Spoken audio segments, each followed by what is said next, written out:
have a bunch of things in common, but we have one thing in common, I believe, which is we both were stupid enough to get on a water buffalo. Is that true? Oh my God, yeah. On Tropic Thunder with Ben Stiller's film, yeah. On Tropic Thunder, I once, for an animal segment, and I've told people this, but I jumped onto a water buffalo, and it was without thinking, but they had animals there, and then they brought in a massive, I mean, it's literally the size of this table that we're at right now, this podcast table, this massive beast, and someone who wasn't in a position of authority said, "Hey, Coney, this is at rehearsal. Get on it. That could be funny." And I'm just a chimp. I'm a yes and chimp. So I went, okay. And someone brought out an apple box, and I jumped on the apple box, and no one had. And all I remember is just before I did it, Andy said, "Don't do that." I remembered Andy really clearly going, "Don't do that." And he said it, and I was like, gotta do it. Because an intern said, "Try it." So I get on the water buffalo. The water buffalo immediately throws me off. I go up in the air and I land on a poured, cameras have to roll in a TV studio. So it's a poured thick concrete that's smooth, it's very dense. Ooh. I bounce off my hip. And that wasn't even the scary part. It hurt like a motherfucker, but the water buffalo took off. I felt bad for the water buffalo right up until I killed it. No, I'm kidding. Well, I had to shoot it. No, it took off and took a turn and looked at me, and I ran like a cartoon character runs. Like literally, I just disappeared, and there was smoke and some hairpins, and then and then I got a hematoma on my hip that was so big I couldn't take my pants off.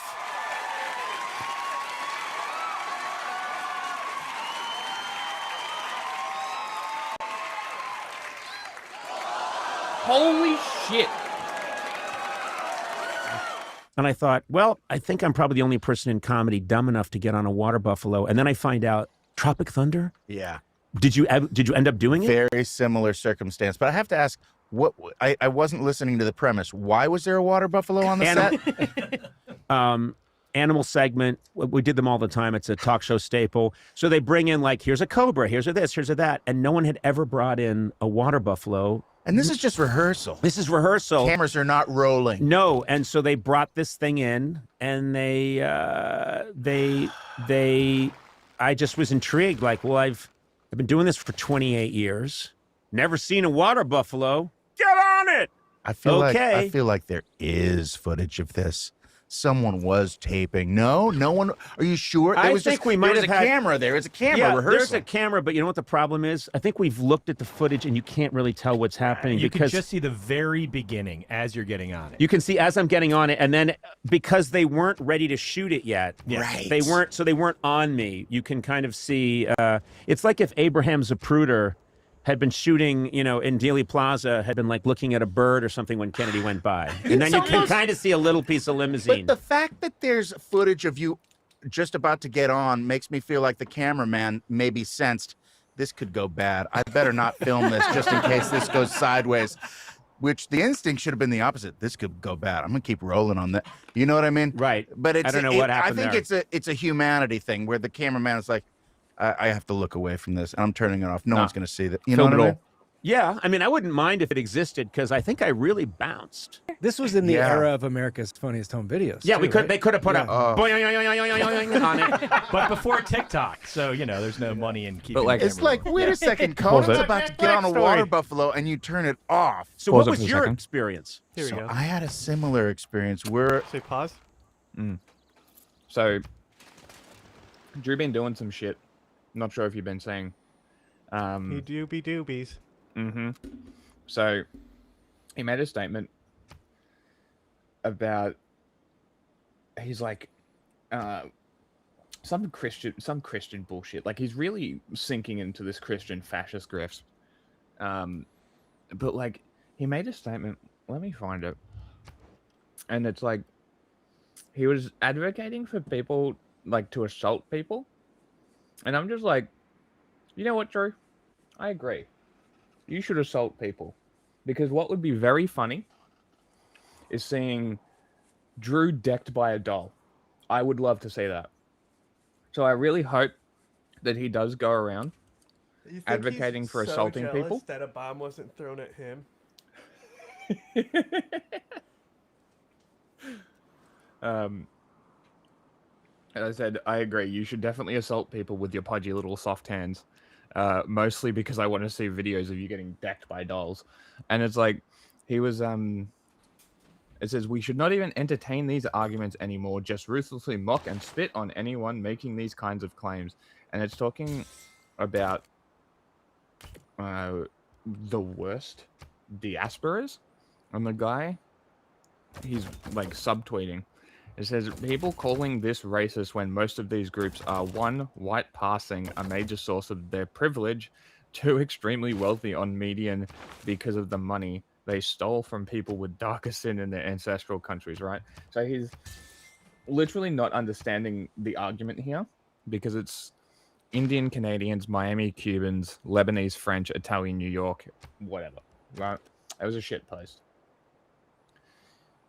And he's crying about this guy because he's not understanding the point that he's making. And now he's advocating to assault these people instead of listening to them. Like, I was this stupid. That's why I wanted to bring this up. I was this stupid. This is the level of idiocy that I was in at the peak. But like,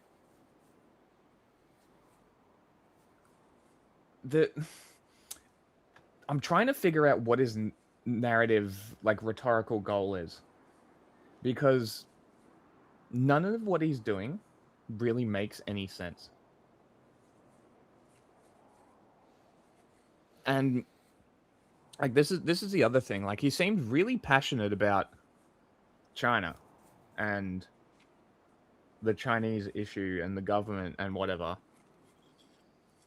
And now he's ruined his reputation, and his inclusion in any movement is poison. So what's the end goal? I'm telling you, he looked at how, like we say all the time, wow, it'd be so easy if we just were far-right grifters. Right? Oh, it would be. His goal is that he never actually cared about people. He doesn't care about human beings. It was always just using human rights abuses to increase his own profile. Yeah. And when he realized that, you know what, fuck it. It just, because he obviously already would be very resistant to leftist, especially with Australia because of the Chinese influence in Australia. So I think that sowed the underseeds, right? And then October 7th happens. Yep.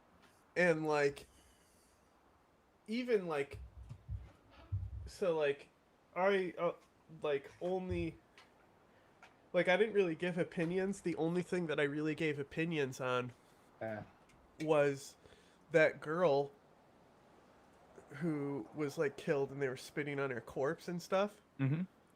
Because like, I don't care if like a massacre happens like that. Like, I do care because at the end of the day I know what's gonna happen, you know? Yeah. But like, politically, like, it's like the same with like bombing Iran. Like, I don't care that the Ayatollah is dead, but I understand the greater fallout of what's happening. Of course. You know? And so, like, the only real political thing that I said was about the desecration of a body, which I'm strongly against. Yes. Like, I don't want to, like, I almost want to say, I don't care if you kill people, just don't fuck with the body, which isn't necessarily, like, my view. But, like, if they just had killed that girl, I wouldn't have given a shit, basically, is what I'm trying to say. Yeah, okay. And, so, like, I really took a lot of heat for that. And I also reposted it from a fucking, that Visegrad, Ah, yes. which was another mistake. It happens. but Mistake I or was mistake? reposting a lot of verified stuff in Mhm. those early days, and it's funny because a lot of Zionists followed me thinking I was on their side just because I was posting Sharing. unbiasedly, just Yeah, stating yeah. what was happening. And like even Black Red Guard like quote tweeted me and like said some shit, Mm-hmm. right? So like if the one thing I said that was despicable Mhm. caused all these leftists to lose their shit, imagine him, who the fucking commies already fucking hate him, and then he posts that shit, about October 7th, Yeah. and it's just gonna then make him hate the leftists even more. So, And he's getting $7,000 per post from Israel. do you know that? No, no. It's that's just the meme. But like Is that I an can actual see, thing I though? Is can. Israel actually paying people like that? Has that been confirmed? Well, Israel literally like pays people to like learn Persian just to post that Mm. they're Iranians in Iran and Um, support Israel and stuff like that. Influencers sue Israel for unpaid influence work. So I'm yeah, they do pretty sure pay this- people for cyber warfare. I was right. I was fucking right. Hold on. I thought Most cyber warfare is a paid gig. I can I- tell you I because thought that- I've done it. I thought that this came out. Okay. Influencers sue Israel over unpaid propaganda ties to Israel war on Gaza. Israel. They sued Israel and put their paid influence work for a genocide on public record. That's awesome. Fuck it, get that bag. But, you know, Influencers, like, consultants, and media companies I have can filed see lawsuits. how, especially October 7th, Mm. how it was set up to be the perfect scenario for him to completely fall into this far right space. Mm-hmm. But like, something that's not explain that doesn't explain all of his behavior. No. It's too stupid. It's Yeah, too that's what I'm stupid saying. and too cringe. Something else is going on. Yeah, like there has to be something else. This is what I'm saying. Like he has an agenda. He thinks that. Like I think he's probably bigger than he was since then. Oh, for since sure. he's done this whole far right grift, he's Yeah, probably for sure. benefited from the growth. Oh, he's I definitely love bigger the than he fucking was. the one Nicholas Dodorio post about him clowning on him that we watched.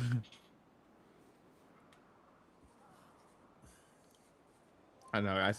I still think my favorite thing is this Nick Shirley style investigation. Which, that being said, we should watch that. It's out now. Drews? Yeah.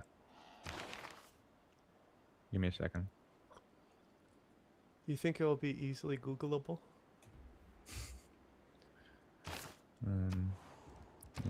I will add it. It's 50 minutes long, and all the clips that I've seen is them harassing migrants. So when we watch this, I want to look for 3 things. Actual proof of the fraud being committed by the people he's accusing. Does he go after the state for enabling the fraud? And 3, does he go to the top of the fraud ring, who is obviously enabling this, not the businesses at the bottom end? I'm expecting... So in the event that this was a real investigation, which it's not,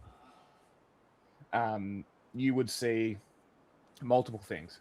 You would see discussions with people who work in NDIS businesses, whistleblowers. You would expect to see previous employees of NDIS businesses talking. You would expect to see government members in roles related to the NDIS. And you would also see potentially, like, I don't know, maybe someone involved with the actual scheme in the government itself. How much of this do you think is in this video? 0. That's my expectation. So when we go through and watch this, we need to take note and specifically try and connect the connections that they're trying to say. Instead, what I think is going to happen is they're going to be using Google to look up businesses, and when it says business closed or the business's license is revoked, they'll go there not understanding that the business licenses many are attached to buildings. My not favorite businesses. was Nick Shirley not understanding that people live above businesses. Yeah. That was so fucking funny. And that's kind of what I'm expecting to happen.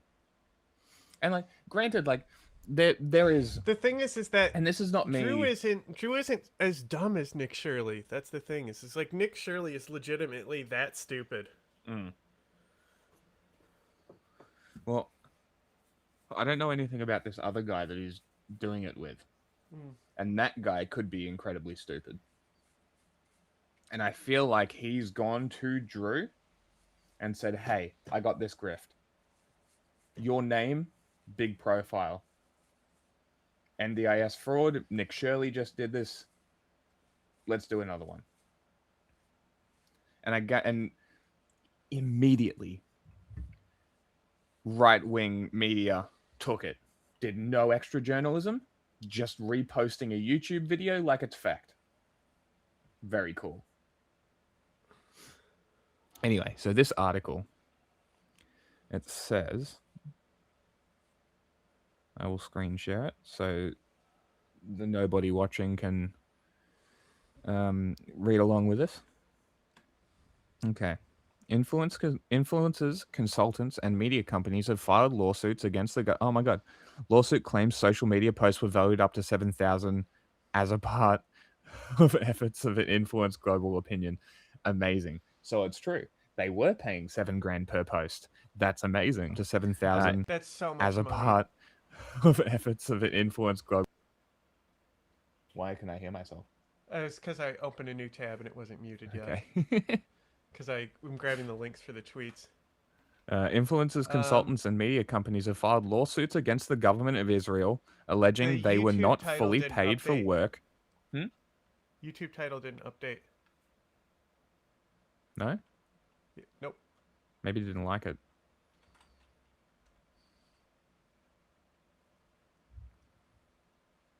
One second. But a net can fucking post the Holocaust is a lie. Yeah, pretty cool. And us debunking Houthi propaganda? Get fucked. Yeah, literal quoting Mein Kampf, just fine on YouTube. That's fine. Who gives a shit? Oh my god. Drew is...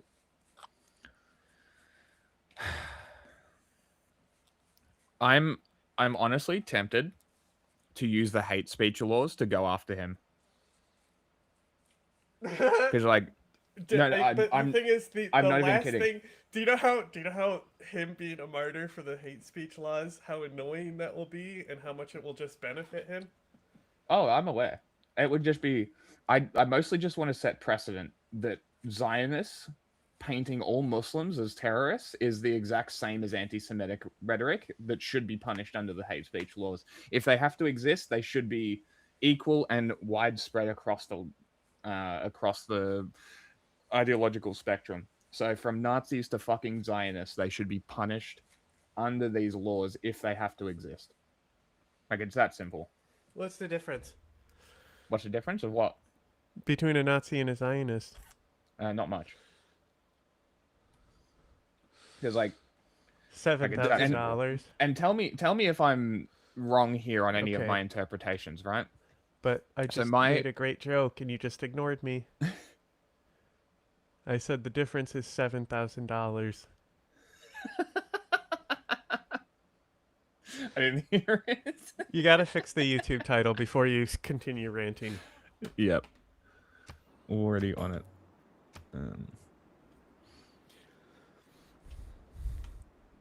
I forgot what I was saying now. Is that Jack Black? I mean, yeah, we were watching this. we're on This is like a campfire story. we're in Hawaii. We're recreating Southeast Asia. We're supposed to be in Vietnam, out in the middle of nowhere. And in the middle of Hawaii, you wouldn't know. It's got a jungly vibes. Yeah, it in there. does. Yeah. And so I'm on the back of this water buffalo. They assure me that it's safe, and they're Okay, pause. they've got the animal trainers on these movies. You had an animal trainer there. You have to. It's part of the union rules. And Sure, we did. And I'm afraid of dogs. I'm afraid of animals because it's my natural fear of the says that wearing a dog unpredictability shirt. of the animal kingdom. You don't know what they're going to do, but I had been assured everything's cool, so I got on the back of it, and I'm supposed to come around the bend on this mountain path, and I'm just in my underpants, and I think I'm strapped to the buffalo because I'm like going through a drug withdrawals at the same time, so I'm a sweaty mess, and the buffalo I can tell is just a little bit uncomfortable, and they say action, and we start moving, and I'm like, oh, what's happening here? Maybe it sensed my fear, but it was uncomfortable, and it just started bucking bronco, and I was like, ah! And I flew off of that thing, and I went ass over tea kettle, I think, because there's no footage of it, just like you. Yeah. But we hadn't entered frame yet. Like, we were right behind the mountain. We were coming around. And I flew and did a little flip-de-doo and landed miraculously between two boulders and did not get injured at all. I did not have a hematoma. I just sort of had this miraculous safe landing. And I could hear him off in the distance say, "What's going on? Are we cutting? Let's take it, Jack, take it from the top. We didn't get any of that." I was like, "No, you take it from the top. You get on this fucking buffalo." Because I had so much adrenaline inside me. I thought I was good. I saw my life flash before my eyes. Of course. And I stormed off to my trailer just because I was like shaking and like not in any mood to be in the movie anymore. And or any movie ever again. So my stuntman, Jimmy Waitman, hero that he is, suited up and got on the back of they went ahead with the rest of those shots from that scene with my stuntman, and also Robert Downey Jr. was like soothing the beast and calming the beast. And later on, not months later, like weeks later, I don't remember how long after that event took place. Mm-hmm. Someone said, "Jack, you know what we found out? That water buffalo was pregnant. No one knew it had a baby inside, and that's why it was freaking out, because it was uncomfortable." And I was like, fuck me, man. There's got to be a way they should know that before they put me on the back of a gigantic power beast. And then at the premiere, someone was there that said, "You know what they named the baby? Named him Jack." And I was like, "That's the sweetest thing. It kind of made it worth it." And I never. No, it didn't. I would like You were almost killed. I would like to meet Jack. I wonder if Jack is Well, I've got a surprise for you. Let's bring him in. Open up that whole wall. What do you mean it doesn't open? I brought Jack the Water Buffalo 8,000 miles. We got to fix it so this wall opens and we can bring people what they're talking about. God damn it, I hate this place.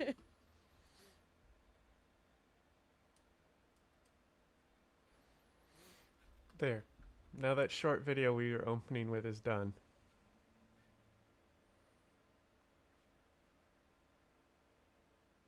Can't hear you. No, I was muted. I'm like, why can't I hear myself? Okay.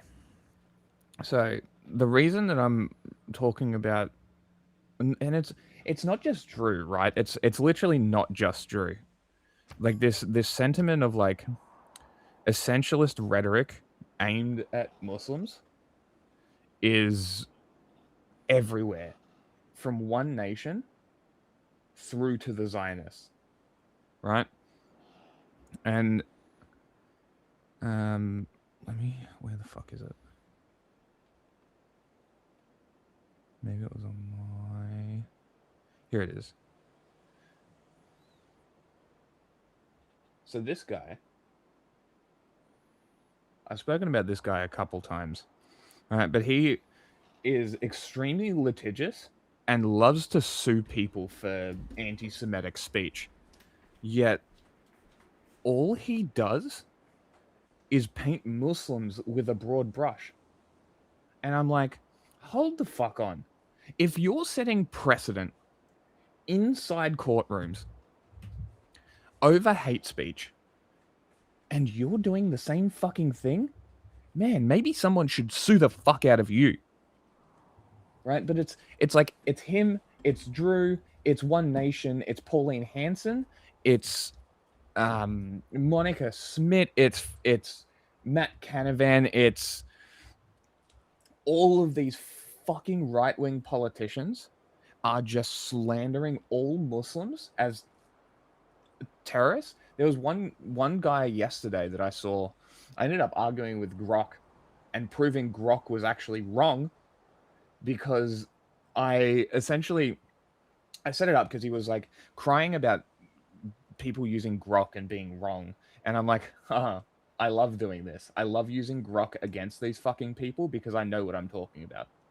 So the first thing that I asked him was, is essentialism logically flawed? And of course, naturally, because I knew what the answer would be, Grok says, yes, essentialism is logically flawed. And this guy was using New South Wales terror data to justify his position of essentialism over the entire population of Muslims in Australia. Do you know how many attacks were in this data set? Have a guess. 5. 9. The statistic he was using, 90% of terror attacks are Muslims. Chances are it's 100%, but whatever.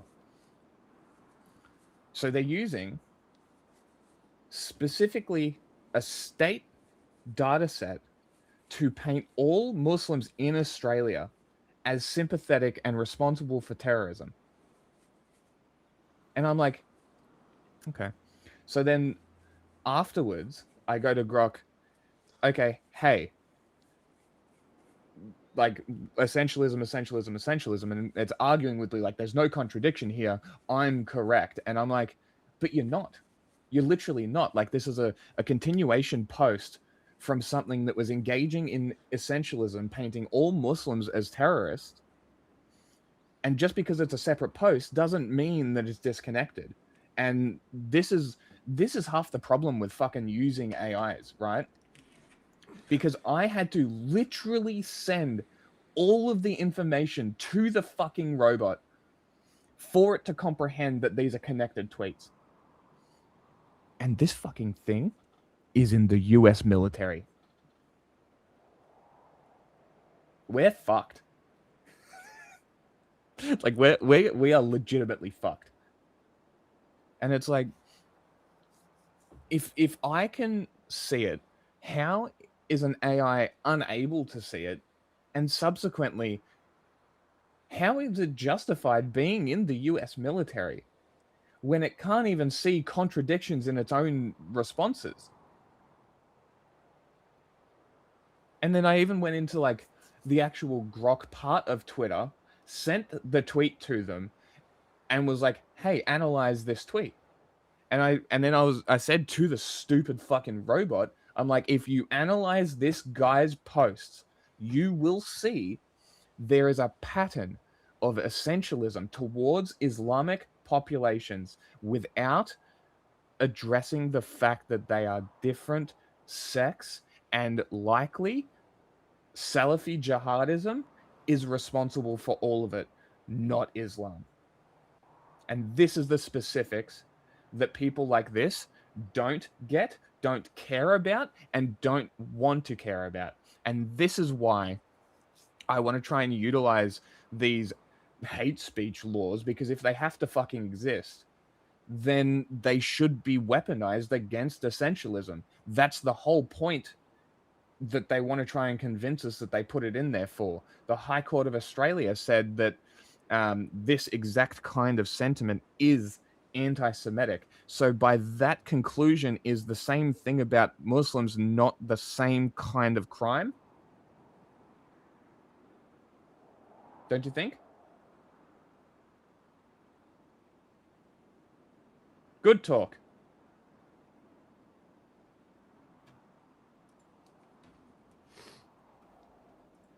One has that in front. Doesn't even make sense. There are thousands of Muslims and only... No. So it's 9 attacks in New South Wales, specifically.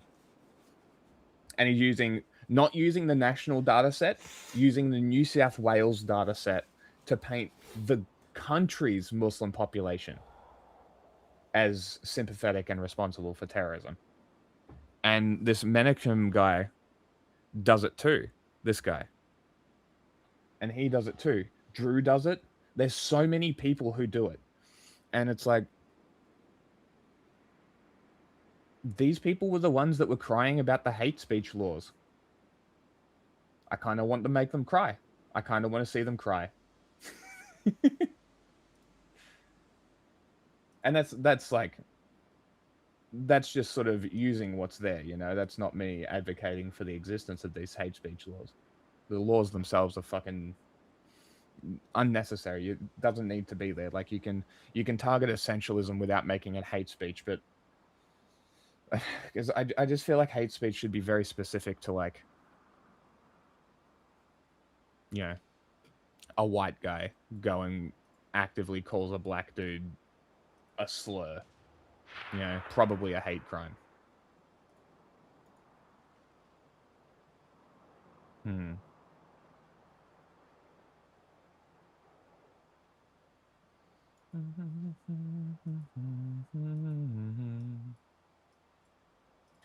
Anyway, I forgot about this article. Let's continue. According to court filings, the legal claims involved millions of dollars in payments that plaintiffs say were promised but never delivered. That $7,000 was promised to them. The lawsuit states that contractors were recruited to produce digital content aimed at shaping international public opinion about the war.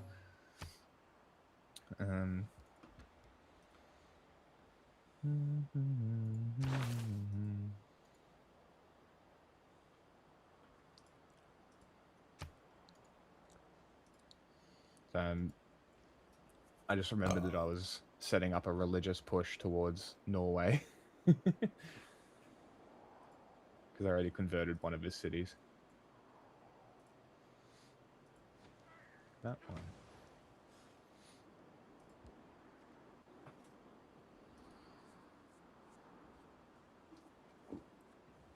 Okay. Some individuals involved in the campaign say they were offered up to $7,000. Okay, so up to 7,000. So probably the bigger, higher profile people probably made $7,000 a post. And then the lower people probably made significantly less. That's what I would imagine. Disputed payments reach hundreds of thousands. One media company claimed the state owes them $460,000 for services connected to online messaging efforts during the war. Another firm says it owed roughly $160,000 after operating a media studio and managing communications actively tied to the campaign. Court documents also state the contractors covered significant operational costs linked to the effort. These included travel expenses, video production, studio equipment, digital advertising infrastructure, also used to distribute the messaging across the platforms. Contractors turned to the courts. One lawsuit states the government ultimately refused to settle its debts, leaving companies and influencers seeking compensation through legal action. The plaintiffs argue that the unpaid balances stem from agreements made during the Israel war on Gaza, when authorities sought to expand online propaganda campaigns aimed at influencing international narratives surrounding the war. The Israeli war on Gaza... Okay, we don't need this. Cool. Great. So, people were getting paid. Was Drew? Maybe. Further investigation. I don't know. Needed. He might be dumb enough to do it for free. That's true. That's very true, Still- and I that would still be don't even know. funnier. Unfortunately white, you wrote today. Mm-hmm.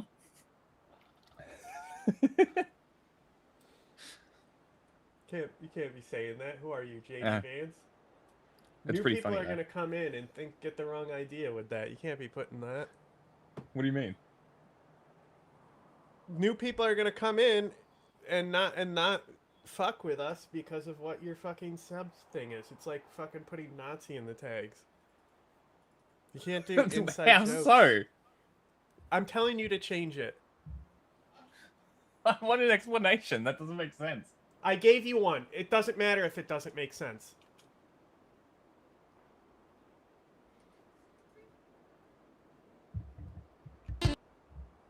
Why is there audio playing in my ear? Shh. I'm not on that page. I'm on this page. Welcome to Democracy Now!, democracynow.org, The War and Peace Report. I'm Amy Goodman. The U.S.-Israeli war in Iran has entered its 12th day. Defense Secretary Pete Hegseth announced that Tuesday was the most intense day of U.S. strikes on Iran. Iranian authorities say U.S. and Israeli forces have bombed nearly 10,000 civilian sites in the country and killed more than 1,300 civilians since the war began. This morning, Iran says it targeted Israel's 10 to 1. military intelligence agency, Civilian a to naval IRGC. base in Haifa, and an Israeli radar system. Meanwhile, the Pentagon says Iran... What do you think about ending the war with Sweden in the next era? As long as I can get rid of this city here, yes. You won't. The goal was to hold her back, and she is held back. Now Nubia's way ahead, so I need to... Like, I spent too much investing in the military to hold Sweden. Mm-hmm. And Nubia is, like, way ahead now. Iranian strikes across the region has so far injured 140 U.S. service members, killing 7 U.S. troops. Another one has also died. This is White House Press Secretary Carolyn Leavitt. What is your current timeline for how long the war will last? So look, as you know, Steve, the president and the U.S. military's initial timeline was about 4 to 6 weeks to achieve the full objectives of Operation Epic Fury. Again, to destroy their missiles and their ability to make them, destroy their navy, permanently deny them nuclear weapons forever, and to, of course, weaken their evil terrorist proxies in the region. The Pentagon reportedly spent $5.6 billion worth of munitions during the first 2 days of striking Iran, according to a cost estimate shared with Congress. The Trump administration is expected to send Congress a supplemental military budget request this week. It comes as the Trump administration is reportedly considering deploying special forces into Iran to secure its stockpile of highly enriched uranium. This is Democratic Senator Richard Blumenthal. I guess I am most concerned about the threat to American lives of potentially deploying our sons and daughters on the ground in Iran.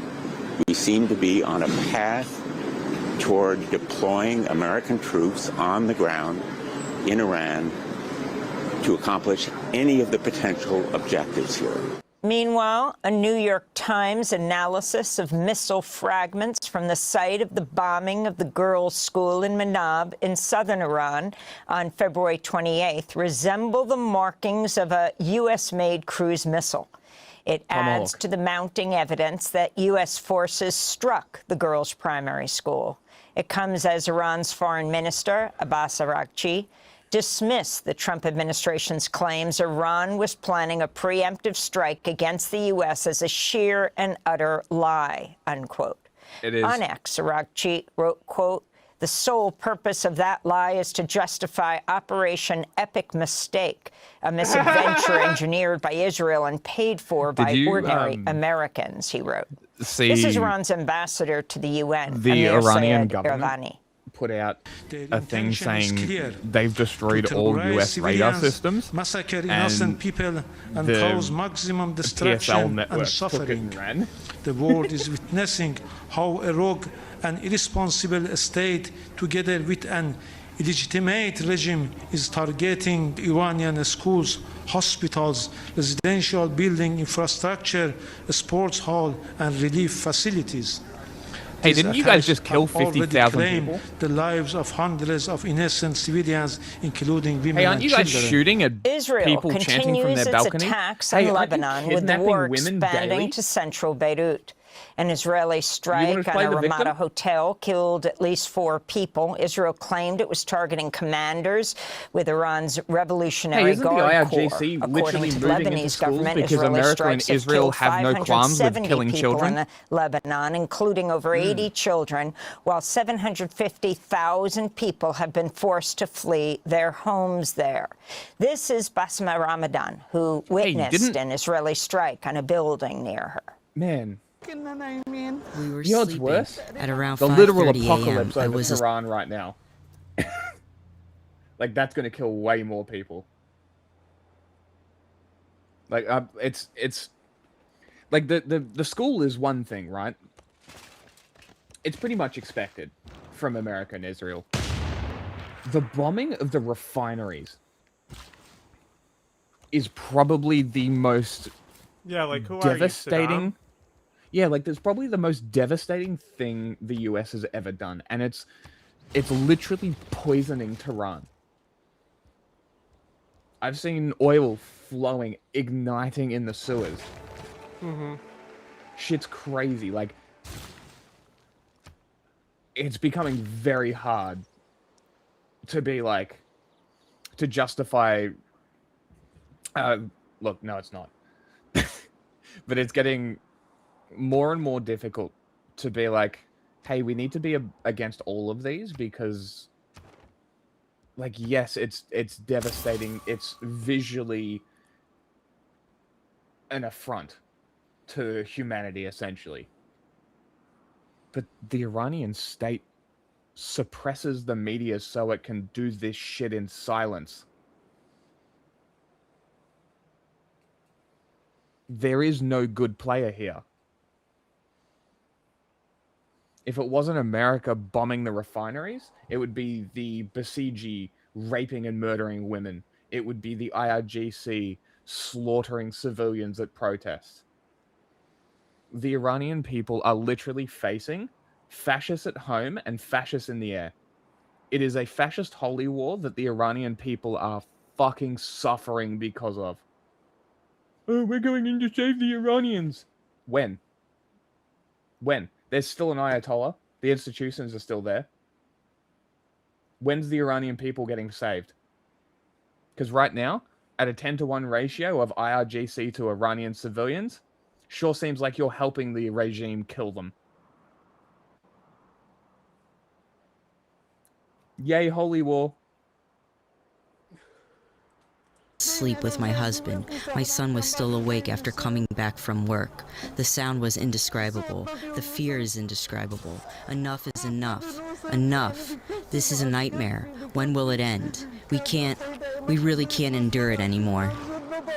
Iran continued to fire retaliatory missiles and drones at targets across the Gulf region. Saudi Arabia says it destroyed 5 Iranian drones heading toward the kingdom's Shebaa oil field. Kuwait said it downed 8 drones off the coast of the United Arab Emirates in the Strait of Hormuz. A projectile hit a container ship. The Dubai government says that air defenses intercepted 2 drones near Dubai airport, injuring 4 people. In Iraq, a drone hit a major U.S. diplomatic facility next to the Baghdad airport. CNN's reporting Iran has laid a few dozen mines in the Strait of Hormuz and has the capability to place hundreds more. The U.S. military said it attacked and destroyed 16 Iranian mine-laying vessels near the strait. Since the beginning of the war, international tankers have largely avoided the Strait of Hormuz, and shipping traffic has considerably slowed. The U.S.-Israeli war in Iran has caused oil prices to surge from less than $70 a barrel on February 27th, a day before the war, to a peak of nearly $120 a barrel by Monday. Prices have now settled to about $90 a barrel. According to AAA, the average price of U.S. gasoline has shot up to $3.48 a gallon from just under $3 a week ago. The Iran war is also driving up the cost of fertilizers such as urea, ammonia, and other nitrogen products that are critical for food production. The American Farm Bureau Federation sent a letter to the White House saying, quote, "We are deeply concerned that failure to act could lead to disruptions to the food supply chain not seen since 2022, when food price inflation reached 40-year highs," unquote. Reuters reports U.S. oil companies Chevron and Shell are close to finalizing a deal that would become the first major oil production agreement with Venezuela since the U.S. abducted the former President Nicolas Maduro and his wife, Celia Flores. Just weeks after Venezuela's interim leader, Delcy Rodriguez, signed a law that opened Venezuela's oil industry to privatization, reversing a key principle of the Chavista movement. Persevered in Venezuela for more than 2 decades. I'm gonna. The artificial intelligence company. Then we make peace, and we focus on the other.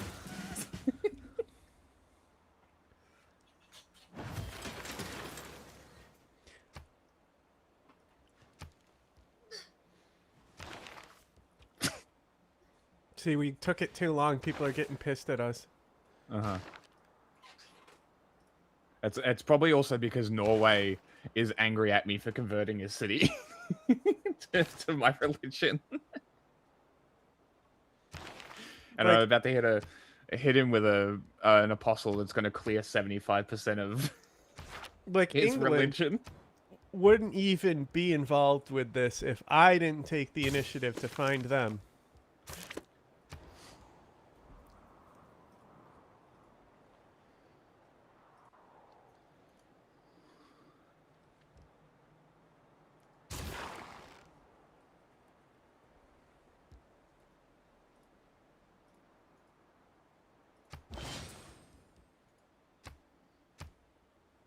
Anthropic is suing the Trump administration after the Pentagon designated Anthropic as a supply chain risk, unquote.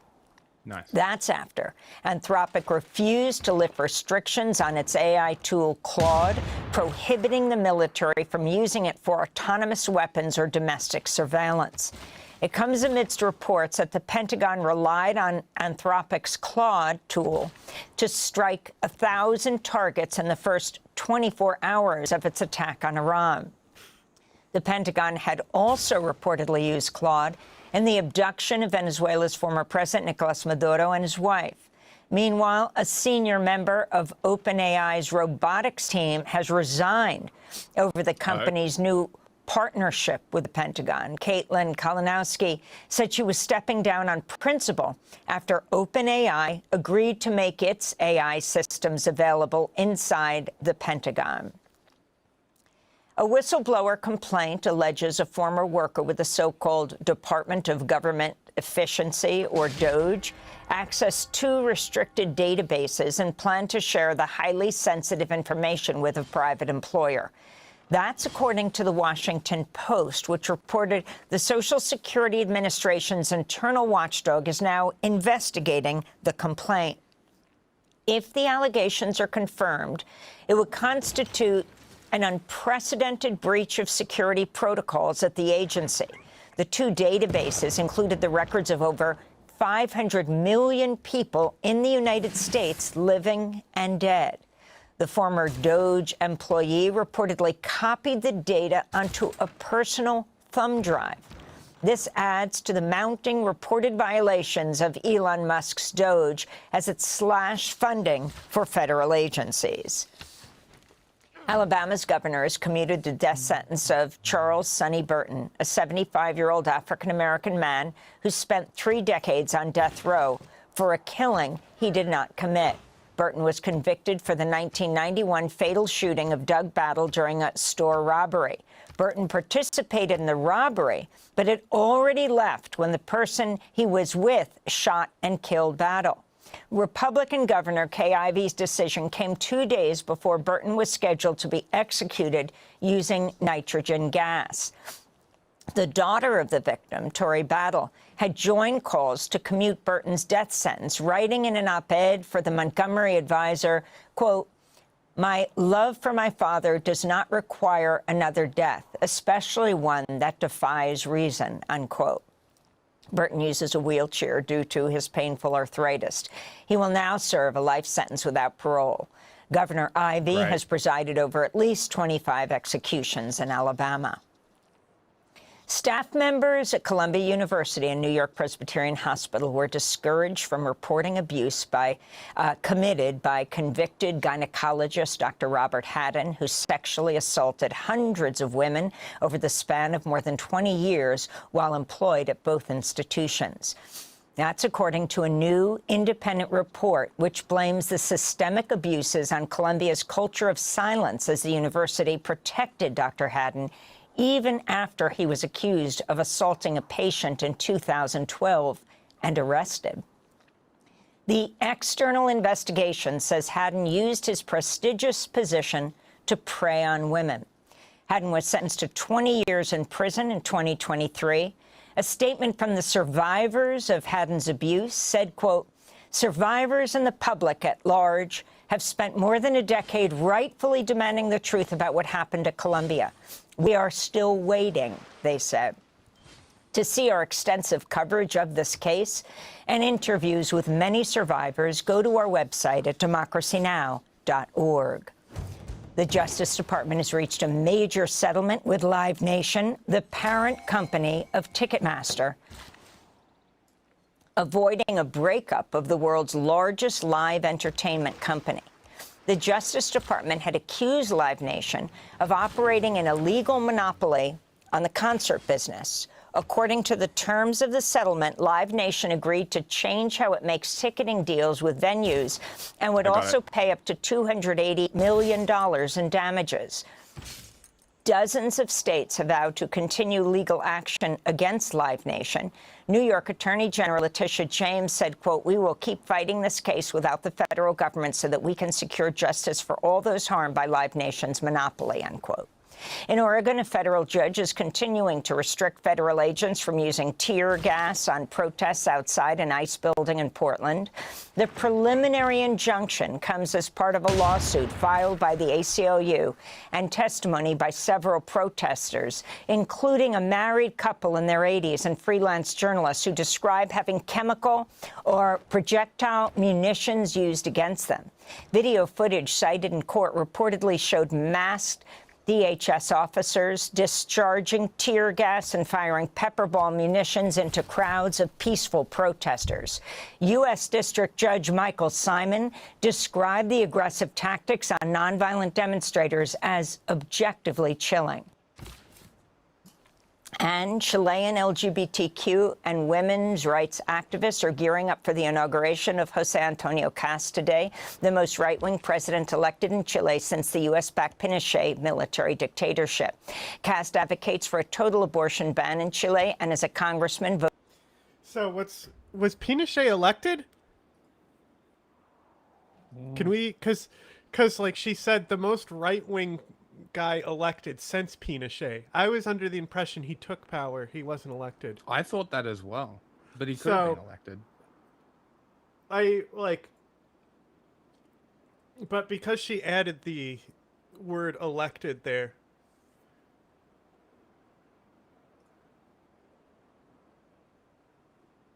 Like, it just made me think like oh, I should check because if he was elected, not that my perspective on him changes or anything. No.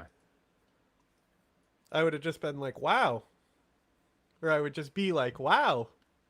Interesting.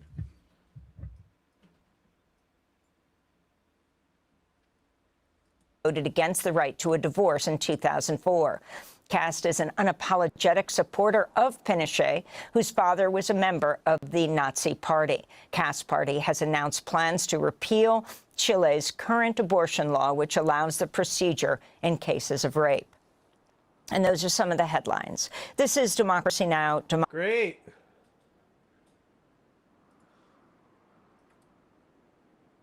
Okay. Now, I got a real treat for you. Mm-hmm. Let me know if there's Is it no enough? video. Another Holocaust video? No, worse, I would say. And you might be saying, how could it be worse than that video? In the Mojave Is there audio? Desert, adult diaper furries are slowly buying a town. I bought all the land, Oh so my now the God. land extends from those trailers in that little road all the way over to the next gray trailer. You heard that right. They've been quietly purchasing an old Nevada ghost town and turning it into a full-scale adult baby paradise. We could shape this place into I'm something so here for absolutely this. amazing and absolutely unique to any other ABDL place in the world. Look at how big this baby is in the bouncer. Okay, why is it wet underneath him?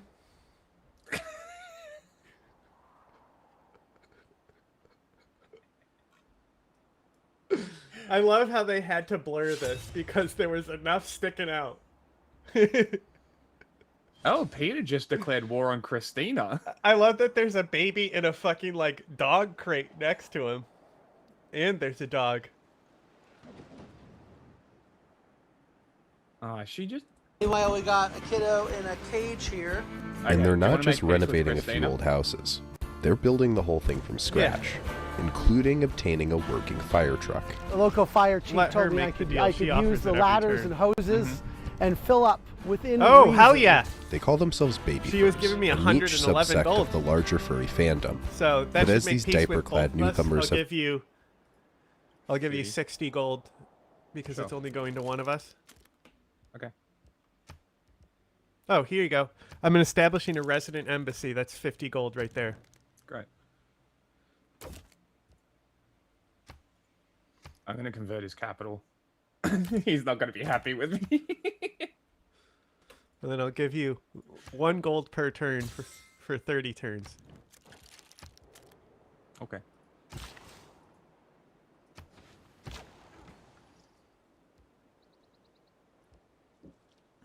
Fuck you, Nubia! Oh my god! They got the fucking meteor. I was Oh, about to really? get it, and a barbarian cog came up on my fucking skirmisher, so I had to move back. And I looked to move it back over, and Nubia's on the fucking tile. You don't need that shit, Nubia. Fuck you. Give me 1 gold for 30 turns? Yeah. Okay. And then I established a resident embassy, which gives you 50 Okay. gold now.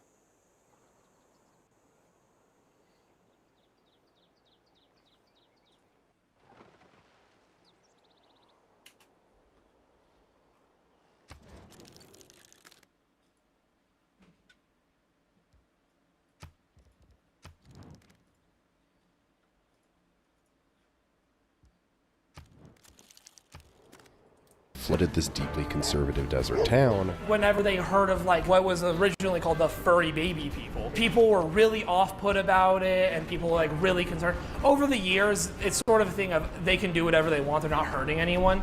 The baby furs started becoming a vital part of the community. We are the #2 tourist revenue source in the county. They were very friendly and very excited, and they wanted to try to get me some state funding. But paradise often comes with controversy. Even within the furry community, baby furs face harsh judgment. There is this belief that baby furs equals pedophilia. It has no connection at all. Your average baby fur, they probably hate pedophiles more than most people. We've been here a while, and we're not gonna stop. So we went undercover to explore this secretive fandom and found that many baby furs aren't just hobbyists. And sort of a commonality I've noticed with baby furs is there's a lot of people that are in kind of senior leadership positions. And what we discovered next, well, you just might not even believe. What about you, Lon? What about Elon? People say he's ABDL. Really? Yeah. I would agree with that. So Gizmodo, Elon Musk confirms he's been role-playing as a toddler for years. He was in some sort of like secret group chat where it got leaked that he was like being babied by someone. It would make so much sense. Well, he did do that impersonating a toddler thing, remember?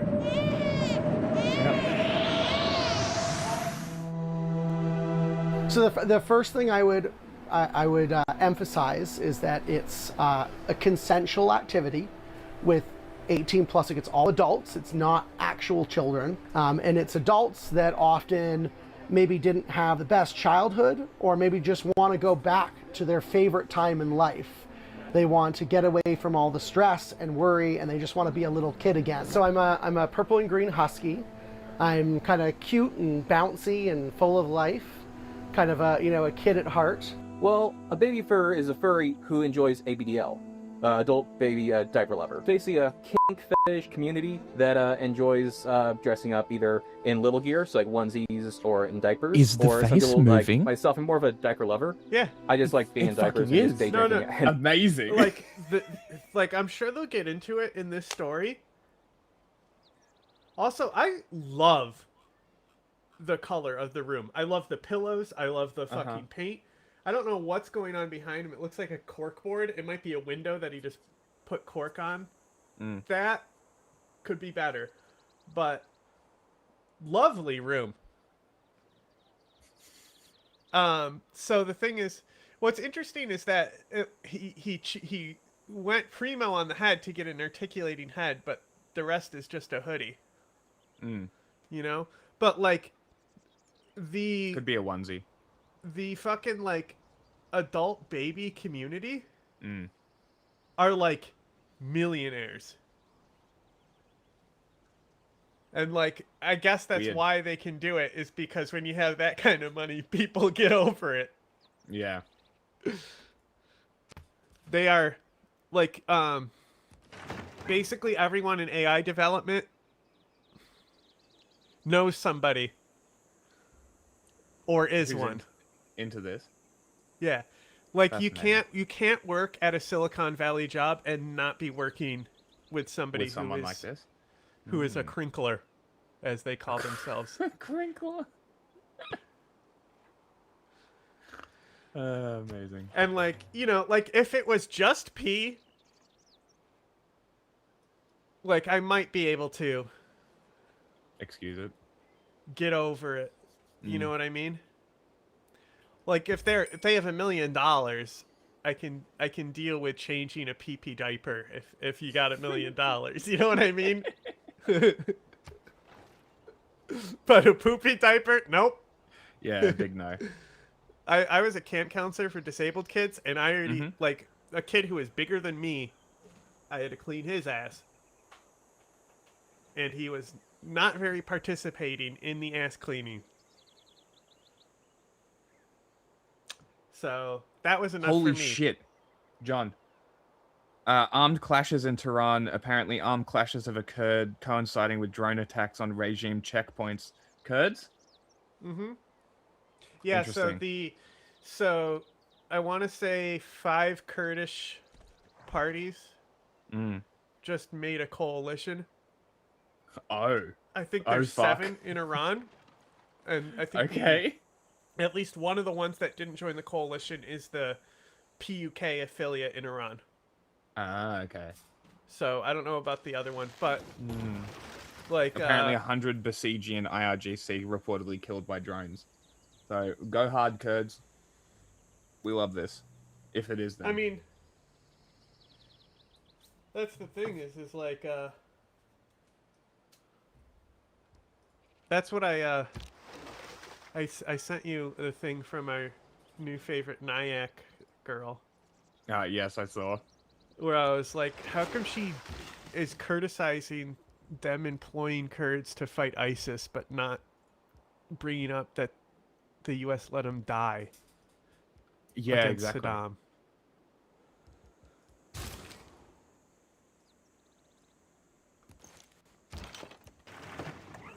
Insanity. I gotta be building walls now that these cunts are trying to fucking fight me. Yeah, that's mostly what I'm doing now is walls. Because I wasn't so worried about Christina, but Well, England isn't and even going Norway? to send a single unit over here. I'm telling you right now. I wouldn't have expected them to.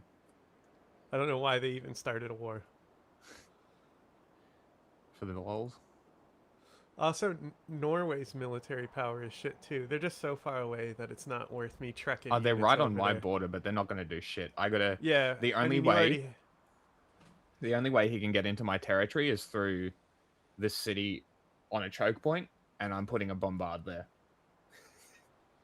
Well, you should just move. You should just take the Christina land from him. Which one? What do you mean? I mean, these cities are already cut off from his capital. Oh, These so two just cities put a down city here. in between them.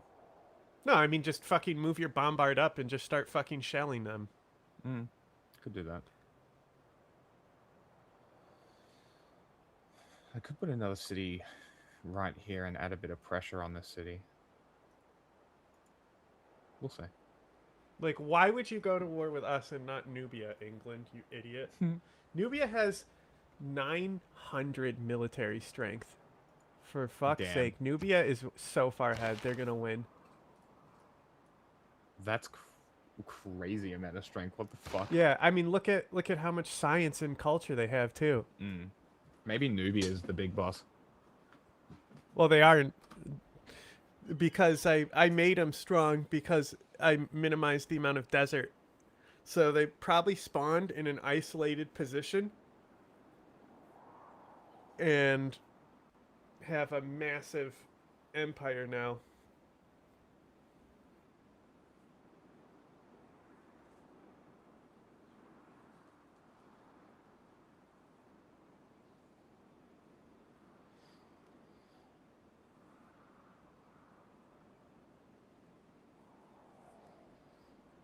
Having fun. But for us, we are quite literally just in our own space, existing, living our most authentic lives. Does your family or friends know about like all the who you are? Quite a bit. I don't think my dad, we've ever specifically talked about Baby Fur, but he's been over to my house and he's seen the giant high chair and the ball pit. So I think he can kind of put two and two together. So this is Zesty Cheese Ranch. It's in Goldfield, Nevada, which is a small ghost town right in between Las Vegas and Reno. And we've built out Zesty Cheese Ranch, this kind of interesting little Baby Fur campsite, and where we all get together as friends and kind of do This a summer little camp interesting- activity. A school bus. This is the fire truck. The local fire chief told me I could use the ladders and hoses and fill up within reason. What's within reason? I'm not sure. So why don't we walk? Let's try walking around this outside, and then you can see the original trailer. They're bringing a crib. They're setting up. So this is the original trailer that came with the property when I bought it. It was just this single little trailer and a whole bunch of dirt. And since then, I bought all the land. So now the land extends from those trailers and that little... Again, like I said, these people are fucking millionaires. Which is why he's just... Did you see the fucking map? Look at this. Just this single little trailer and a whole bunch of dirt. And since then, I bought all the land. So now the land extends from those trailers. No, I did. I saw it before. It's a fucking lot of money. It's a lot It of was money. just to buy this that land. single little trailer and a whole Well, bunch it's not of dirt. the land that's Since expensive here. It's a ghost town in the desert. The land isn't the Mm. expensive part. It's the development.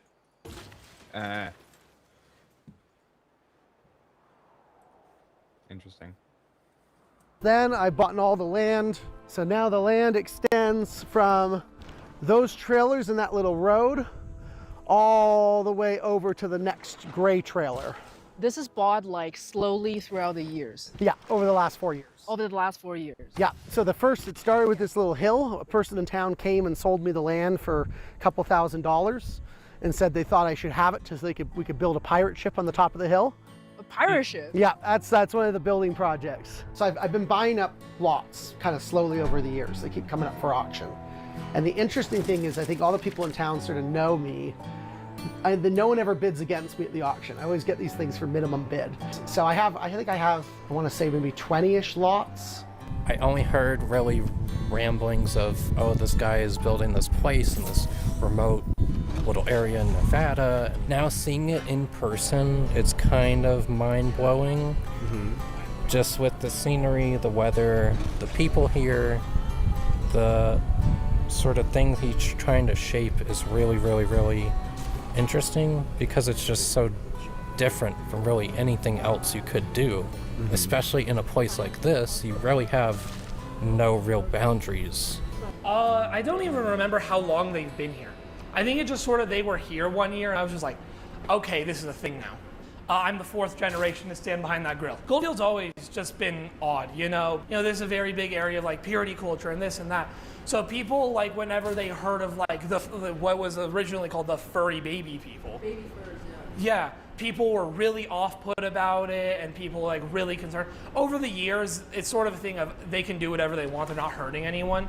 One of the townspeople called me up for Christmas and said, Nacho, I got a Christmas gift for you. I got you a school bus. It's a gift. Yeah. We have a permanent residential population of a little over 200, like 205 or 6. But the average age of people around here is around late 60s, early 70s, and that's average age, you know? Like, you take anyone off the street, you're gonna find a couple of 80-year-olds. I didn't even know they were buying up properties until you guys came in and told me. Did the baby first tip well? They do. They do. But Zesty Cheese Ranch and this camper experience they refer to as Camp Crinkle seems to not only bring people to Goldfield, but bring people to a more comfortable version of themselves. Human Lucas is more reserved, conservative. One of the cool parts is that nobody really knows anyone's legal names. Oh, really? Well, because we all go by our Sona names, so it's more of a, oh, that's, Lucas, so that's, so-and-so. And then you kind of have to think, oh, wait, what's their actual name? Oftentimes someone will play caretaker, will kind of play the adult. So whether they're like a camp counselor, a parent, an uncle, they'll kind of help hold that space. They'll be getting you snacks. They'll be getting you your sippy cup. They'll be making sure you're happy and cared for. I love this sippy cup, and it's got Tito's and Kahlua.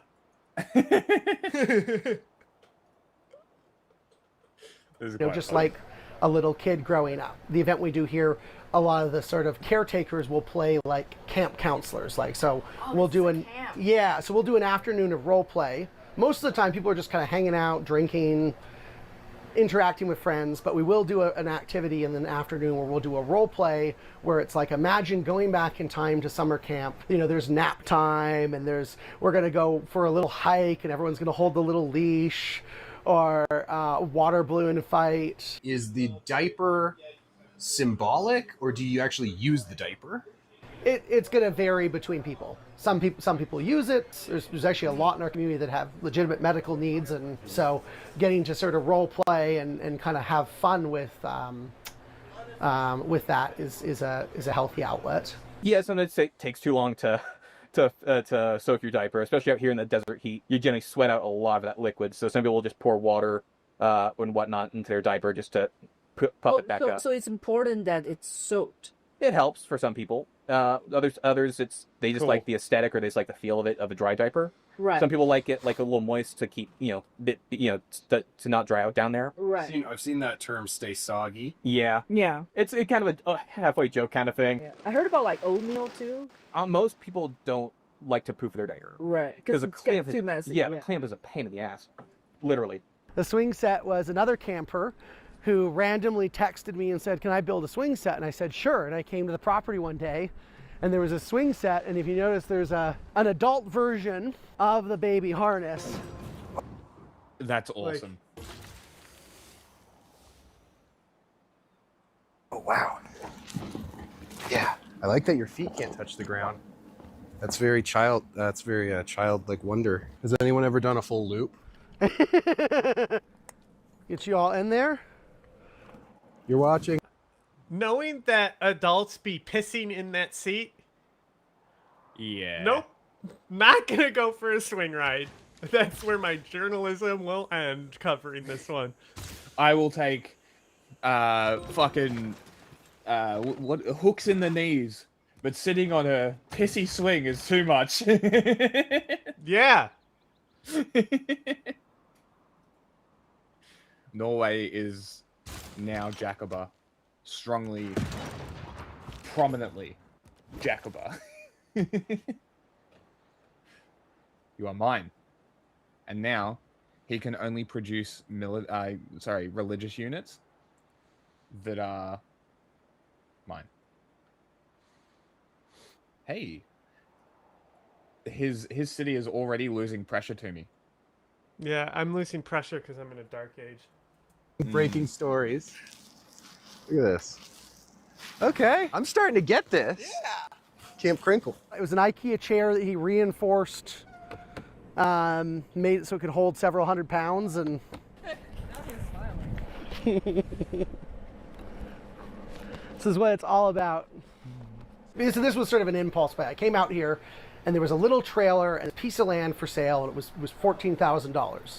But I ended up meeting a whole bunch of people in the town that had all these skills, all these handymen, like electricians, and they knew how to do plumbing, and they knew how to, and you could hire them to help you for, at least compared to San Francisco, much more reasonable rates. As I found out from the Joint Task Force of Swings are Esmeralda fun, and though. Nye I don't County, care. we are the #2 tourist revenue source in the county. They were very friendly and very excited, and they wanted to try to get me some state funding, which I did decline because we don't need They're funding. trying to get state funding for Camp Crinkle. Yeah, that's what they had offered. Why did you turn it down? I figured, I don't want Vice News or TMZ showing up with, state of Nevada sponsors weird baby town in middle of desert. Yeah, so just about every year I have a friend who will end up buying land. As long as they're not doing I wish we weren't so discriminated against and misunderstood. I have no problem you with gotta accept. Oh, England's taking one of my cities over here with an ironclad. Oh. Interesting. Yeah. They literally just used one ironclad. Huh.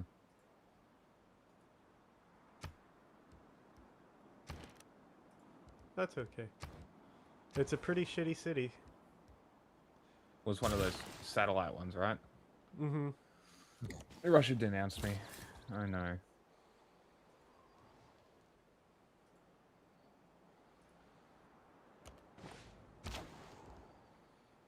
I'm losing loyalty pressure on it anyway, so. In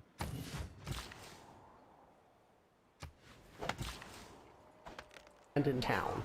And sort of my crazy dream is to, continue to build the town and have this basically baby fur community. Because a bunch of us work remotely. You're the mayor. No, I do not want to be the mayor. You are the mayor. Of Babytown, Nevada. Everyone's, of course, super welcoming, accepting, and then, just... What do you think of this guy with his Bluey Dog hat? It's a good look.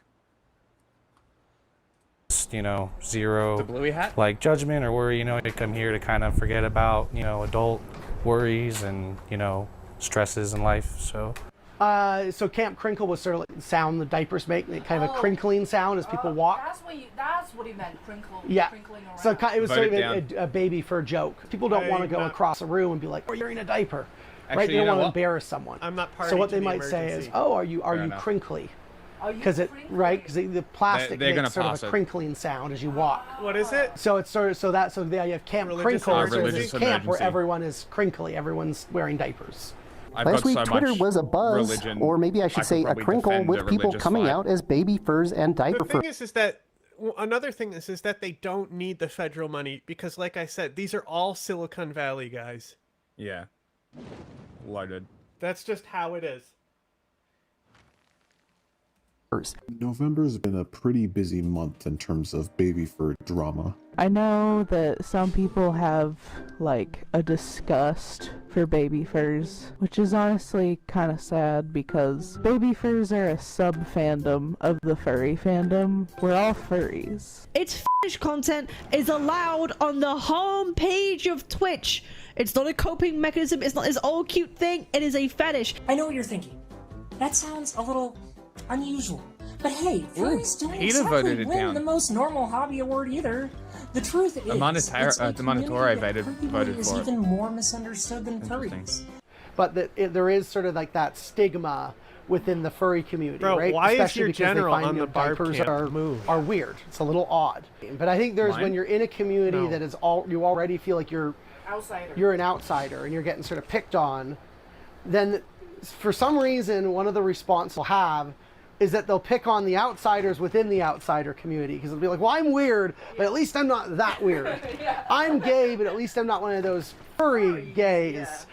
And I get from the outside there is a consent thing. Sometimes it gets misunderstood where people assume that because you're role playing as a younger character that you want to hang out with younger, with children, which it's not. It's all consenting adults that it's people who want to be the children. Right. They want to be cared for. They want to be looked after. Been a furry for about almost 10 years now. I started out as a brony, but that kind of morphed into being a full-on furry. There is this belief that baby furs equals pedophilia. It has no connection at all.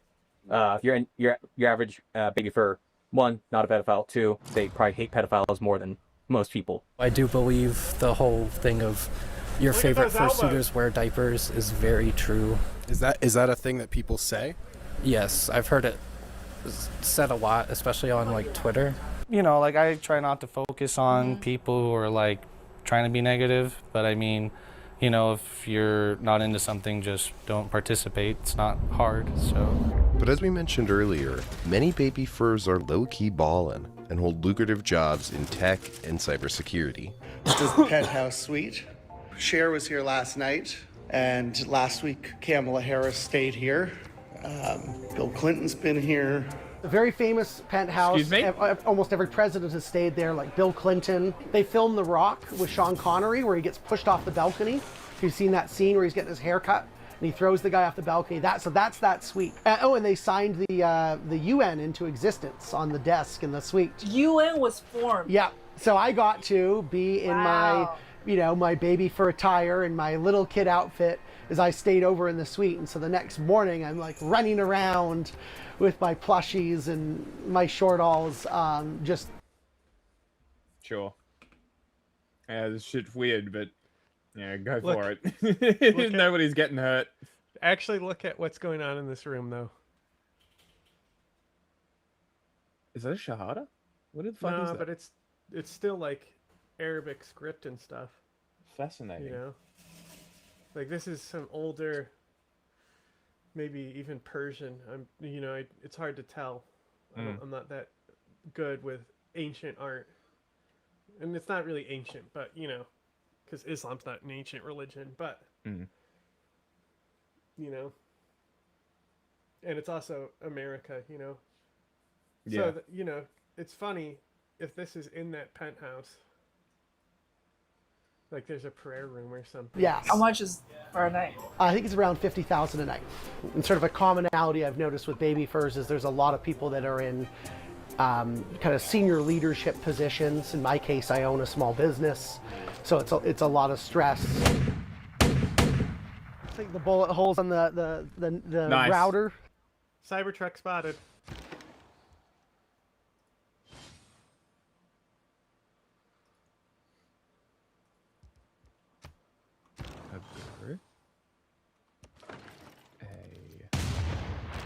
A guru. Okay, I now have a wall of apostles and gurus. They are not touching me.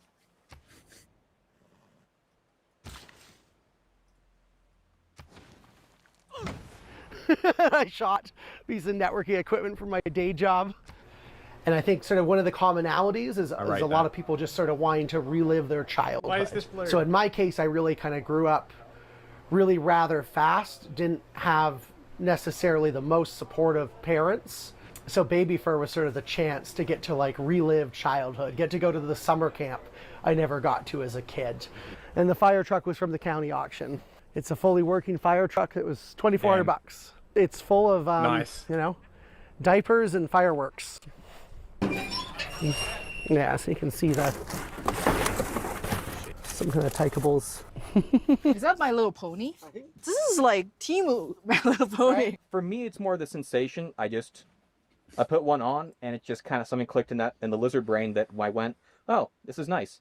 I've been wearing 24/7 for about like 2.5, almost 3 years. You're doing this 24/7.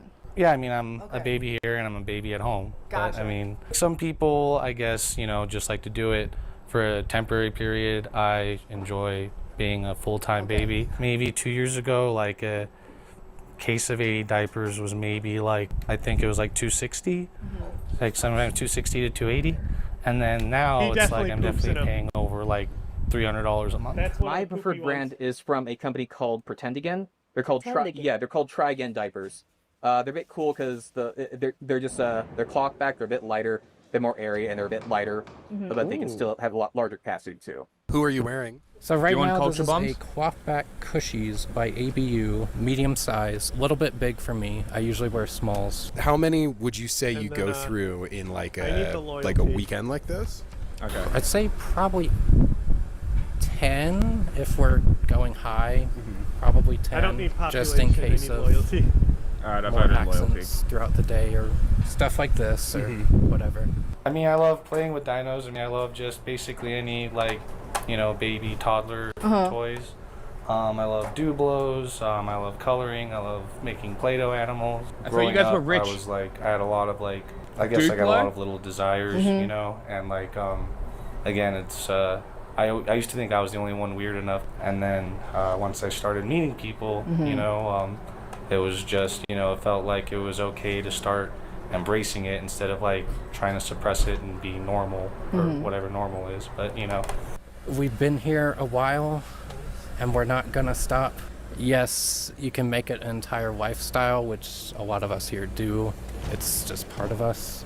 I would say don't knock it until you try it. Diapers are really cheap. It's like you could get one for like $6. Try it out yourself. You might like it.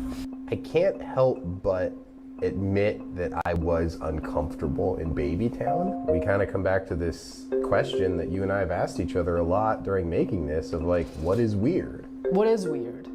Like, I will argue, and you can totally disagree, they kind of share the same stigma that trans people or gay people once shared. Like, of course, those three groups are very, very different, right? But the stigma they had on them are very similar. Like, think about it, like, in the 90s, how common it is to make fun of trans people on mainstream media. Ace Ventura. Like, Ace Ventura. Ace Ventura. Great movie. Very transphobic. Because I remember when I was 15 in China, almost 20 years ago, it's weird to not be homophobic. I was a big fan of Queen. At the time, I didn't have a computer, so I didn't even know anything what they look like. I looked it up and I found out the lead singer, Freddie Mercury, is gay and died from AIDS.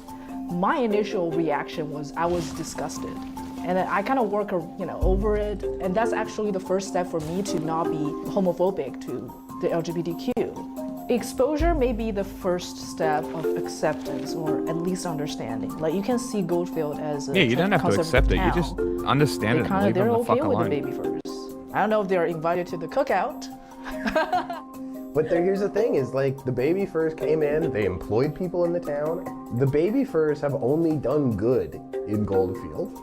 And anything that I'm feeling is internal stuff that I'm projecting onto them because they're, like they said, they're kind of living their best lives and doing their thing. And if they're doing it out in the desert, away from everybody as much as they can. That's probably the best place to do it. Probably the best place on earth for them to be. Then, by God, I guess they can go do that, right? Like, who the fuck am I to come in to their place and say, well, I feel uncomfortable about this? It's like, motherfucker, I drove 2.5 hours to get there. What do you mean you feel uncomfortable? Oh, this is utterly disgusting. Let me get another angle. Like you said, acceptance comes from exposure. And maybe being uncomfortable is a necessary step of that exposure. Conservative people who are uncomfortable about Asians, Black people, gay people, whatever. They feel uncomfortable, but don't stop there. It's what I'm saying. They have to work through that. Yeah, don't stop there. Right? Like, that's the thing is you love Freddie Mercury. You think he's this incredible artist. He's humanized to you. I accept that being gay is just one of the many things that he is. He's so much more than that. And why do I have to fix it on that instead of looking at him, like you said, as a complete human being? Maybe this video can be the first step in a lot of people becoming accepting of baby fur. Right. With that being said, next time when I see you, are you going to show up with a diaper? No.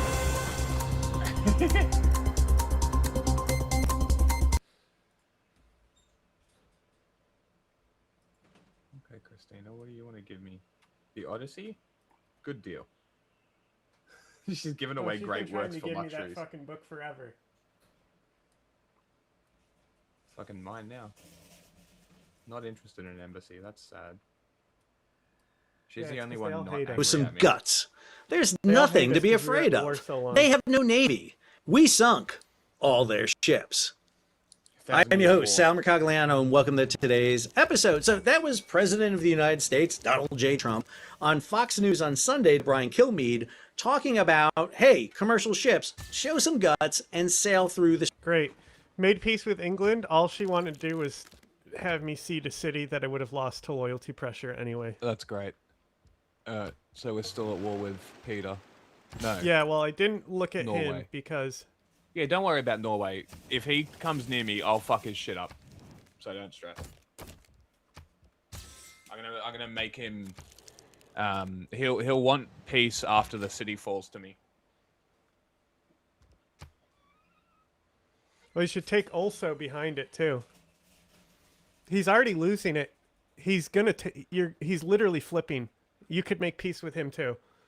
His city's already about to flip to you because you're Chris. Because you're Eleanor. It rebels next turn.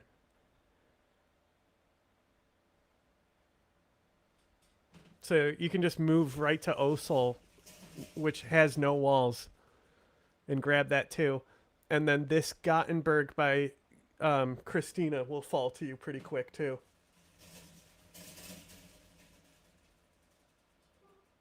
Perks of being Eleanor. You can literally win the entire game through conquest and never go to war.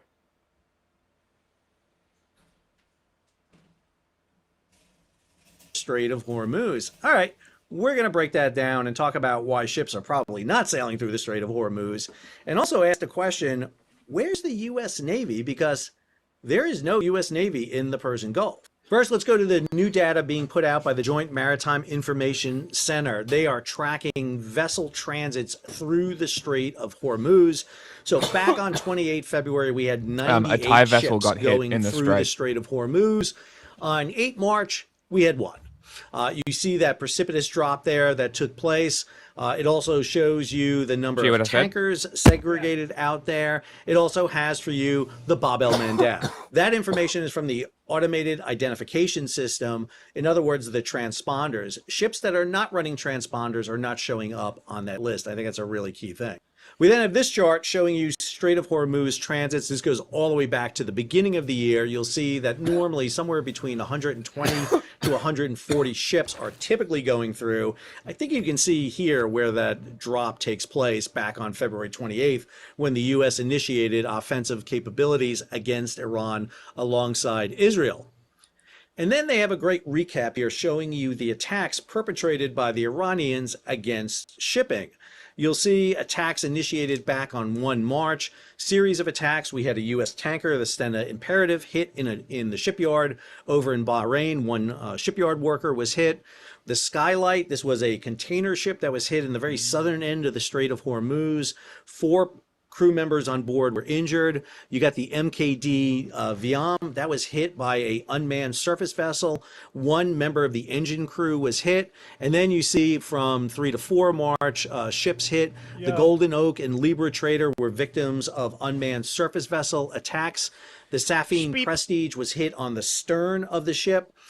Several of the crew members were injured on board that vessel, MSC Grace, a container ship, had an explosion close aboard.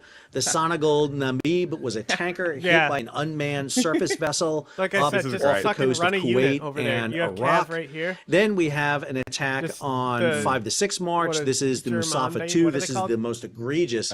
This was a salvage tug heading out Heavy unit. from the UAE, and we believe at Gendam. least 4 members of the crew were killed, if not more. Just run 'em And over then there. an Take attack it on a now. ship called the Arabia 3.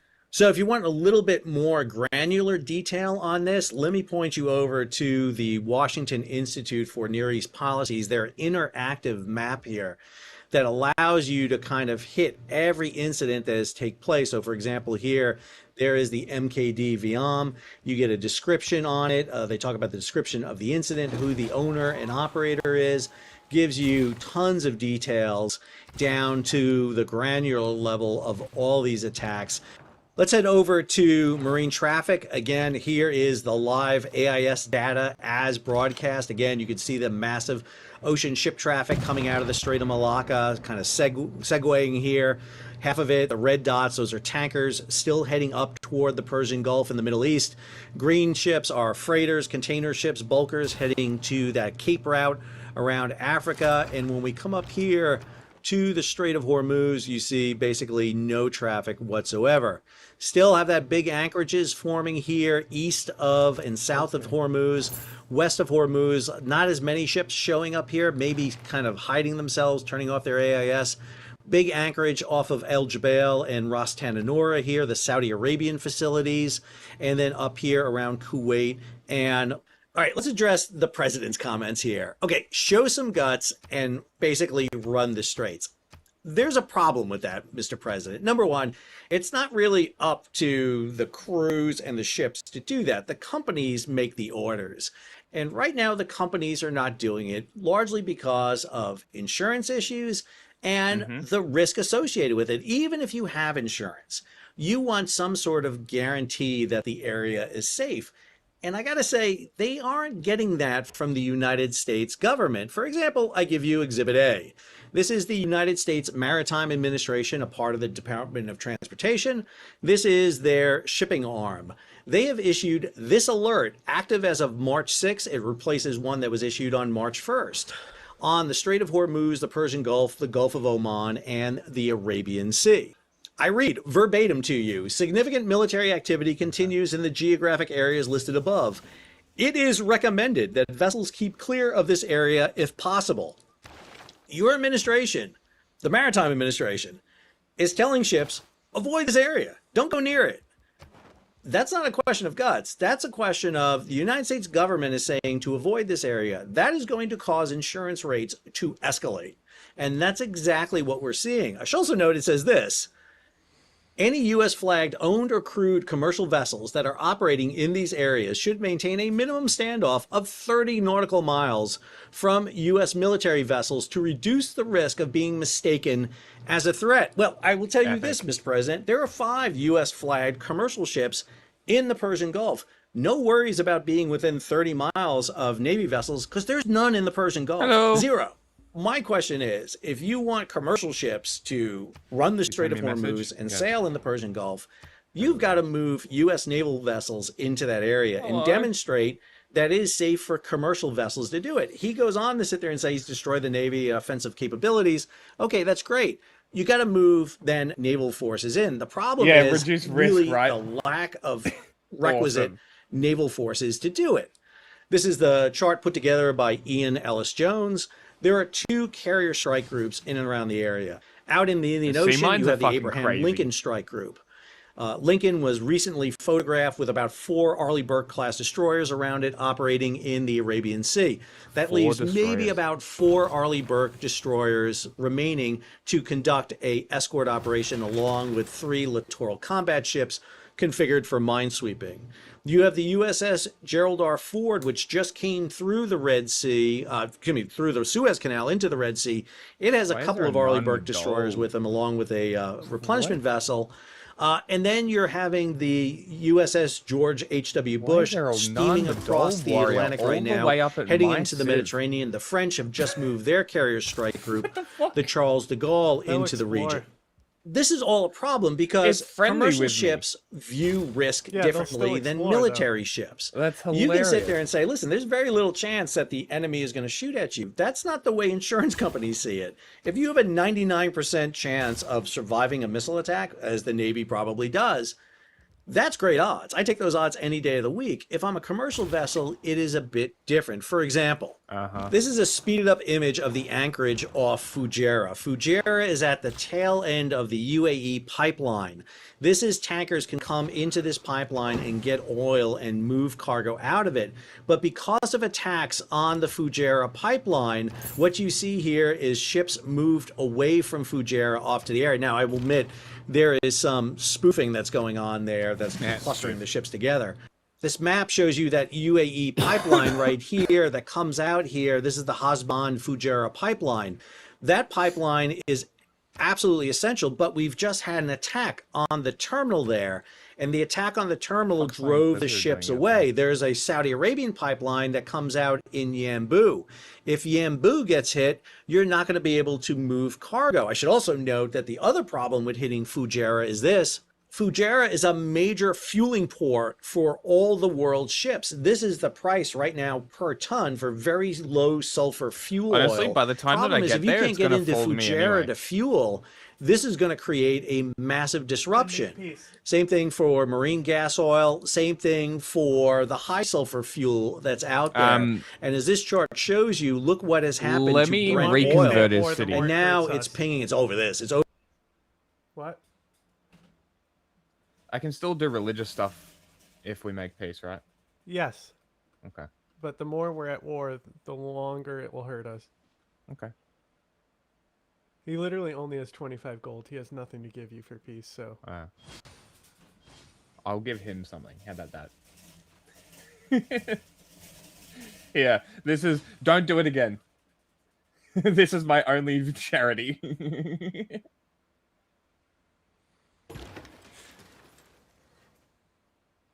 Don't fuck with me. Fucking Norwegian.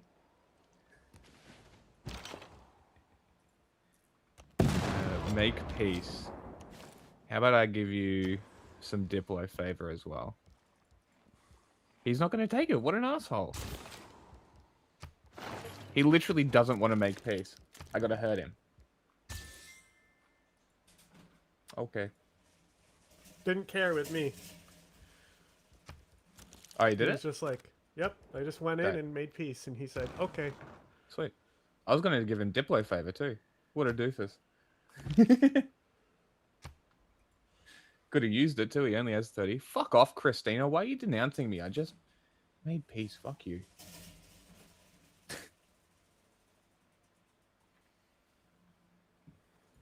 Over 100. It's actually about $112 this morning that it came in on. So, yeah, Mr. President, I agree that we should open up the straits, but this is going to take some action on the part of the U.S. military, particularly the U.S. Navy, to demonstrate that the strait is safe, not just for Do commercial your vessels, job. but for naval vessels. That means putting warships in the strait. Now, we are seeing some ships run through the strait. This Well, story this is from what you G wanted. Captain from Bloomberg, a Greek Dead oil US tanker service exits members. Strait of Hormuz with its signal off. This is the Shedong. A tanker ran through the strait and came out. It's part of Dynacom Tankers Management. Okay, I don't want to use stereotypes at all, but you need to understand Greek ship owners. Greek ship owners have an opportunity here to make some money. And when a Greek ship owner sees an opportunity to make some money, they're going to be making some money. And this is why you see it. If you look at the charter rate right now from tankers, they're insane. I think I talked about it the other day. I said we went from $50,000 a day to $500,000 a day. There was a placement the other day for $744,000 a day. $744. It is insane amount of money. Yes, Scrooge McDuck levels of money. Now, to get around this, we're seeing some really strange things being done. So, for example, this story by Malt Humford over at G Captain, the EU, the European Union, buys 100% of Russian Arctic LNG just 9 months before the planned gas ban. I ran this story a while ago talking about how the EU was being kind of hypocritical in basically shutting off Russian gas, but at the same time buying it like crazy. So Energy Secretary Chris Wright and U.S. Ambassador to the UN, Mike Waltz, went on one of the talk shows this weekend. I think it was Meet the Press. And they talked about the fact that the U.S. is waiving sanctions on Russian oil. This way, India can import, at least for 30 days, Russian oil that is sitting there afloat right now. The U.S. had put a huge pressure on India not to buy Russian oil. And now here they are. Hey, you can buy it for 30 days because we're kind of causing a little bit of a disruption over here in the Persian Gulf. Then we have stories like this with Tokyo, Washington, D.C., and Beijing preparing to release their strategic reserves of petroleum. Now, again, I've talked about this before. Understand, if you cut off the Strait of Hormuz and block it off, there is still oil afloat. There's about 100 million barrels afloat, not to mention other oil that's floating or sailing on ships around the world. So we're going to drain that down. We're going to drain down strategic reserves. The problem is going to be is the shock this is going to do to the system. And so this is why you see Japan, China, US getting ready to dip into their strategic reserves. This is also critically why the US should have replenished its strategic reserves, and it didn't. Strategic reserves are about half of where they should be right now. We then have 2 Gulf states declaring force majeure act of nature here regarding the Middle East crisis. So Kuwait is talking about implementing a reduction in its crude oil production, which is key. I mean, again, this is going to be the thing that's going to force ships into the Gulf. That is empty tankers, heading them up there to grab that fuel, because what Kuwait doesn't want to do is not just take refineries offline, but take production offline. Because once you shut down wells, that is a long time to get it back up and running. Then you have Qatar shutting down LNG. This is also critical because, yes, we have LNG in the United States, LNG in Australia, but you can't up that facility. It takes too long. Plus, you have a finite number of LNG tankers out there. If all of a sudden you got to move LNG from Qatar to East Asia, but now that LNG is going to come from the United States, it's a longer distance. You're going to need more ships to do that. And they are not enough ships out there. So I talked about escorting, and the U.S. Navy is going to have to demonstrate how to do it. Just today, there was a post by the European Union Operation Aspides. This is the escort force operating in and around the Red Sea, Bab el-Mandeb, and the Gulf of Aden. You get this image here of an Italian frigate guarding 2 Italian container ships.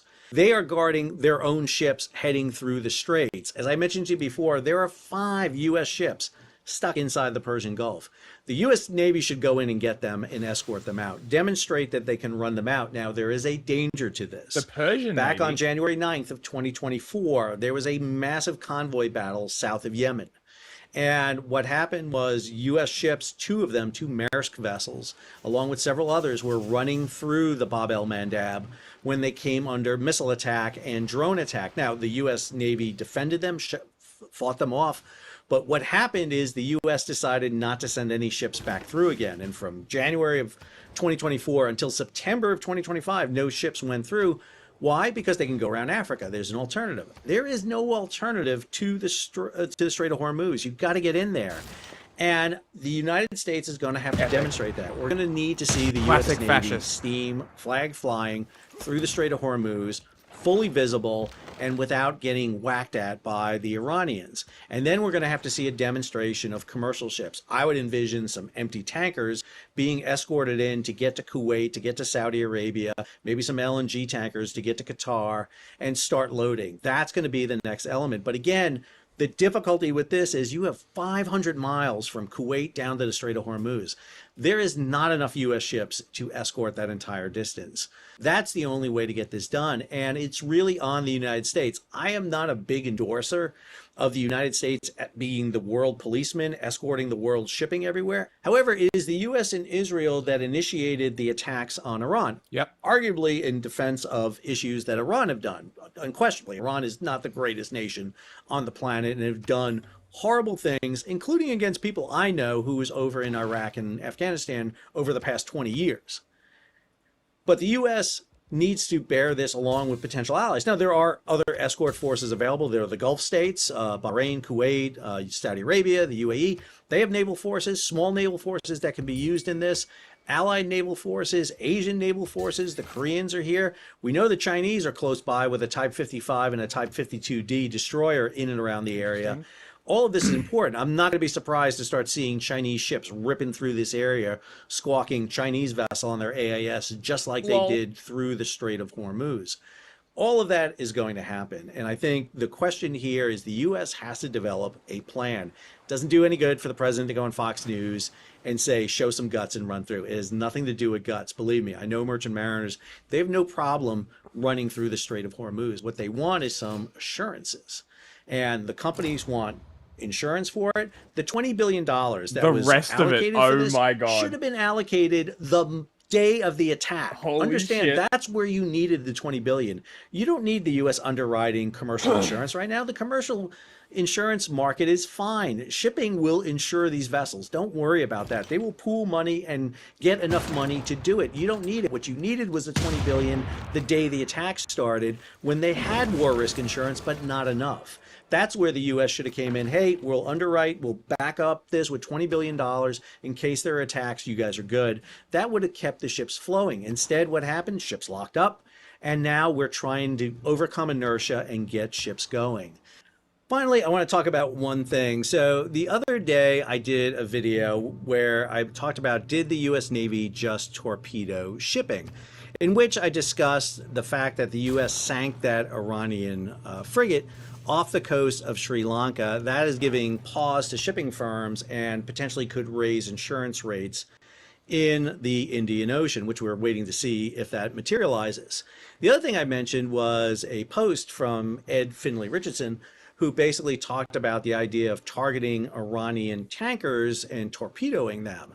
And I sat there and I said, well, let me give you an alternative strategy. And that was seizing Iranian ships, a la the way we did Venezuela. I try to be unbiased as much as I can. And I'm also a historian, and I can't help but talk about different scenarios. I'm teaching 2 courses right now, one on the American Revolution, one on the Civil War, and in those classes, I take devil's advocate side. I'll argue, well, the British should have done this, the Confederates should have done this. It doesn't mean I'm in favor of the British or the Confederates. It means I'm going to put ideas out there, and when I put forward a strategy for the United States to seize Iranian tankers, let's be clear. Number one, the Iranians do this. They're still holding 2 Greek tankers they seized in 2022 in Bandar Abbas. So when everyone's screaming about the Iranians, the U.S. attacking ships, the Iranians are holding ships they have grabbed 4 years ago, still sitting there off Bandar Abbas. Anyway, I am fine with criticism. And I got to say, when people criticize me, I don't run away from it. Hence this image right here. This is over on X. This is from Gen X Girl. Hey, Mercogliano and Ed Finn, which you didn't properly get the thing right. Nice advice, you morons. What's that? Did it say you morons? What does it say? Oh, effing morons. I'm an effing moron, in case you didn't know. There you go. Let's continue on. Torpedo Iran's oil tankers. Well, it looks like they took your idiotic advice. Now the world can thank you both for this toxic mess. What she is talking about is this video right here, which supposedly has evidence that the U.S. has started to bomb Iranian tankers. However, what I will tell you is that's not an Iranian tanker. That is an Iranian Corvette. So you're wrong. Secondly, that's not what I said. She posted a 48-second clip in which she trimmed what I said. Now, I posted a 21-minute video, and then I took the conclusion of that video, which is about 2 minutes and 40-something seconds, and posted that directly. She further trimmed it down and edited it so it looked like I said that we should torpedo Iranian tankers. Listen, I don't run away from criticism. I leaned into it. I am an Italian from New York. It's just the part of my upbringing. I just love a good fight, and I will take that. But I'm going to hit back, just to be clear. And when Gen X Girl, you come at me with that, I'm right here. I'm right here for you any day of the week. Do I regret posting what I do? Nope. Don't regret it at all. I think a strategy to interdict shipping is it. Now, everybody has heard me talk about how much I oppose targeting merchant ships. I do. But the Iranians, go back to the beginning of this video, targeted a whole batch of ships and have killed merchant mariners. They have unleashed that. against commercial shipping, much like the Houthi directed their attacks against ships that had nothing to do with Israel, Gaza, and Hamas. And when this happens, I'm sorry, I'm going to put some ideas out there. Again, historian, maritime security, maritime policy guy. This is what I do. But anyway, my best to Gen X Girl, 1994. Appreciate you watching. And hey, Gen X Girl, 1994, can I give you a piece of advice? It's not Gen Why don't you X. subscribe to the channel and hit the bell to be alerted about new videos for you to get upset about when they come out. Leave a comment. You already did that. Share with other people. Give it a thumbs up. I'm not sure I'm going I to get love a his thumbs up. shit talking. This is great. I'm writing we What do I want these want to out. do?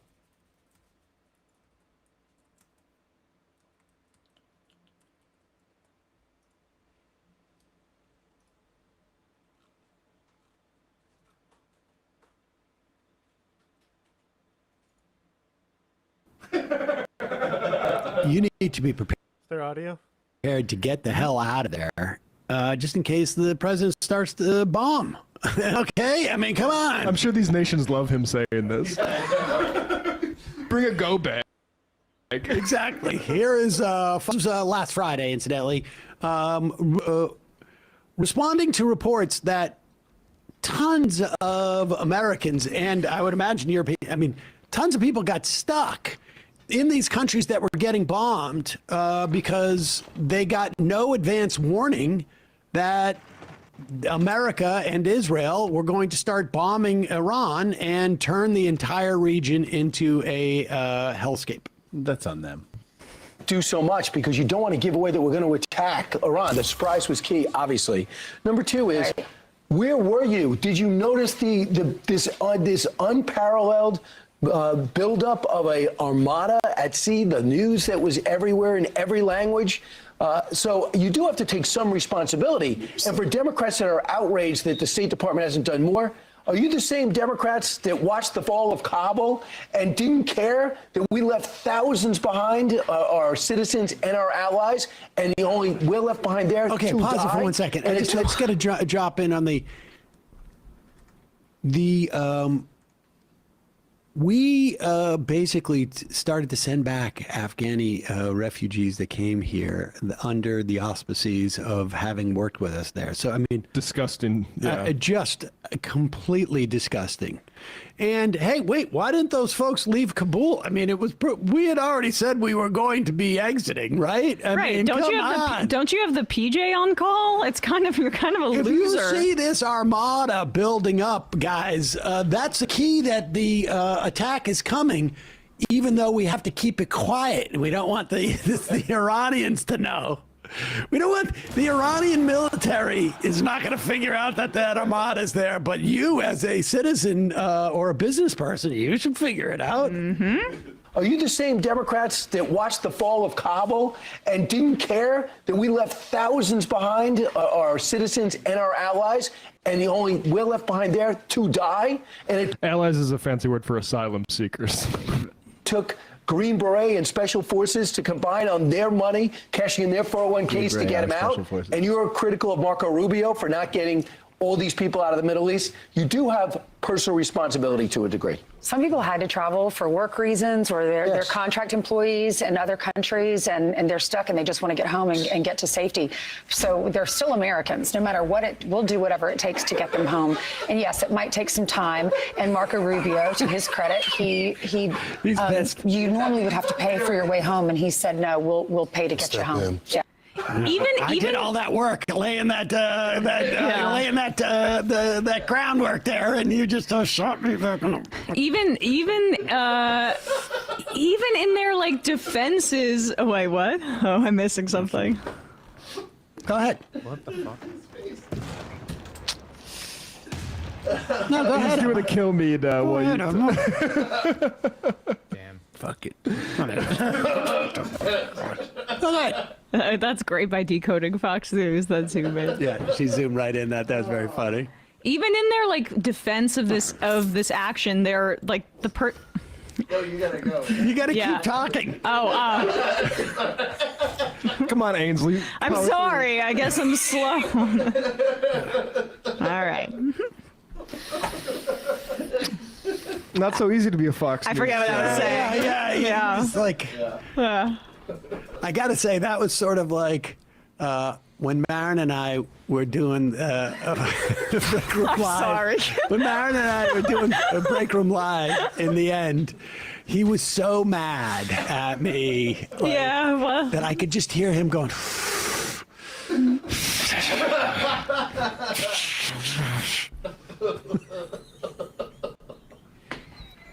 He resented it so much. I think Ainsley like saved his life there too. Dude, you just basically threw all those people. It's horrible. There are only viewers, like to the extent, like that's we're up. It's not like these, Code Pink is in Dubai. You know, the part of the story that will really pull at Americans' Base Code heartstrings Pink? is that a lot of these Westerners who have had Not being in apartments in Dubai? these Gulf states and had to flee them are leaving their pets there. They have pets in their apartments, and there's like I an heard about this. epidemic Did you hear of about this? people leaving their pets and just fleeing the country. like we talked about with Juan Cole, like how do you ever recover this sense of safety for any of those states now that are literally just vacation destinations where like Phil Mickelson could go play golf or something like that? People realize like, oh, you can send a drone at these like fancy buildings that they're putting up there. Someone needs to tell that pet story to some white moms in the middle of the country, and they'll finally turn on Trump. It's like weapons grade propaganda for No, they Americans. won't. They didn't care about Christine Nome killing her dog. Mm-hmm. That is true. I genuinely, like, you hear these quotes where Trump's like, could this inspire attacks on Americans on U.S. soil? And he's like, I guess. I mean, that's... I'm going to die soon anyway. Do you think that he cares if somebody, like an American in the Middle East in one of these countries dies? No. I actually think they want it. It would give them more of a pretext to keep going. Oh yeah, that's the only way the ratings go up on this war. Just sound like Trump. I'm not saying that they're There's an trying attack. actively. Barron, I'm not I saying got they're a job for you. Hey, Tiffany, we need you to go. It's all on the table now. It's all on the table. I'm not saying they're actively trying to create a situation where there's a terrorist attack, but are they doing anything to stop it? Cash Patel's chugging beer every time all day. Withholding security funds for the World Cup. Tiffany, you're with the 82nd Airborne now. All right, couple IMs. Let's get out of here. Tucker's bed demon. I started taking Nutrafol because of you guys. You better expect some angry IMs if I end up like Ben Shapiro. I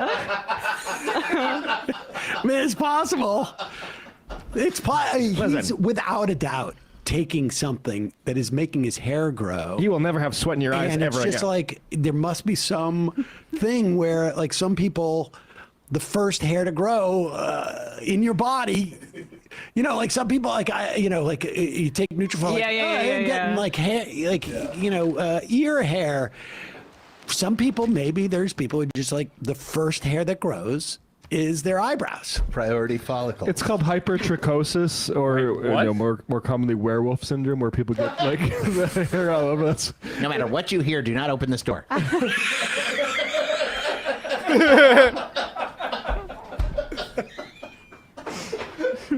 Ow! Ow! Ow! Sweetheart, do not open this door under any circumstances. That's fantastic. Where, Ben? Hey, folks, don't forget to hit the subscribe button and check out our daily show. We do it every day at 12 p.m. Eastern for about 2.5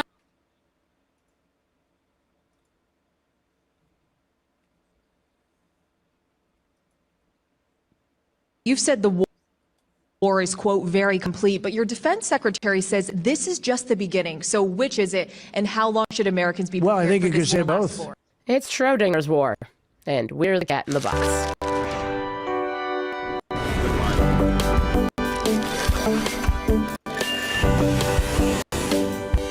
It's Tuesday, March 10th. I'm Jane Coaston, and this is What a Day, the show wondering why President Donald Trump is reportedly giving people shoes. Yes, shoes. According to a new report from the Wall Street Journal, Trump is obsessed with a particular brand of dress shoes, and he is now just giving them to members of his staff, agency leaders, lawmakers, basically any man in his orbit. This is after allegedly guessing their shoe size in front of them. And everyone is too afraid of Trump not to wear them. Donald Trump or some ancient European king. Hold on. Where have we seen matching sneakers before? Hold on a second. Jack? Where have we seen matching sneakers before? What is that normally? Heaven's Gate, motherfuckers. I was trying to remember the name.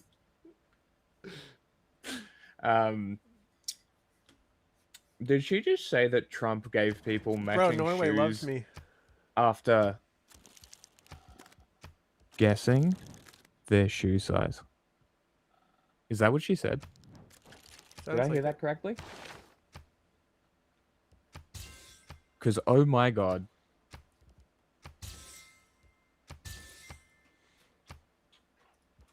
Incredible. It's so funny. We ended the war with Christina, and guess what she did? What? Immediately went back to war with Russia. She has his capital, and she's about to take his next city. He's fucked. He's going to be out of the game. That's great. Wow, she already has full loyalty on this city, too. Oh, there it is. She must have put a governor in there behind it.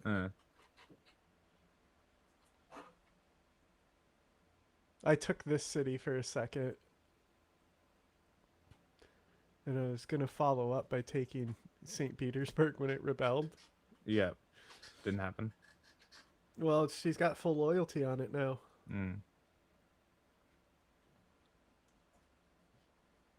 Did someone already build the Patola Palace?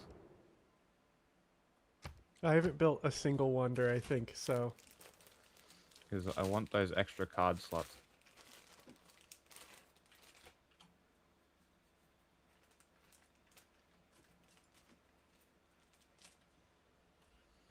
Who can tell? On today's show, President Trump continues promoting the questionably named Save America Act, which almost certainly would do the opposite. And the Department of Justice makes a deal literally no one asked for with Fucking Live Norway Nation, the built parent company of Ticketmaster. Bad news. Your Beyonce tickets will not be getting cheaper anytime soon. But let's start with the war in the Middle East. It's been a little over a week since the United States and Israel started bombing Iran, and we've heard more than a dozen explanations from the Trump administration about why, exactly, this war began. But if that wasn't confusing enough, now we're starting to hear new, wildly conflicting messaging from President Trump about the end of the war. On Monday morning, Trump told CBS News that the war is, quote, very complete, pretty much. But later, during a meeting with GOP lawmakers at their annual retreat, Trump made clear that the war was not, in fact, complete, saying, quote, we go forward more determined than ever to achieve ultimate victory that will end this long-running danger once and for all.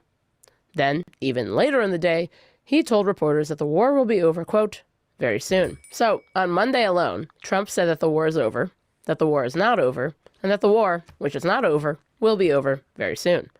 A reporter asked for clarification. Mr. President, you've said the war is, quote, very complete, but your defense secretary says this is just the beginning. So which is it, and how long should Americans be prepared Well, I think for you could this war say to last both. for? It's Schrodinger's war, and we're the cat in the box.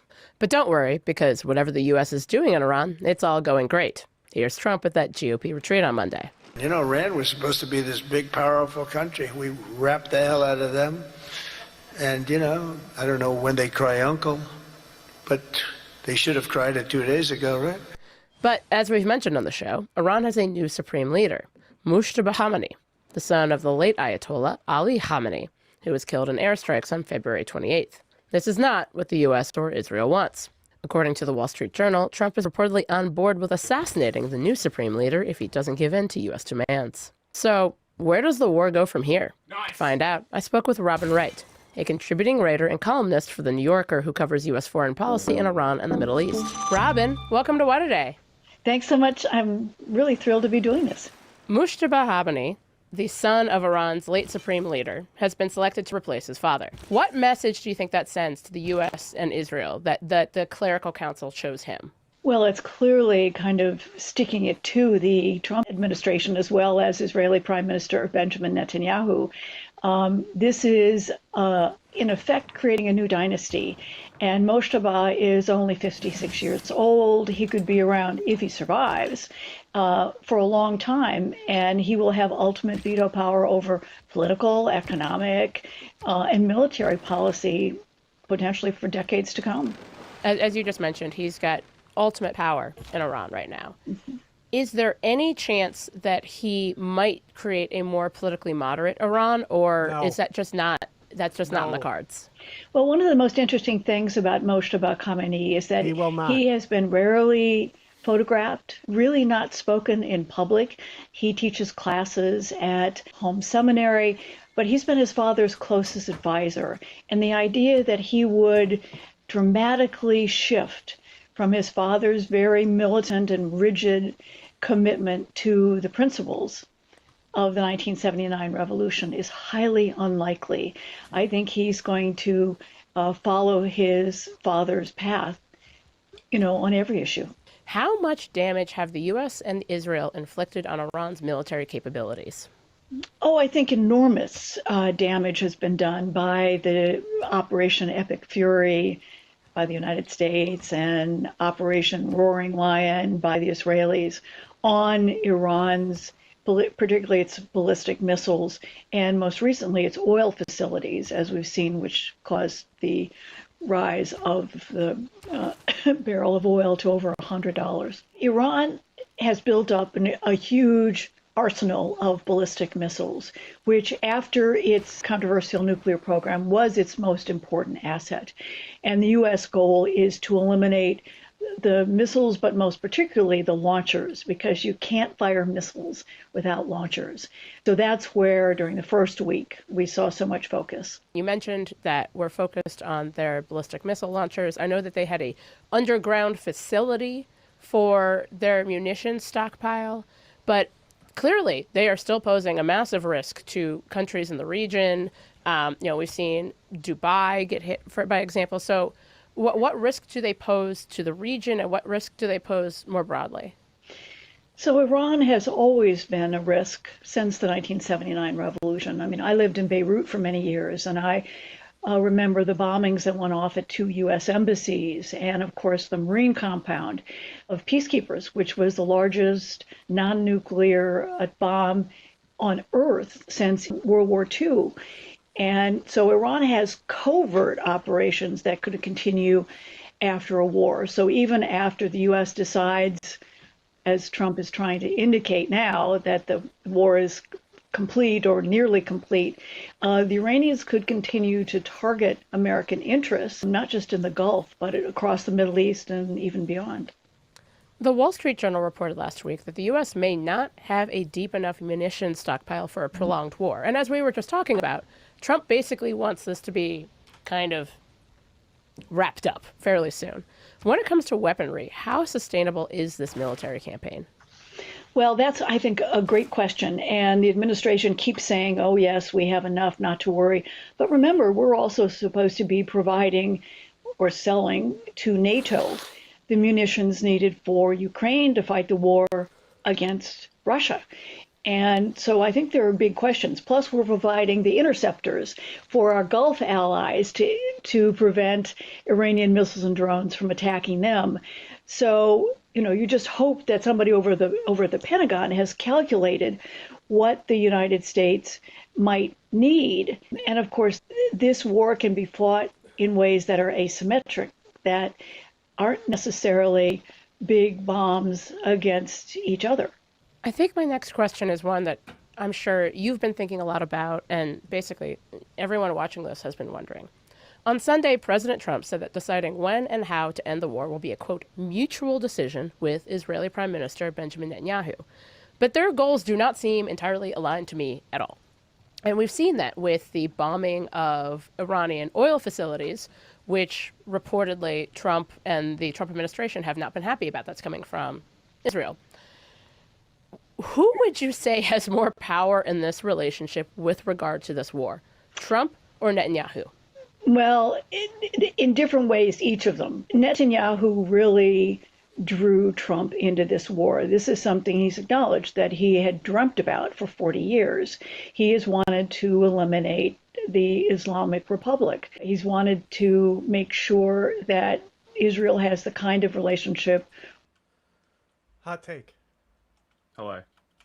I think we should cut our losses and start over. What do you mean? Nubia's way in the space race already. Seriously? Yeah, look at the tech tree.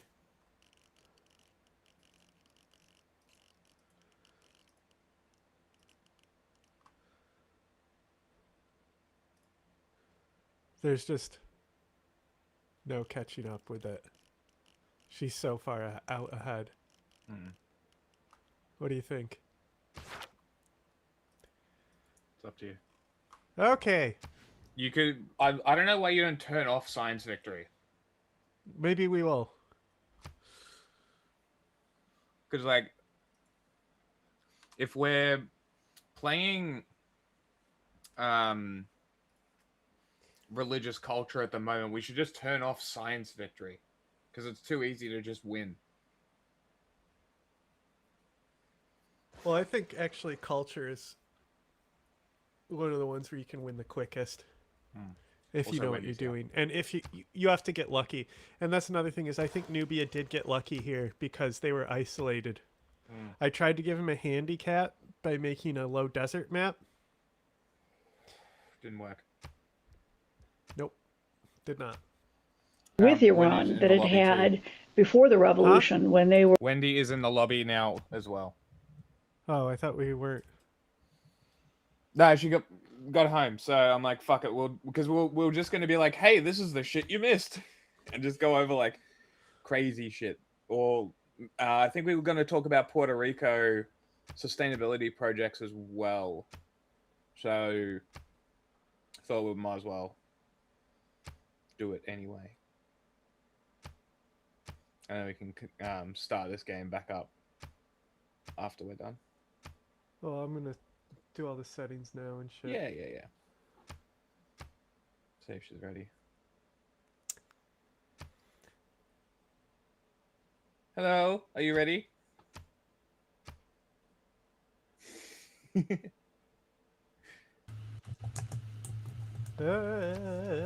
I hear tapping. Tap, tap. Hello? Can you hear me? Yes. Hello. Can you hear us? Maybe she can't hear us.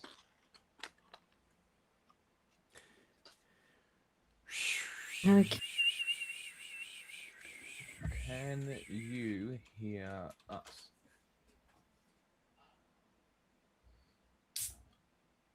You want Science Victory off? Yeah. Okay. Turn that shit off. Everything else can stay on though.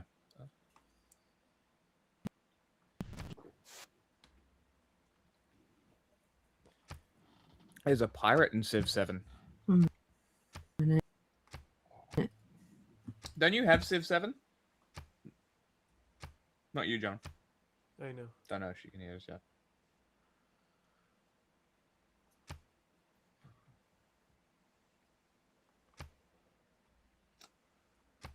I think it actually connected. Are you guys? Can you guys hear me? We've been able to hear you the whole time.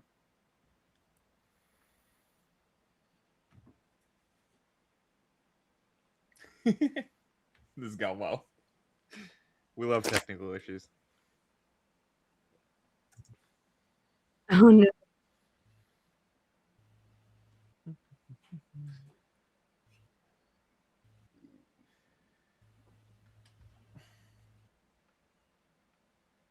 Pew, pew, pew, pew, pew, pew, pew, pew, pew, pew, pew.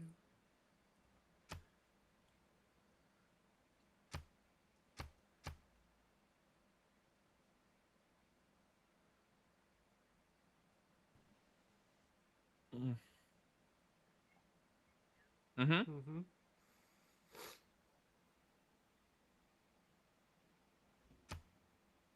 Could hear you the whole time.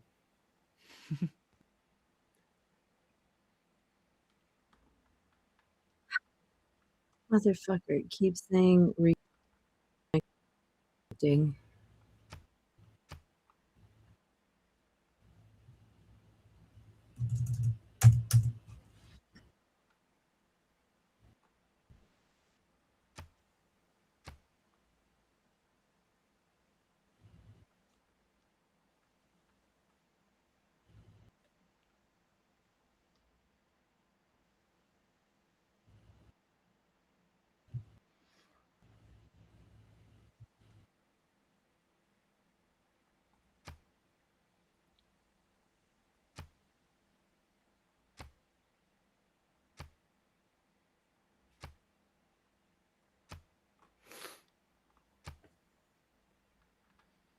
Okay, you can join this so we can start it.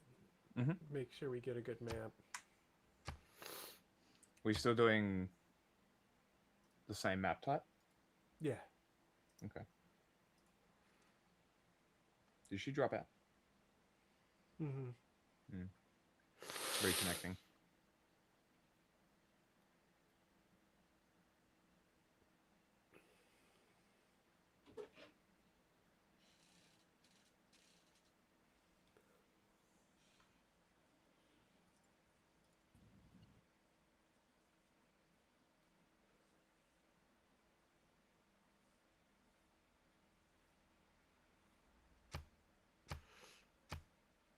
So I'm curious that if I'm Canada and we're on the same team, if surprise wars can be declared against either one of us. Because I wonder if being on a team neutralizes my ability to not get surprise wars declared on me.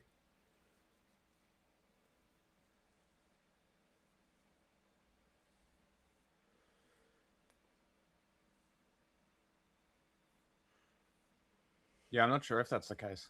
My connection isn't working. It's not connecting to you. I'm going to restart my game.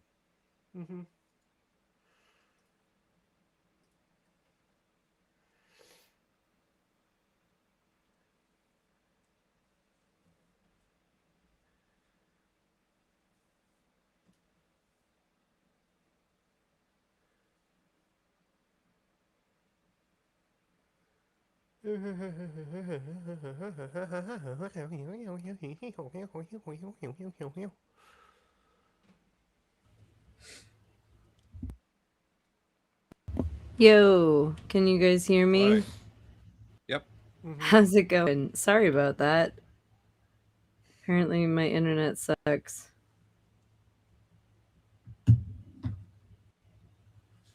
Not an issue. We could hear you the whole time, though. Oh, you could hear me the whole time? I was over here Yeah, the like whole time. cursing at it. I think you might have muted yourself a few times. But, like, when you were talking, we could hear you. Yeah, no, I do have Civ 7. I'm actually playing it right now. Now it's better. I like it. I think you should try it. Like, Too expensive. for it to go on sale, and when it goes on sale, it's worth getting. Because it looked like there's a pirate leader.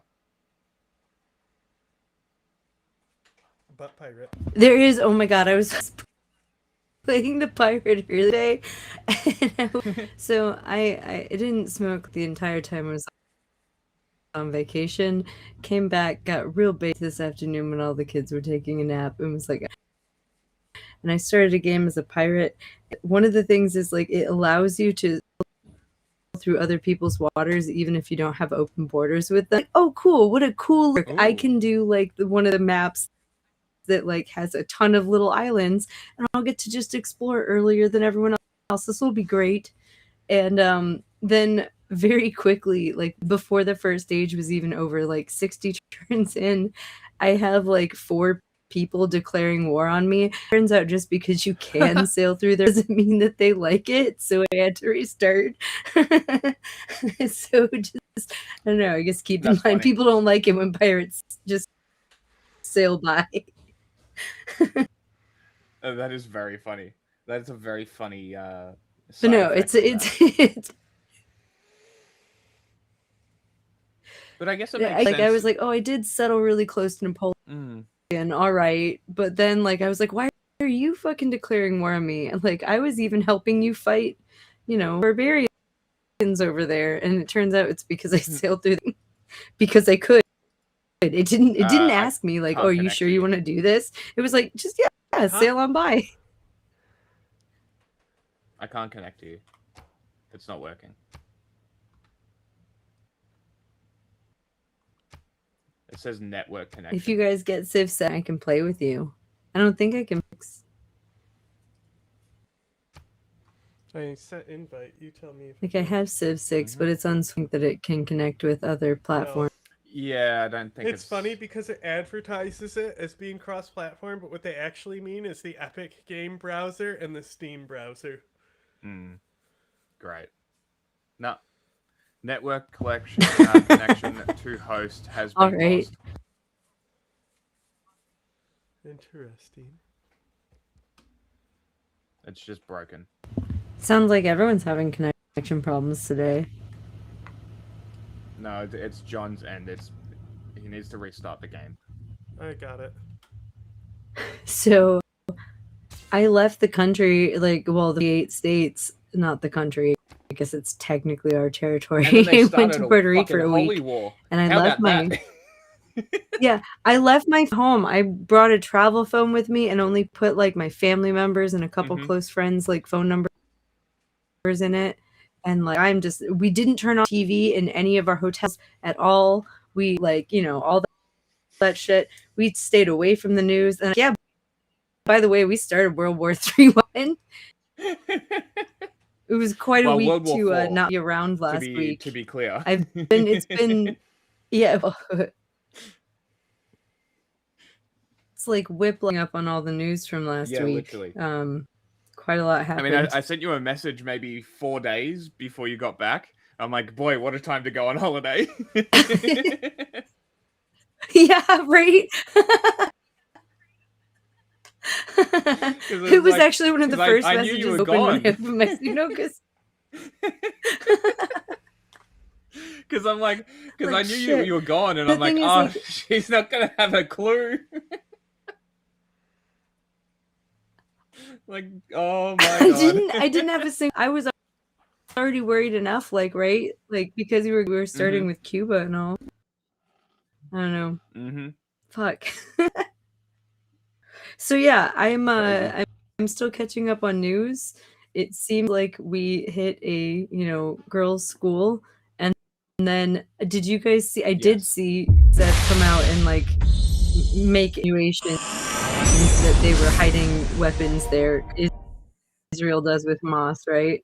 Well, of course it was. But this is the other thing, right? I've been seeing Iranian accounts posting pictures of IRGC moving shit into schools. And like, it's also not beyond the Iranian government to observe that Israel and America don't give a shit about killing children, and therefore create the incidents on purpose because of the opportunity. Yeah, so that's what it really seems like, and nobody wants to talk about that because it's it does make us rhetoric, choose but no, between killing children and and America has no qualms about it, and neither does Israel. It is both. It's both. But we didn't have to bomb that school. No, we didn't have to. I want to exactly, and this is make that very the clear. argument that needs to be had. But we didn't have and to. This is the school. No, and this is the discussion that should be had. Not we need to reactionarily side with Iran.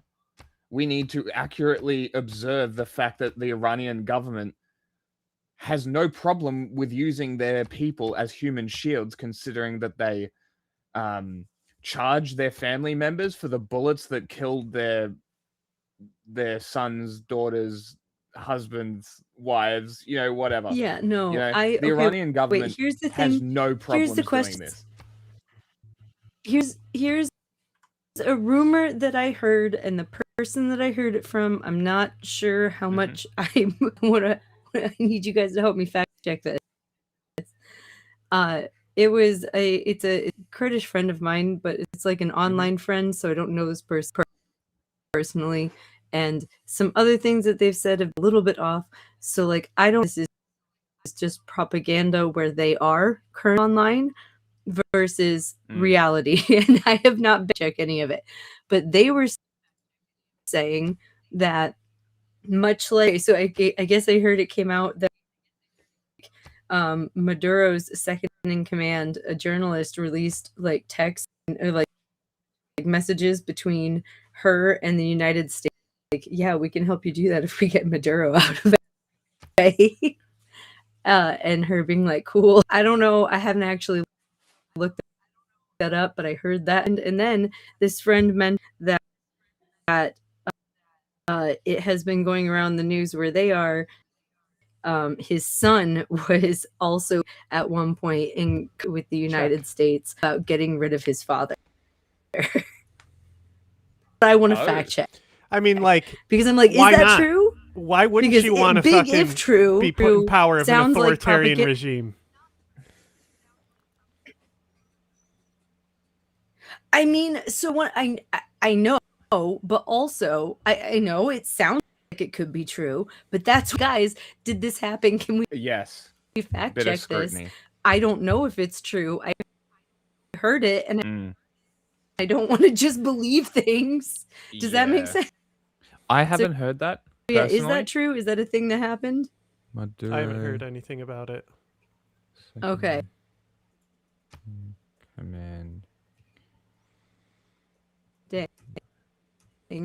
Let's see. Because that is one of those like big, but also Daily could be Wire. true. And like, so I fuck. It sucks that you can't just believe more.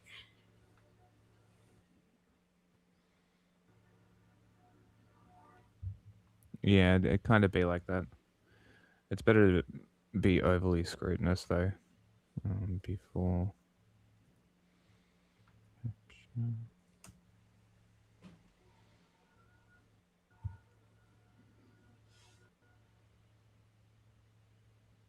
Secret communication occurred between key figures in Maduro's inner circle months prior to the operation. Let's see what these sources are. Korea. And AI. Korea, okay. Yeah, it's weird.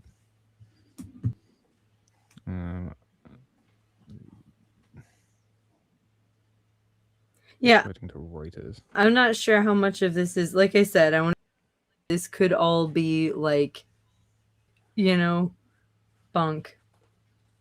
Fuck, being gone a week kind of sucks. Because it also, like, it also Yeah, it shouldn't be that. sucks because the older news gets, the harder it gets to find. Yes, Oh, yeah, it's a problem. did you guys,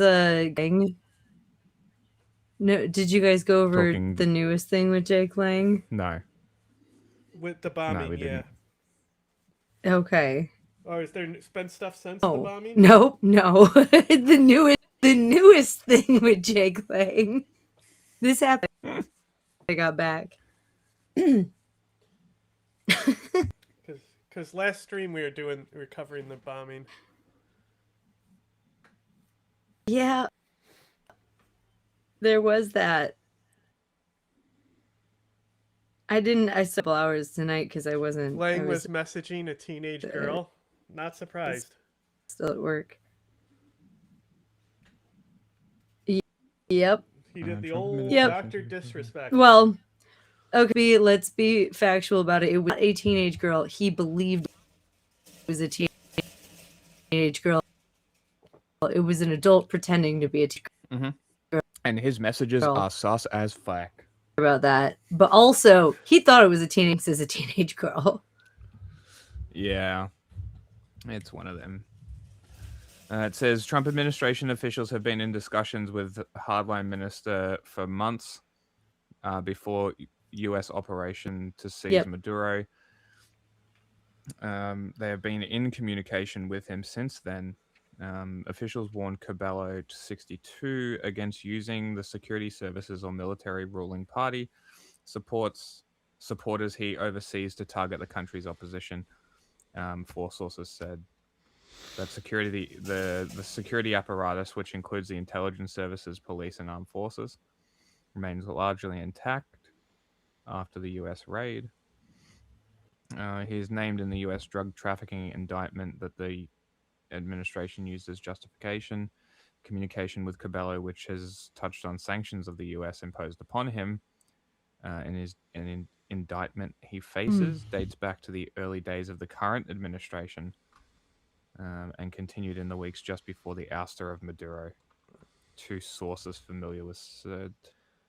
The administration also has been in touch with him since the ouster, for people have said.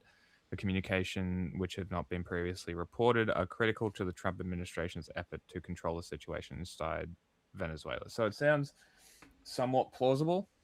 Whether it's like planned from an internal coup, I don't know if I can go that far.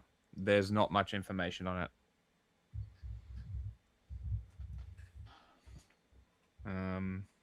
I hate that it was cutting in and out and I missed most of what you said. Sorry, can you say that again? I'll send the article.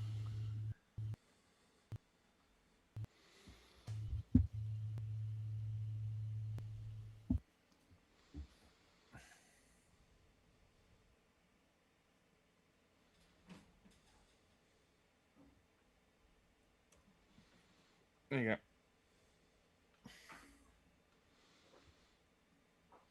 All right.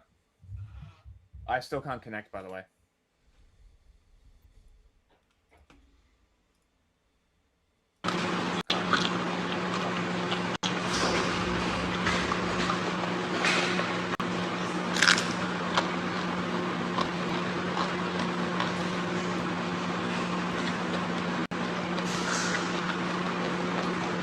It's broken. Give me a second. The whole thing is broken. Give me a second.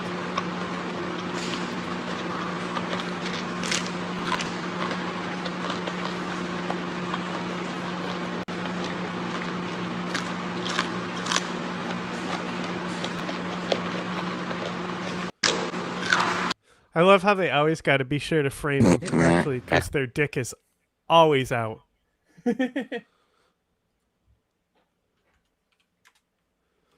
Got to be careful how you frame. Hang on. There's not a lot of games online right now either. So I wonder if the Civ server is just broken. Might be.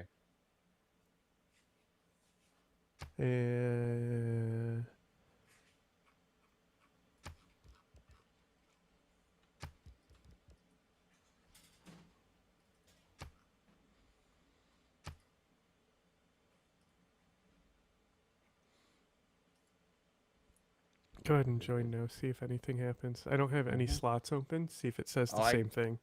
I closed my game. It was broken. 1 second.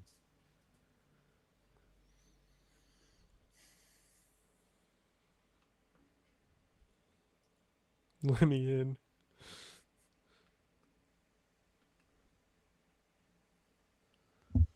Okay, so I'm not allowed to do anything else with my internet while we're doing this. I'm not allowed to type anything because it is not so great right now. I have a feeling it has something to do with a bunch of infrastructure being torn down by tornadoes last night, but probably. Who knows?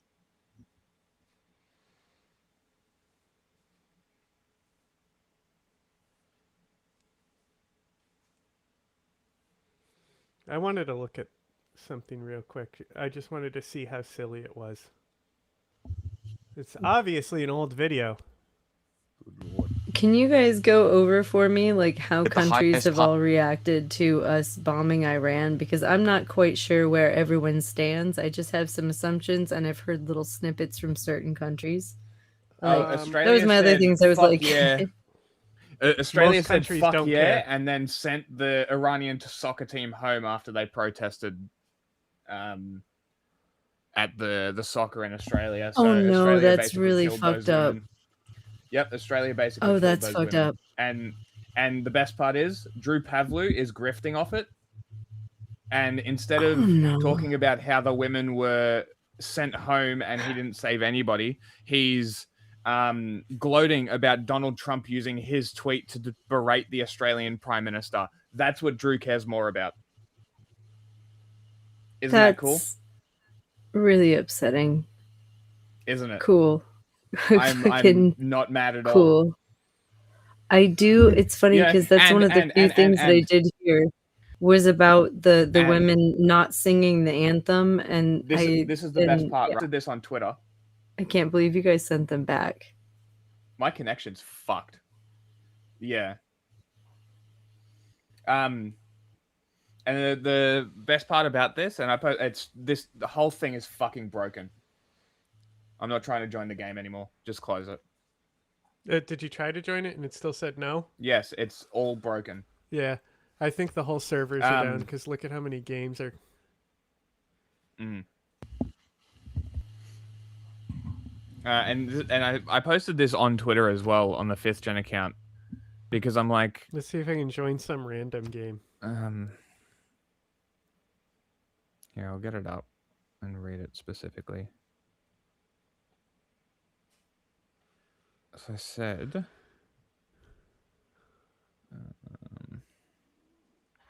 Yeah, so I can't Here, I even said join that- random games. The whole network is down. the use of these women as meat shields by the global Christian fascist movement to justify the slaughtering of their brothers and sisters in Iran is just as repugnant as the Australian government abandoning these women, once more showing how little Australia cares for women. You will see these women and the utter failure of the Australian government to protect these women and offer asylum. I believe about 7 ran away and got special visas, but only because they ran away. Being used as a club to bash the other women that Australia failed. The ISIS brides. And I've already been seeing this, right? Women the Australian government let fall to the Islamic State. Australia expressed approval and support for the strikes on Iran, sending support aircraft, and now what? When crunch time comes to stand on your morals, Anthony Albanese buckles like the coward he is. Makes sense why he allows all the slave products into China when human rights are irrelevant. Like, it's just... I mean, you Like, couldn't the- even the like whole send them a little situation telegram here. that says if you run away, we'll keep you. Like, come on, guys. Yeah, it's crazy. Man. Like, it's actually nuts. Wait, so I some of the think they- teams Oh my and God. they do get to stay? Twitter changed the Iranian flag to the Monaco's flag. Yeah. Hilarious. What'd you ask? Sorry? Wait, so some of the women did get to stay because they ran away? Just because they ran away, yeah. And then the Australian police escorted Oh, them to the crazy. plane under their IRGC guard. Very cool. What a cool country. So that's Australia. Outside of that, I'm not sure because I've been a little busy abusing these cunts. I you heard did of other- see that the other UK countries? came out and was like, "Oh yeah, we definitely knew about what was going to happen." And I know that Rubio came out and claimed that that Israel jumped the gun during negotiations, but we followed him in anyway. I don't know about that. I don't know how truthful that is, you know?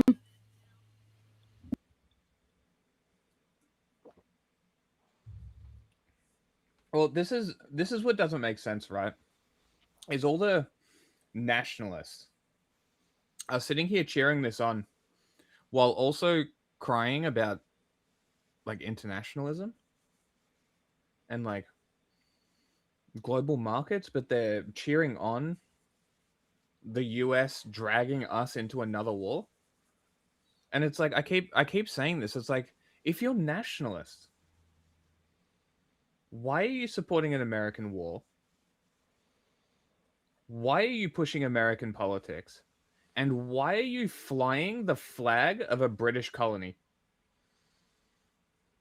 You're not a fucking nationalist. You're a dickhead. Like, it's insane. Like, if you're a fucking nationalist, push for a push for nationalism to fucking leave the Commonwealth. I don't understand. And it's like, it's these people who are supporting this shit here. And then they use Iranian women and what's been happening under the Islamic government in Iran. No, but to those justification people, for their they're the ones support. who say things like, our race is our nation.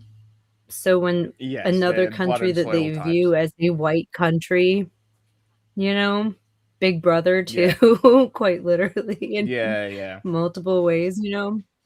I don't know. Multiple No, Big you're Brothers. 100%, I guess. you're 100% correct. I mean, it's kind of like Britain is like our big brother, and then Australia's like the little brother, you know, like. Yeah. So I don't know. You might be the baby, but it's time for war. So, you know. Put your big boy pants I on. don't know. Yeah, put your big Right. boy I wanna pants see on what- and pretend to be I an wanna adult, see what Australia. Charlie Kirk has to say here about spiritual warfare. I want to see if it's something. Oh, okay. Education. And what I was unknowingly on the cutting edge of was something you mentioned earlier, is that conservatives have now become low trust of institutions and liberals have become high trust of institutions. Whereas liberals are the ones that will defend the FDA and they'll defend the CDC and they'll defend Pfizer and they'll defend the intelligence. That's defending Pfizer. That's really. But they will. Yeah, because they're high trust of because institutions. there's no one more trustworthy from a leftist perspective than big pharma. And Have you ever they heard find someone themselves defend defending Pfizer? institutions. Yeah. In the 1960s, they were low trust of institutions. Don't send us to war. You know, there's. Yeah. Whereas today, actually, and I was on the cutting edge of Leftists this. still like that. Was in 2012, 2013, 14, conservatives were still on the high trust of institutions. Okay, so let me rephrase that slightly. Please, because, yeah. well, because But you there's a understand real, what I'm I trying to do, get I at. do, You I have do. to Well, there's a understand real how those conundrum there because institutions a change after conservative that with low is trust in trust in them. institutions is Is like it an still a conservative? oxymoron, right? Yes. Well, but that. But we're trying okay, to so- conserve something the institutions have destroyed. Well, okay, that's the thing. So imagine that there's a hierarchy of institution. There's the fringe of the institution that's pretty exploratory. You can move into the center that's more conservative. Then you can move right to the bottom, which is, well, what? Well, I would say it's religious fundamentally. Like as you move towards the core, That's right. you move towards what's more religious. And so the conservative stance doofus. isn't anti-institution. It's a stance that notes that I know what's happened. You know, in the story of Moses, when Moses goes off to get the commandments, so he's the Simon. pipeline to God, right? He leaves his brother in charge, Aaron. They have a rave party. That's exactly right. They make throw this golden knickers calf, which is a materialistic object, and they have dance a naked rave in the streets and party. have an orgy. And that's what happens to the political when it's detached from the sacred, when it Oh, that's loses exactly that. right. Okay, so it isn't that the conservatives Don't care about your have become interviews. Anecdotal evidence skeptical doesn't of matter. Institutions. It's that the conservatives have noted that the institutions. Like, how do you revitalize an institution? that's- Okay. I wanted to see if it Okay. was about trans people and stuff. That's all. Oh. I It's will just say about it's one of the few times trusting that I will vaccines. defer to Stephen Colbert, who I don't generally like all that much. But he had a really good thing where he was talking about how he doesn't want his religion and his state to mix because states will eventually fail because they're, you know, fallible. And he's like, I don't want to feel like I can't let my state fail or my religion fails. Like that sounds dumb because states will, you know, fuck up. Yep. And then, you know, yeah, I don't know. He said it way more eloquently, but I mean, same with Iran, same with Israel, same with fucking us. Like, just fucking stop it. Stop Theocratic, with the fascist, holy war. yeah. Stop with the holy war shit. Fucking sick of the holy mean- war shit. I'm not here for anyone's fucking holy war. The fucking US being like, we need to bring the apocalypse. Like, fuck off. Like, literally telling troops. actually get fucked. And that's when I started calling it a holy war. That was When one I of the saw ones that I that, was that's like, when I oh, wait, started. they're saying it out loud to the troops that might Yep. go die. That's Yep. insane. We've Yep. reached that point already. It's a Holy it's shit. a literal holy war within a year. They're not going to let us have elections this fall, guys. That's where we're at. Like, I know I said it before, but like, please hear me when I say that. Mhm. Like, get yourself ready because, like, not gas prices, food. I don't know if you have the ability to plant any kind of, like, you know, garden whatsoever, it will help. Do it. Even if it's just in pots on some kind of a stoop. Like, you can grow something, you know? It sounds dumb, but you really can. Lettuce can grow just about anywhere, and so can like peppers and things. Anyway, shit's gonna get expensive, and it's gonna suck for a lot of people. Yeah, it will. It really will. And you know, it's not going to be anyone. It's not going to be Trump's fault. It's going to be your fault. It's you. You didn't listen. Look at You know what what? made us do. This is actually, you know what? This is actually what I've been fucking training for. Okay, I hate vegetables, but I can grow them like a motherfucker. So I will be feeding people. Thank you. And that's illegal. That's illegal, right? You know what? Hey, like the like maybe the trope of having too many tomatoes won't be a thing this year. Who knows? Maybe when they go rotten, they can be put to use. No, I mean like as in when you grow tomatoes, you end up with you always end up with more tomatoes than really? you need when you have you ever grown tomatoes? No, I never. Well, if you like have 4 or 5 tomato plants and they're hardy little plants and you got them growing up a little thing, like you'll end up with way more tomatoes than you need. Like same with They're just a zucchini, fucking- and tomatoes. It's Interesting. like Are a they just thing. like Like a people are weed? always trying to give away their zucchini and tomatoes. Maybe this year, well, I don't know. Well, I have a lot of friends who are talking about canning and stuff, so I'm like, okay, maybe I'll teach people how to can this year. Who Canning's knows? a good idea, especially diced tomatoes. Can that Mhm. shit. That's a Well, good idea. Or make sauce. Peaches? Can that. Yeah. Peaches? Well, I Can don't of grow pe- can of peaches, but peaches? I don't grow peaches, but Well, you that would be need a tree. nice. Yeah. Yeah, well, I mean, yeah, you would, have to have a whole. fruit trees. Rate the fruit tree. Well, I mean, Love I a lemon have tree. blackberry Go piss on that bushes. lemon tree. Well, if I wanted to grow them here, I'd have to dig a few feet deep and then put a greenhouse over them because it too much frost. It gets too Yes, fucking yes, of cold for that shit in the winter. Yeah, of But so I don't have any fruit trees, but I do have like blackberry bushes and things that are starting to grow back there. Are they the prickly ones? Do you guys have the prickly ones? Oh yeah, yes. Yeah. Are there any without prickles? Like I guess know. I don't That's why I have. asked the question. I didn't buy them. These are transplants from up another property that my family owns up in Michigan because they're the blackberry bushes that I had as a kid. So I don't know. Well, These that's are cool. not commercial. These just grow. And yeah. And the blackberries, they're edible, just like wild ones like that? Yeah. Interesting. They're delicious. Make jam out of them. How It's do the you- best how do you fucking even jam you'll tell- ever have in your life. So how do you? This is so off topic, but how do you actually tell whether a wild berry is poisonous or not? I mean, blackberries are very distinct. Because Like, I can send you a blackberry. like Google. like Okay, bush I that can't has a look things. poisonous fruit. Google. I don't know if it's like a North American. Look, Google North American wild blackberry. It's a very distinct plant. Like it has thorn. It has like a specific color. Like it's kind of reddish, right on Okay. the branches. And then you look at the berries, and you're like, yeah, those are definitely fucking blackberries. Like and Okay. any berries that look like that will kill you around Common here. wild berries. Like I know huckleberries won't kill you. They look like that. Mulberries don't taste good, but they won't kill you. Okay. Huckleberries are so good.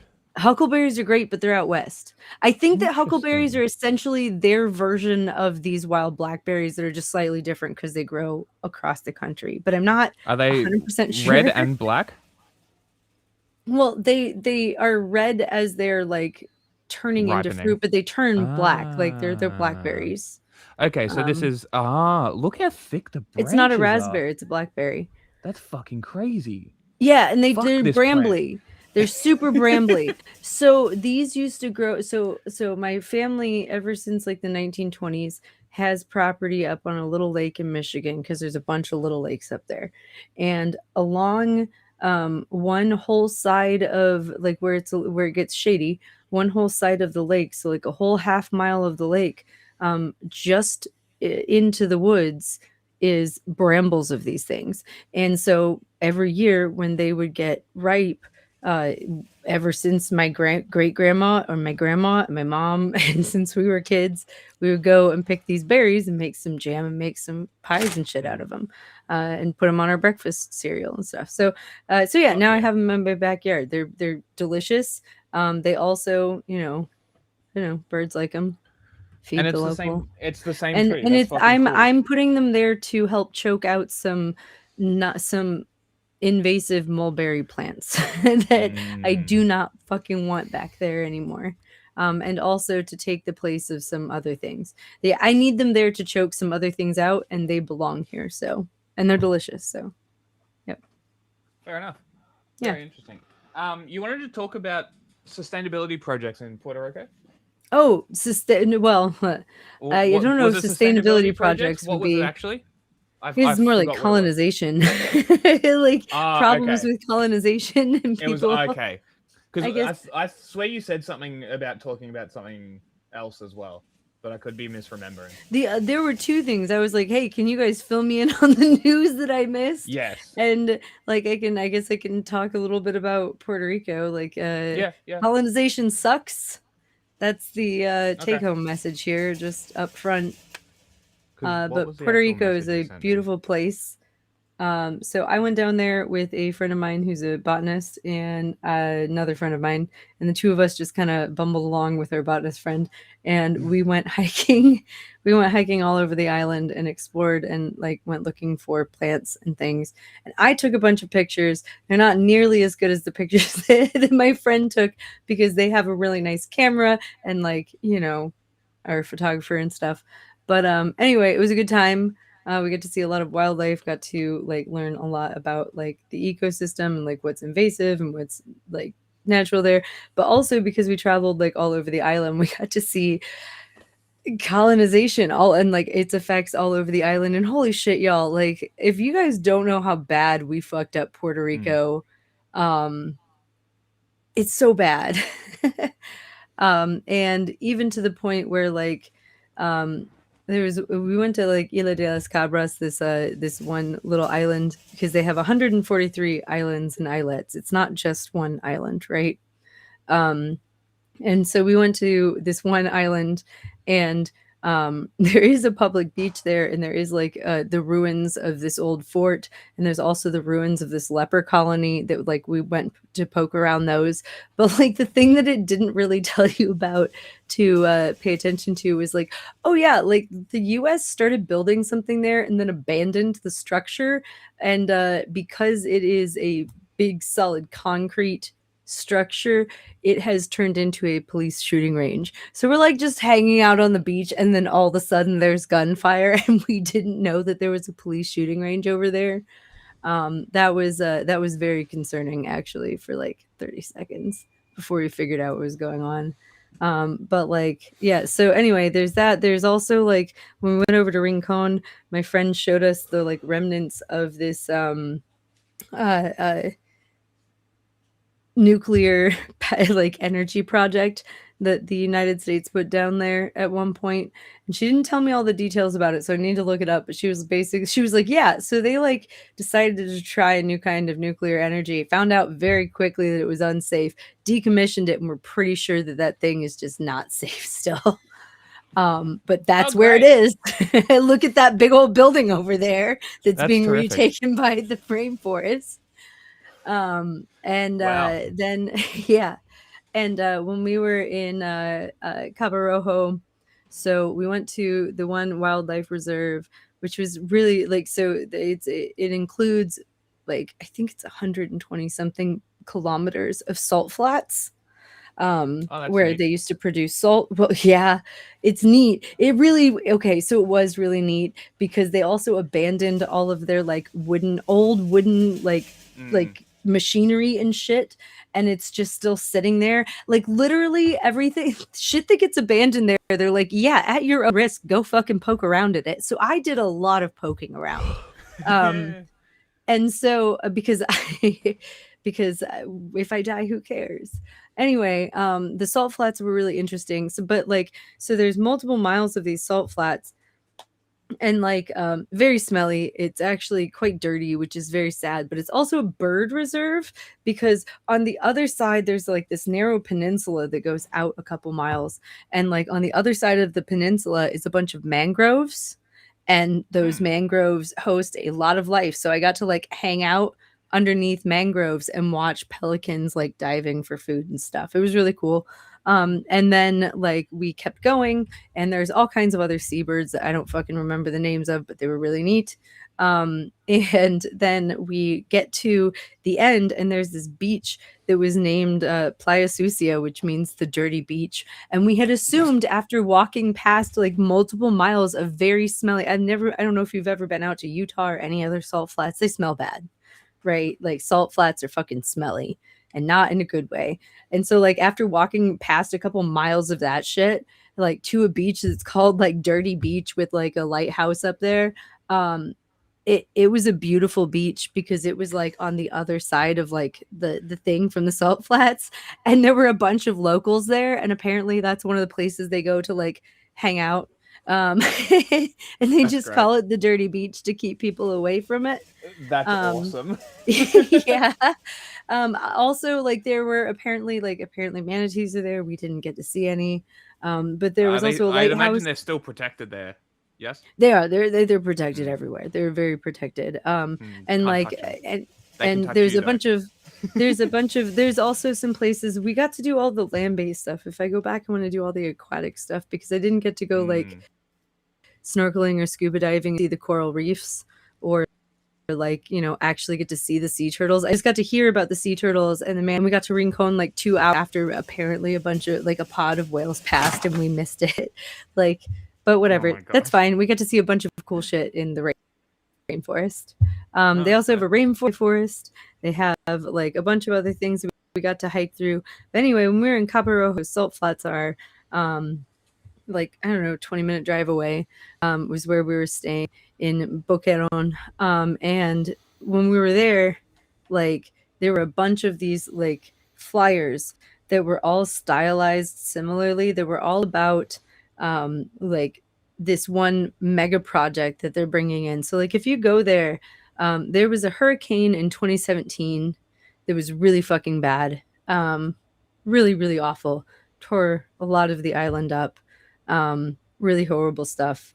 Anyway, they still have not recovered almost a decade later from that. So like every fourth house is still in ruins. Is this when Trump was throwing paper towel into the crowd? Yeah, this is when he was like, "We love Puerto Rico." You remember that? Yeah. Yep. Yeah. Yep. He's lobbing paper towel into the crowd. And MAGA loved it. Yeah, that was God damn it. Oh my God. That was like 10 years ago. Fuck everything. I hate this shit. That was that one?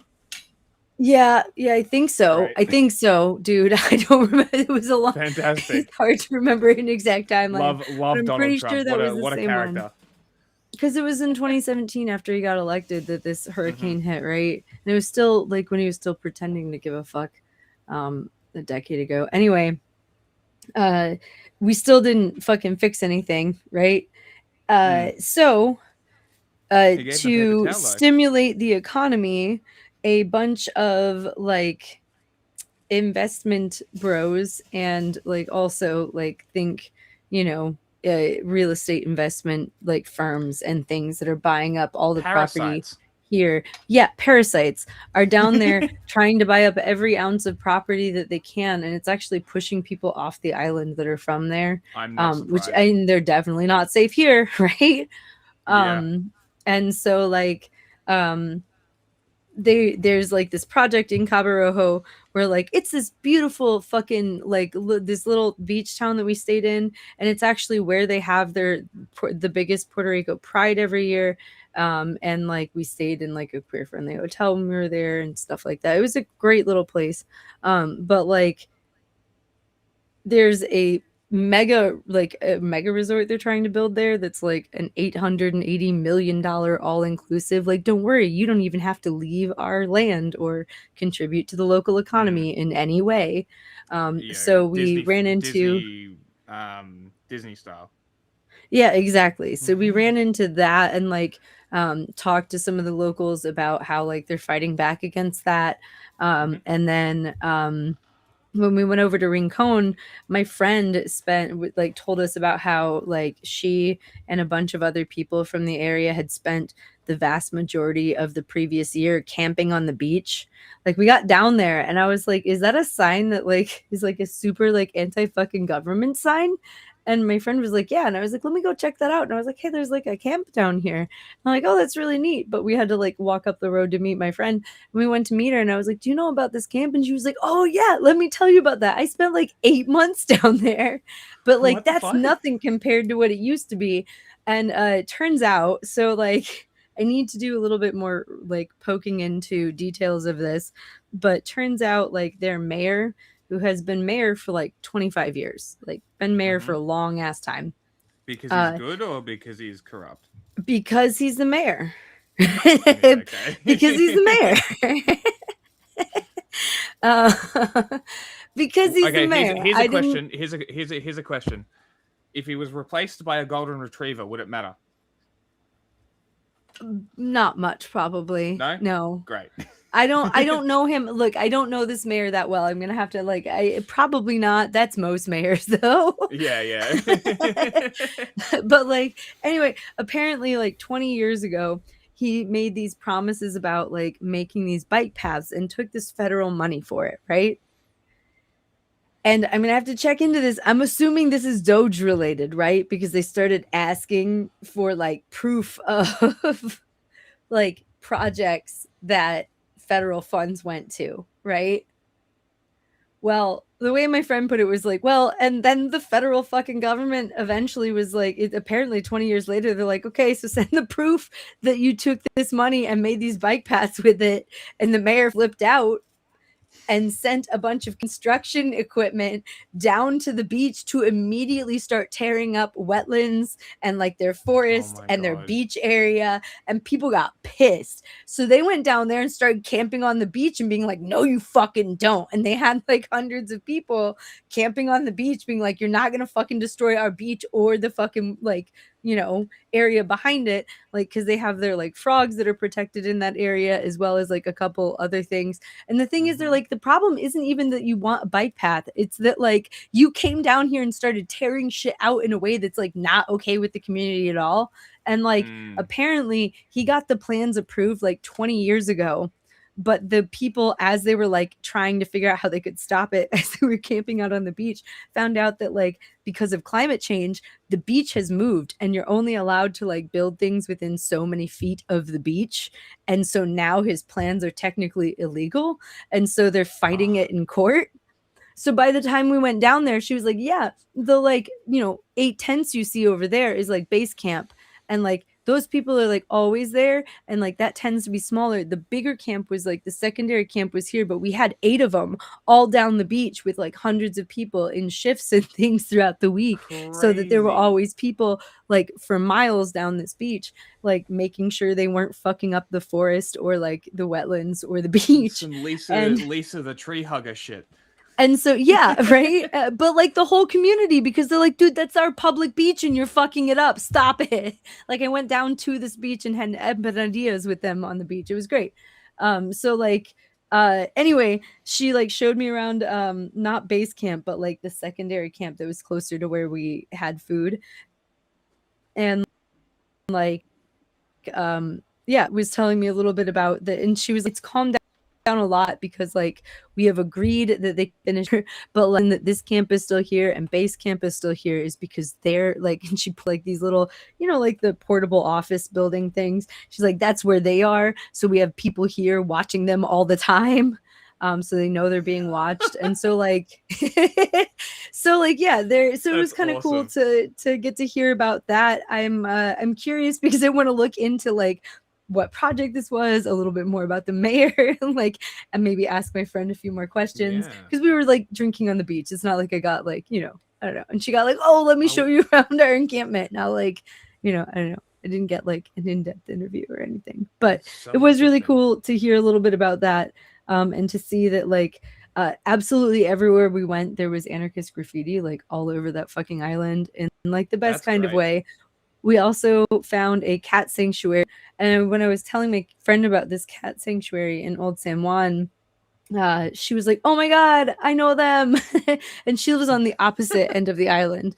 And I was like, "You know them?" And she was like, "Yeah." And then told me this really fucked up story about how, like, so they have a lot of stray dogs and stray cats on this island. Encountered a bunch of them while I was there. They're generally friendly, but like not good for the local wildlife, and like not, you know, it's not good to have stray dogs and cats around, especially if they end up not having food, right? Anyway, my friend was apparently, after this hurricane, when some money came in, one of the things that happened was there was this like a number of veterinary programs in the US that had like people who were just graduating. They set up like a thing with them where they would come down here, or down there to Puerto Rico for like a couple weeks, and they'd spend a couple weeks doing like fixing cats and dogs, and then like some of the locals would like put them up for a week or two, and they kind of get a vacation, right? And this got a ton of animals fixed after, like, in the wake of the hurricane, right? And they also weren't asking questions about like, is this a stray? They were just fixing animals, right? So I did see a lot of animals with like clipped ears and shit, right? But turns out there is some like veterinary association that is like that. And like it's not all vets, obviously, right? A number of vets down there were also helping with this. So it was not just vets from the States. I want to be clear about that too.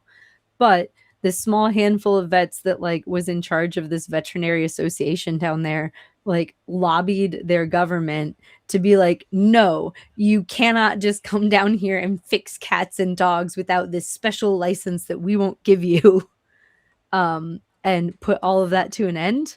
And so my friend was like drunkenly telling me about how upset it was to start seeing like the cat and dog populations rise again after like years of them fighting so hard to like get it down.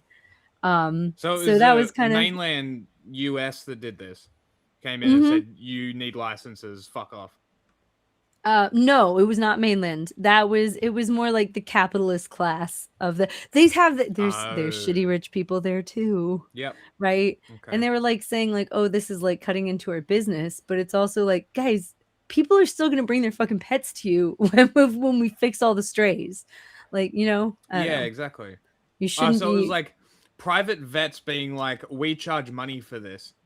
Yeah, that was the What problem. cunts? Yeah, that was the Unfucking problem. real. Yeah, exactly. And so that Unbelievable. wasn't direct colonization, but I would call that indirect colonization, you know? An argument could be made. Then like I'm trying to think, oh God, I learned about some other things. So like while I was there, I learned that like someone said something about wild horses, and I was like, I don't think they have wild horses on this island. But I looked it up. One of their like 143 islands does have wild horses on it, and it's big enough to have like 2,000 of them. From the Spanish. So I kind of want to go to Wild Horse Island and check it out. Like, So what? sounds They're not. interesting. What kind of horses would they be? They would be descended Wild from Spanish horses? horses. They would be feral horses. They would be feral horses, not for riding. I wonder. But they would I also be wonder descended if from the Spaniard horses that were brought. I to wonder the if area. the Brumby is just a wild horse. fuck Or is a it's like Brumby? something specific. It's our wild horses. Feral horse. Oh, okay. We've got Mustangs. Or had. Didn't Yeah, kill so all the I- Mustangs yet. He was trying. He tried to. I remember being real upset about that. I was a horse kid when I was little. Okay. Maybe they are the same. Hold on. Because I'm more just curious. No, they're not the same. Both feral horses. Brumbies are native to Australia. Mustangs are free roaming horses in the US. Yeah, sure. That's not the question I was asking. Well, yeah, no, the Mustangs are in the 48. I don't know what they call theirs down there. They are conceptually identical, as they are both feral, free roaming descendants of domesticated horses adapted to a wild environment. It's just location that's different. Okay, Brumbies descended from horses brought by settlers to Australia, including Clydesdales, thoroughbreds and ponies. Mustangs originated Oh, from that's horses brought different. by Spanish explorers to the Americas. Yeah, I was gonna say it's the Spanish Okay. horses, which is different than Clydesdales, and which is different than Mustangs. Okay, what? Yep. Oh, They call them. Spanish I just looked it up. They call them Pasofinos. That's what they call theirs. Interesting. They roam freely, including on beaches and roads in Vieques, in the National Wildlife Refuge for the horses. Oh, okay. I'm sorry. Estimates range from 750 to over 2,000, so it depends on year and population. Dressage horses. Okay. That so sounds the like Mustangs Spanish. might be the Mustangs might be a bit more slender, where the Brumbies might be a bit stockier. Yeah, I was gonna say if Maybe? you have Clydesdale's blood in there, yeah, no, Mustangs are slender and yeah, Quick and as and fuck, I'm whatnot. assuming. Yes, but yeah, yep. I don't know much about these Pasofinos though, but they are descended from the Spanish horses. Damn, what a But yeah, gorgeous horse. Holy shit. Man, that's cool. yeah. So yeah, I kind of want to go to. I didn't get to go to Horse Island and check out all the feral horses. That sounds like fun. Low key. There's also I found out that they have so Isla de las Cabras. We were like, oh hey, Goat Island. There's no goats on Goat Island. There's only a police gun range. But apparently there were goats at some point. So these are Brumbies. Oh, those are cute. Yeah, but see, they are much stockier. Yeah, they're much stockier. Very interesting. Anyway, I got distracted. Let's get back. No that's goats fine. on Goat Island. Carrying wild horses. I also found out. Here's another one that I need to look up the specifics of, because I found out there's also a monkey island, and that is the United States is doing. Apparently, so my friend again drunkenly told me this on the beach, was like, because I was like, you guys have a goat island and a horse island. What other like animal islands do you have? And she was like, did you hear about Monkey Island? I was like, you guys have Monkey Island? And she was like, oh no, it's a bad one. And then told me that the United States kicked everyone off of it, right? So like no people were allowed on it, and decided to study infectious diseases on monkeys. Oh my god. But here's the thing. You can see Monkey Island, see it visibly from Puerto Rico's main island, and monkeys can swim. So if you stick them on an island and start infecting them with diseases, they're gonna leave the island. And apparently she was like, yeah, so now we have herpes monkeys on the island. I don't know if they're Amazing. actually herpes monkeys. I don't know if that's true or if that's just what she called them to be infectious disease monkeys. But I kind of want to look into the specifics of that one, because that sounds like a crazy fucking story, and is definitely a colonization thing, right? So yeah. Wow. There's a monkey island that you are not allowed near because of infectious diseases. Yep.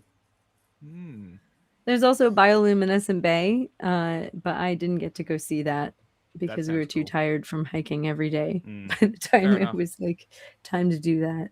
I did get to hike to the top of a couple mountains.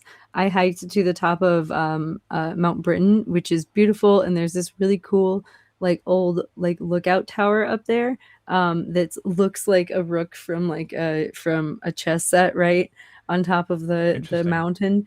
But here's the other thing, going up there, everything's green and lush because it's a rainforest, and it's actually paved, which is awkward, but a thing. I say paved, but it's hard to explain other than showing pictures of it.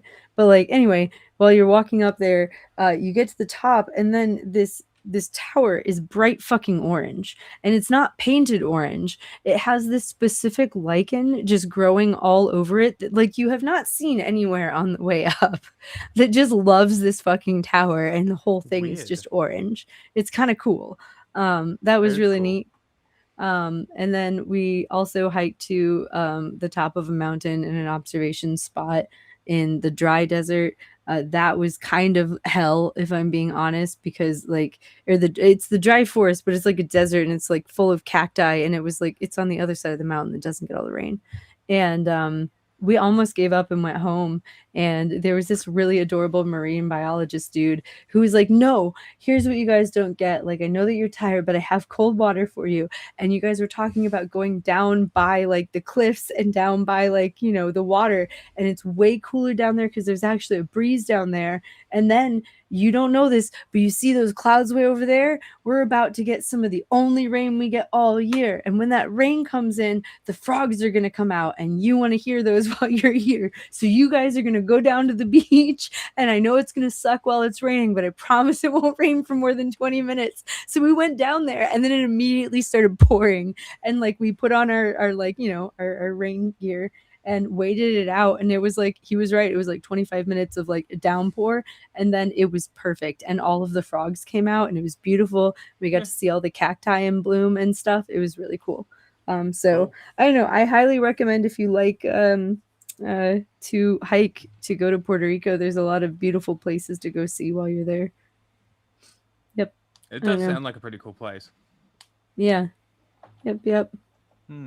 Very And there's also, if you go to if you don't like hiking, you can hang out in Old San Juan, and like we also went to all of these. There's a bunch of old forts that you can explore in various levels of decay from hundreds of years ago.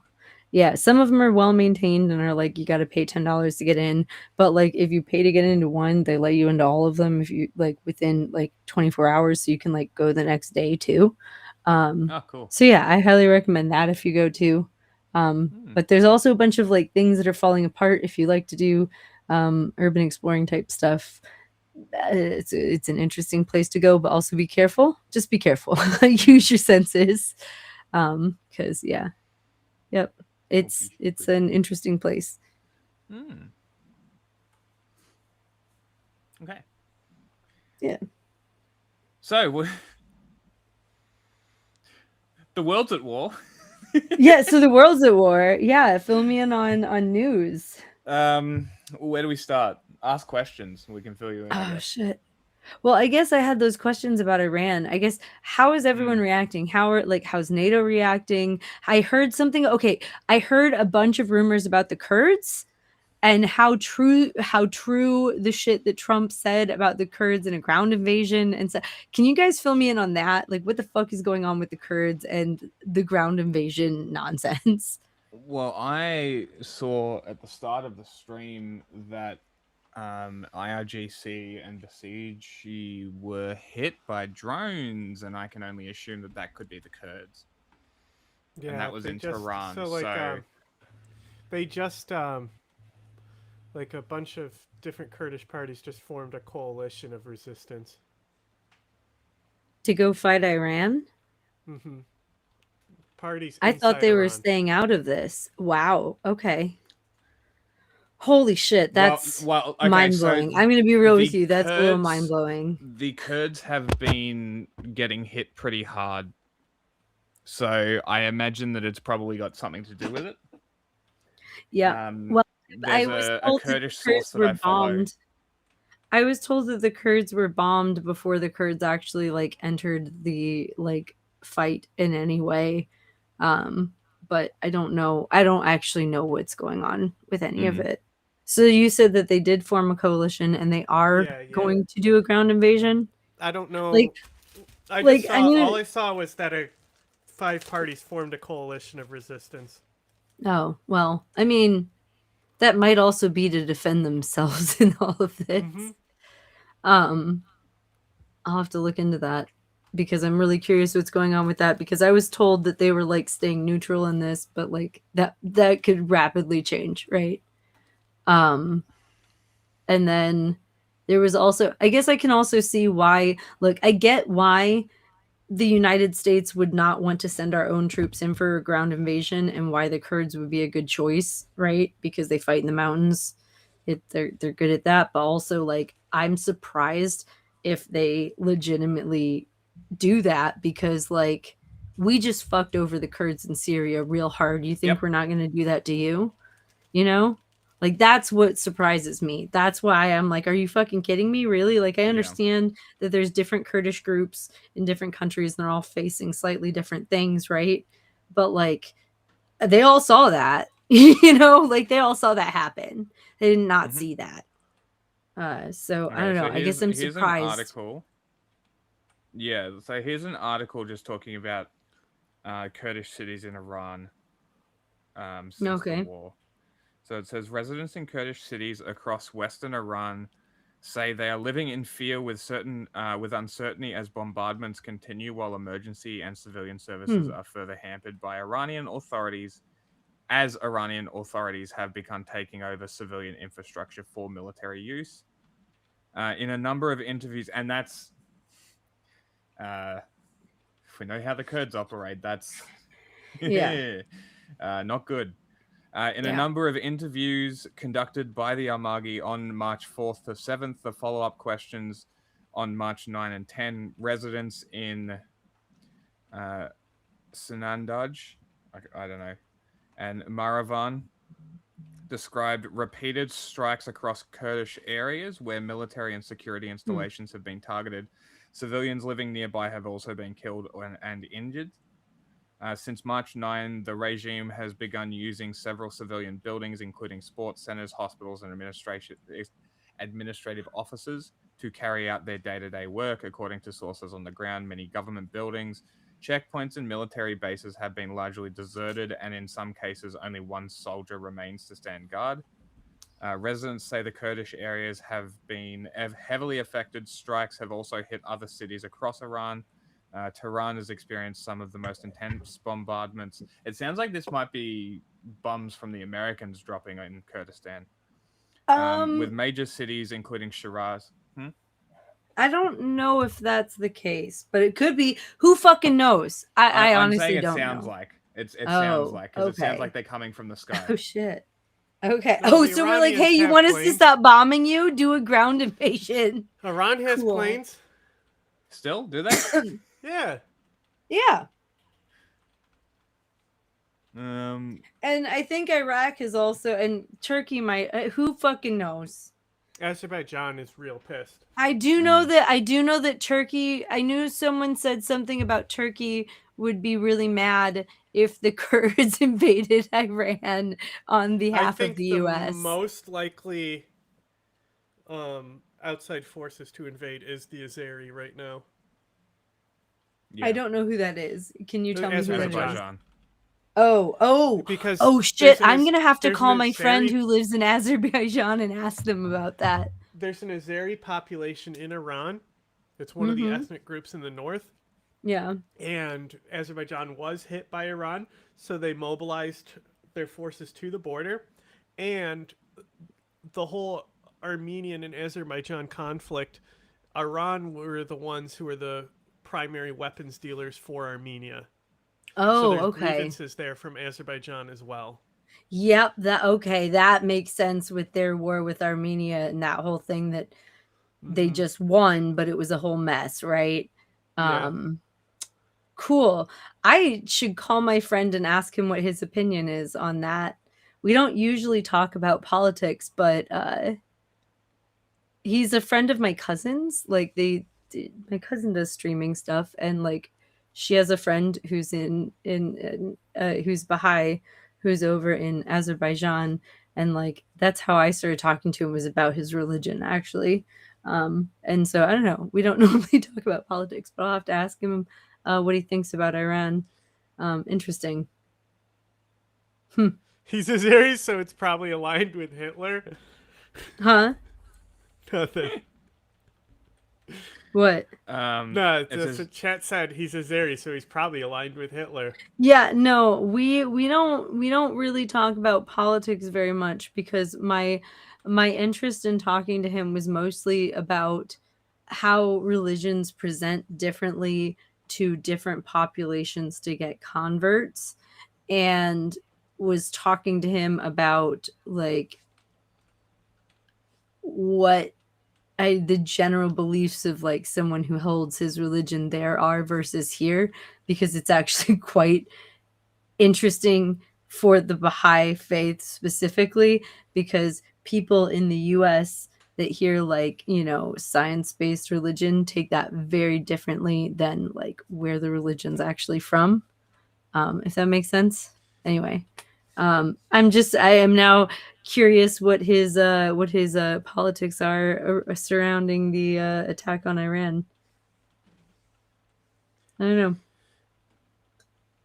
Anyway. The Guardian says that the US told the Kurds that if they go in, they'll provide air support, but I wouldn't trust them. Yeah, we would provide the Kurds air support, though. That's the thing. We won't give them air stuff of their own, right? We wouldn't give the Kurds in Syria their own planes, their own but we would let them use our shit or call our shit in, rather. We'd give them little tablets and things and ways to communicate and be like, please bomb here. Yep. Which is also like a tremendous amount of trust. It is a lot of trust, and it was a lot of help for them. The couple people I know that went over to fight for the FPK that actually saw like action mentioned like, yeah, we wouldn't fucking be alive if we weren't able to call in a couple strikes a few times. So yep. But there's also a reason why those cities are rubble, because like ISIS was hiding around every fucking corner and we just blew it up. So there's not much you can do, though. Like, I'm not saying, like, there's only so much you can do when people are hiding in almost like every other house and booby trapping them and shit like that. Because that's what ISIS was doing there. I don't know. Fuck, man. I'm just worried because I don't think that the United States understands that it's only a matter of time until this shit touches us. And not like touches us like 9/11, but touches us like war touches us, you know?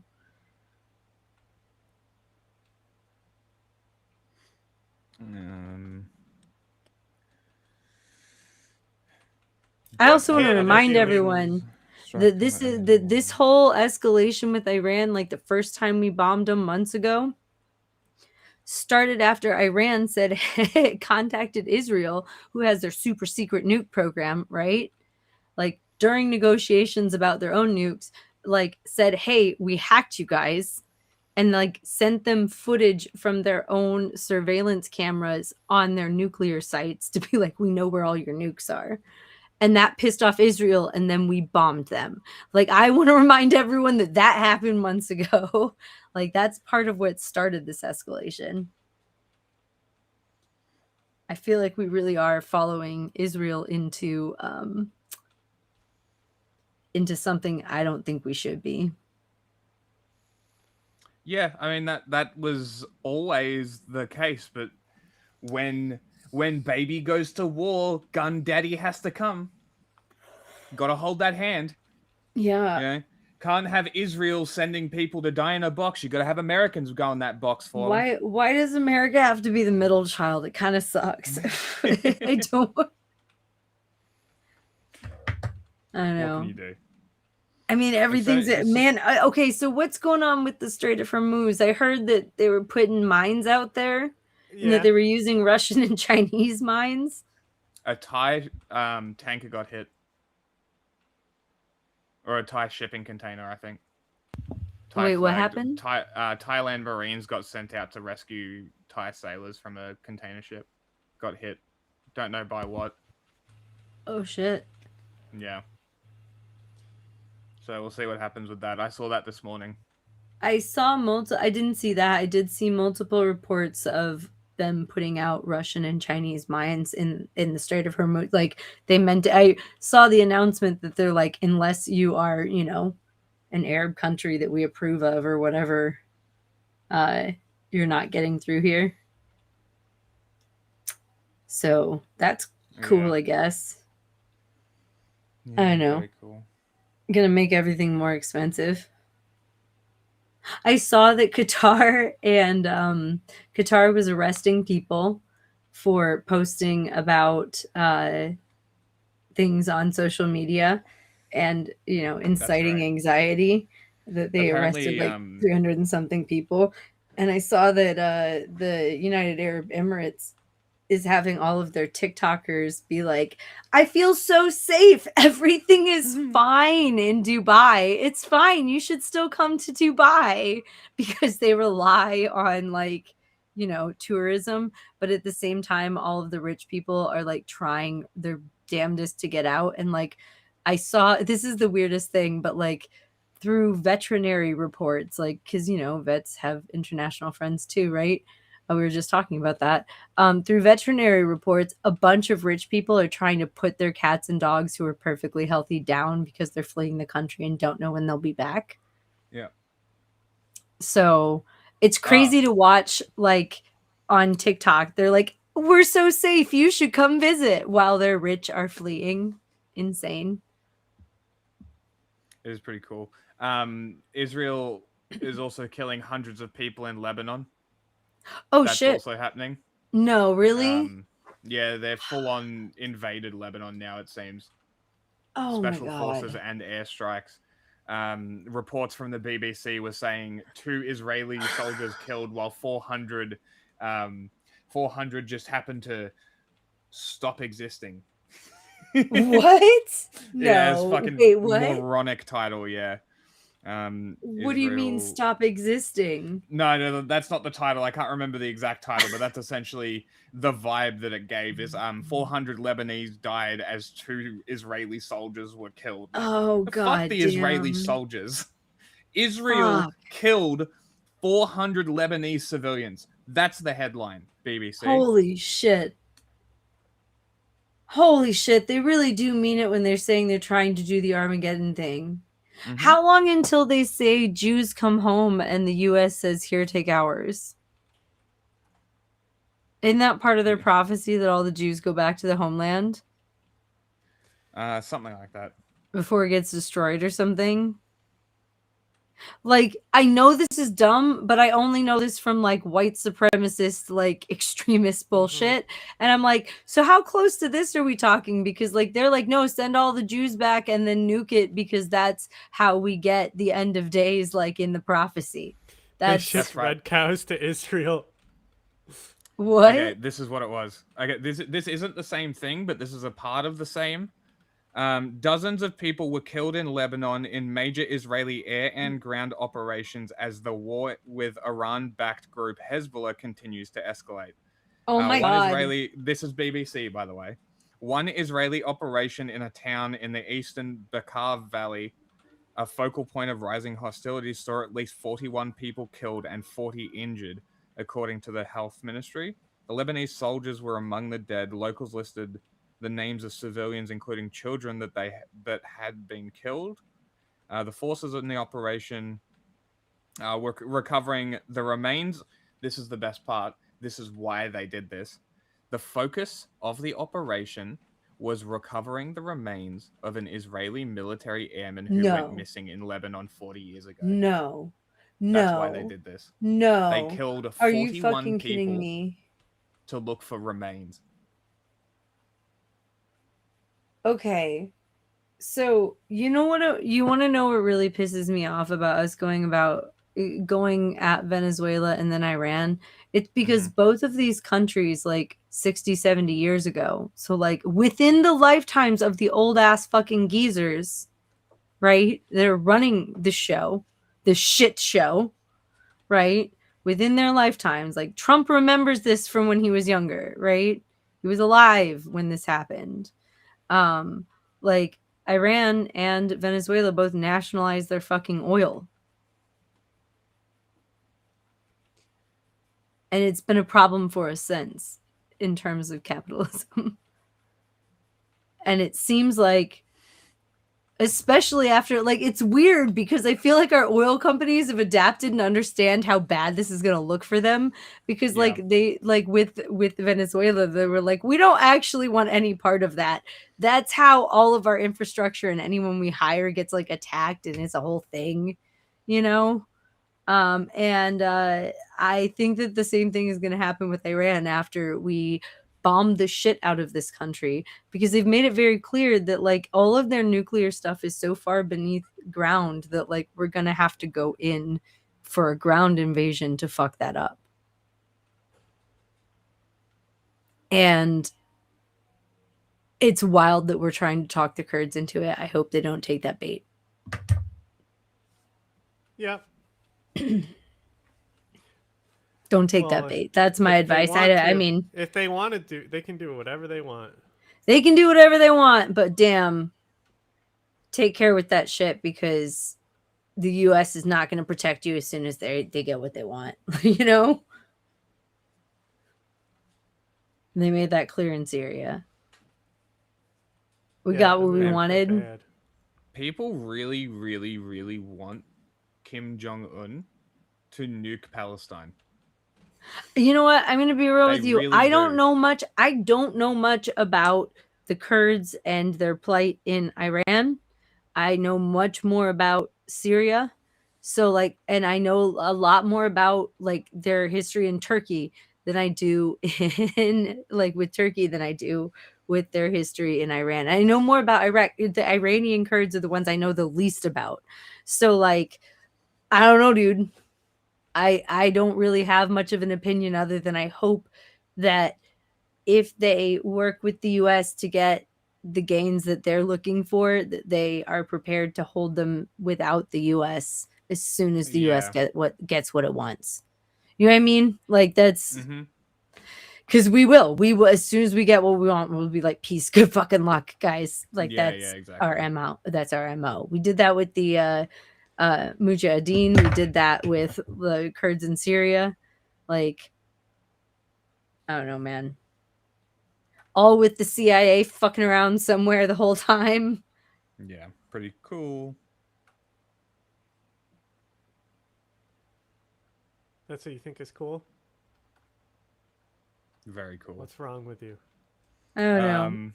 Like, I get that people are in very tough spots, so I'm not judging them for what they do. But also, if that's where they plan, how they plan to get what they want, I hope they're able to hold it as soon as the U.S. pulls out, because the U.S. will pull out. They made it very clear. Like, didn't Hegseth just give like a speech where he like threw a fucking Nazi salute and also said something about no more like, you know, like building up countries, we just attack now?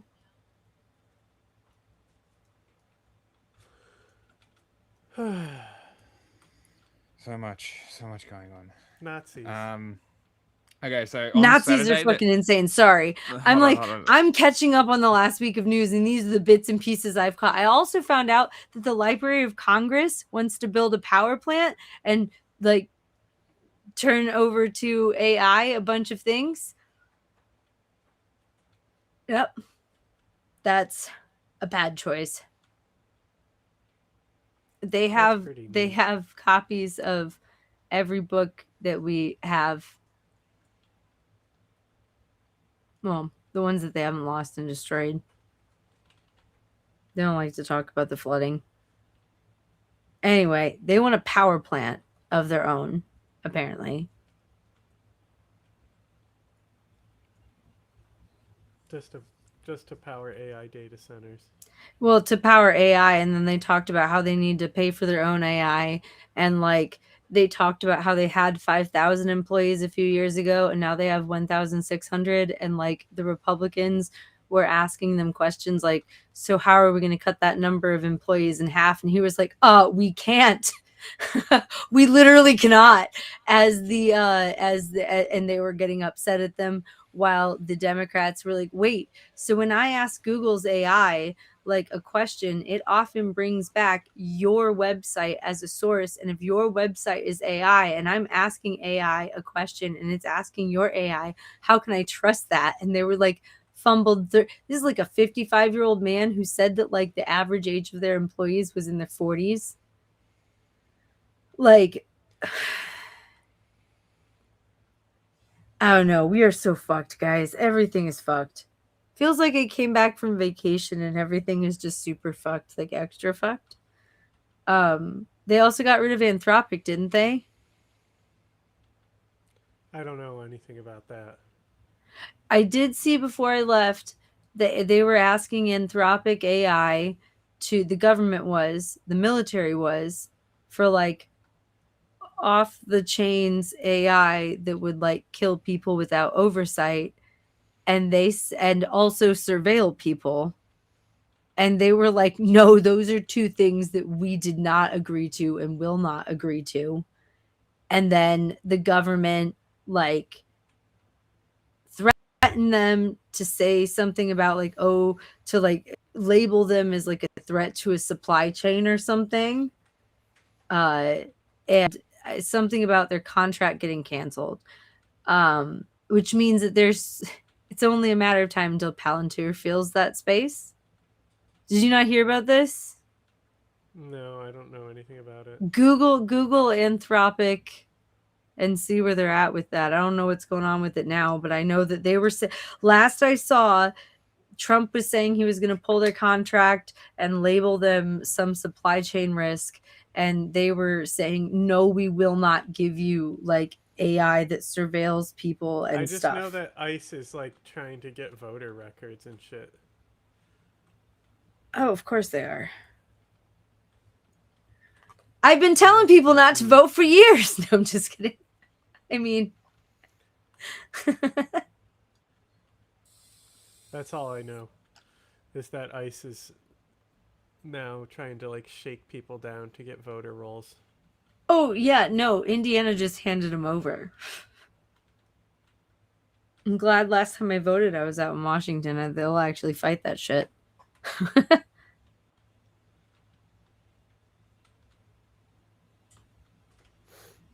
What's happening with the trans people in Kansas? Did they file a I don't know lawsuit? anything about that either. You didn't hear about that? No. Every person who changed their gender in like Kansas, like legally on their license, right? So all the trans people in Kansas that legally changed their gender on their license got a letter in the mail demanding that they return their driver's license to the state like within a Fuck certain you. number of days. This was a day or two before I left. So this is like a week ago. Unreal. Google it. You guys are not doing a good job on filling me in on the news that happened. We've been busy with war. I'm sorry. How is There's a NATO lot of reacting? How's NATO reacting? How's Turkey reacting to this? Basically, like, the only people who I think are like, can we not, is like Bahrain, because they got hit in retaliation strikes, and they're like, what did we do? Fuck. How are India and that's really about it. Pakistan responding to this? Well, Pakistan is currently at war with the Taliban. Oh, I didn't realize that. Yeah. Okay. So, yeah. So they're like, okay, have fun, guys. They said that they are in a war. They like said that we are currently at war. Our status is war.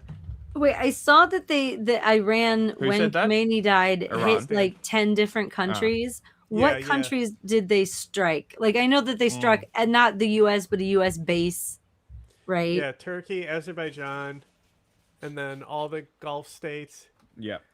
Did they hit Oman? It was Um, Dubai, Qatar, Jordan.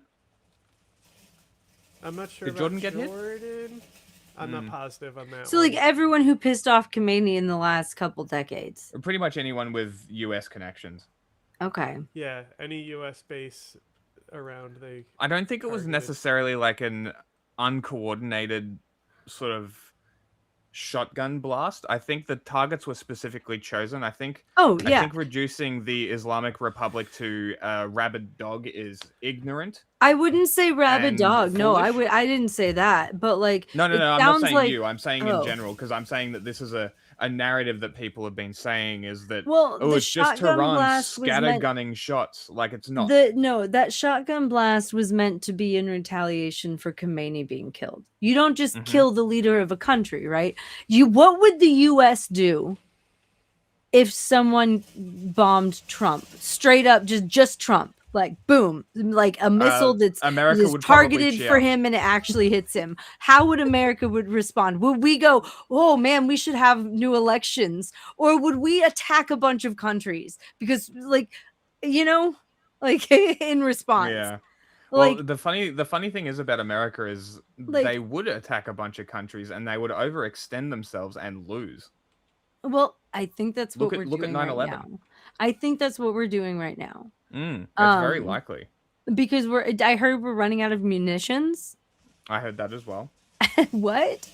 Well, they Jesus always fuck. say that. Yeah. I don't know. Our oil reserve is already low. I don't know, man. Sounds the other like- funny thing. The other funny thing that I saw was a guy in Saudi Arabia, filming the big port that got hit, the Jebel, whatever it is, Okay. in Dubai.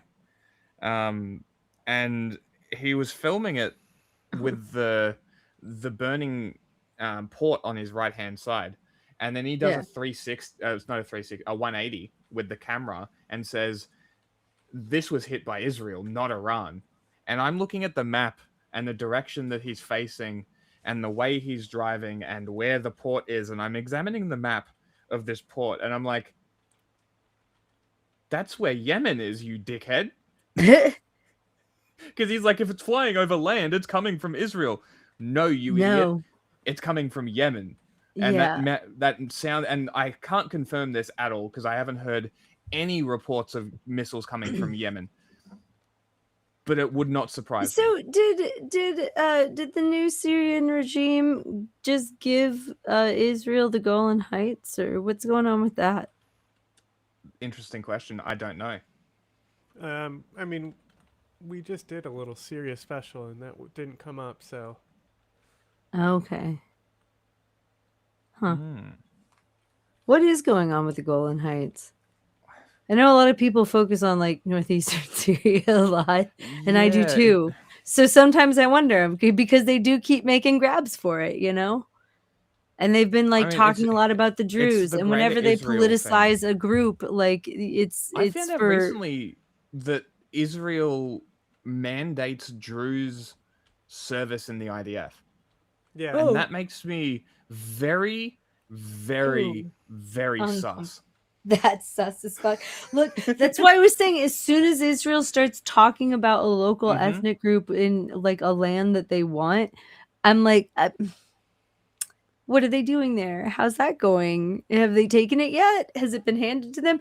Did they say maybe if we just hand it to them, they'll go away and leave us alone while we try and rebuild Syria? Like, what's going on with the Golan Heights? That's no one knows. I mean, I guess Iran has, taken a lot of focus. So, like, Yeah. has anyone come to Iran's aid? Anyone? Besides their proxies, no. Okay. Yeah, it doesn't seem like anybody's being like, yeah, we're going to stand here. It doesn't seem like most states fucking care at all. So this might not actually just be World War III. This just might be what we do now. Pretty much. I mean, I was saying this before Venezuela is Trump is setting up to return us to imperial spheres of he straight influence. up says that. Yeah, I mean, Yeah. he did. He said it's our hemisphere and shit. Mm. And then on So, top like- of that, like, let's be real. As soon as you declare like any kind of legal war, people have rights and things, that they might not under other circumstances. Because my And so why would again, we go to war still- unless we have to? Yeah, like still my biggest concern here is the precedent this is setting for Taiwan. Oh, That's yeah. what's going to set it all off. Is And if the doesn't precedent China keeps rely getting on set- Iranian oil? Mm-hmm. But they've almost certainly got overland pipelines now. Or they're in the process of building it with their Belt and Road Initiative thing. I guarantee it. Well, yeah, but how have those have those pipelines been affected by this?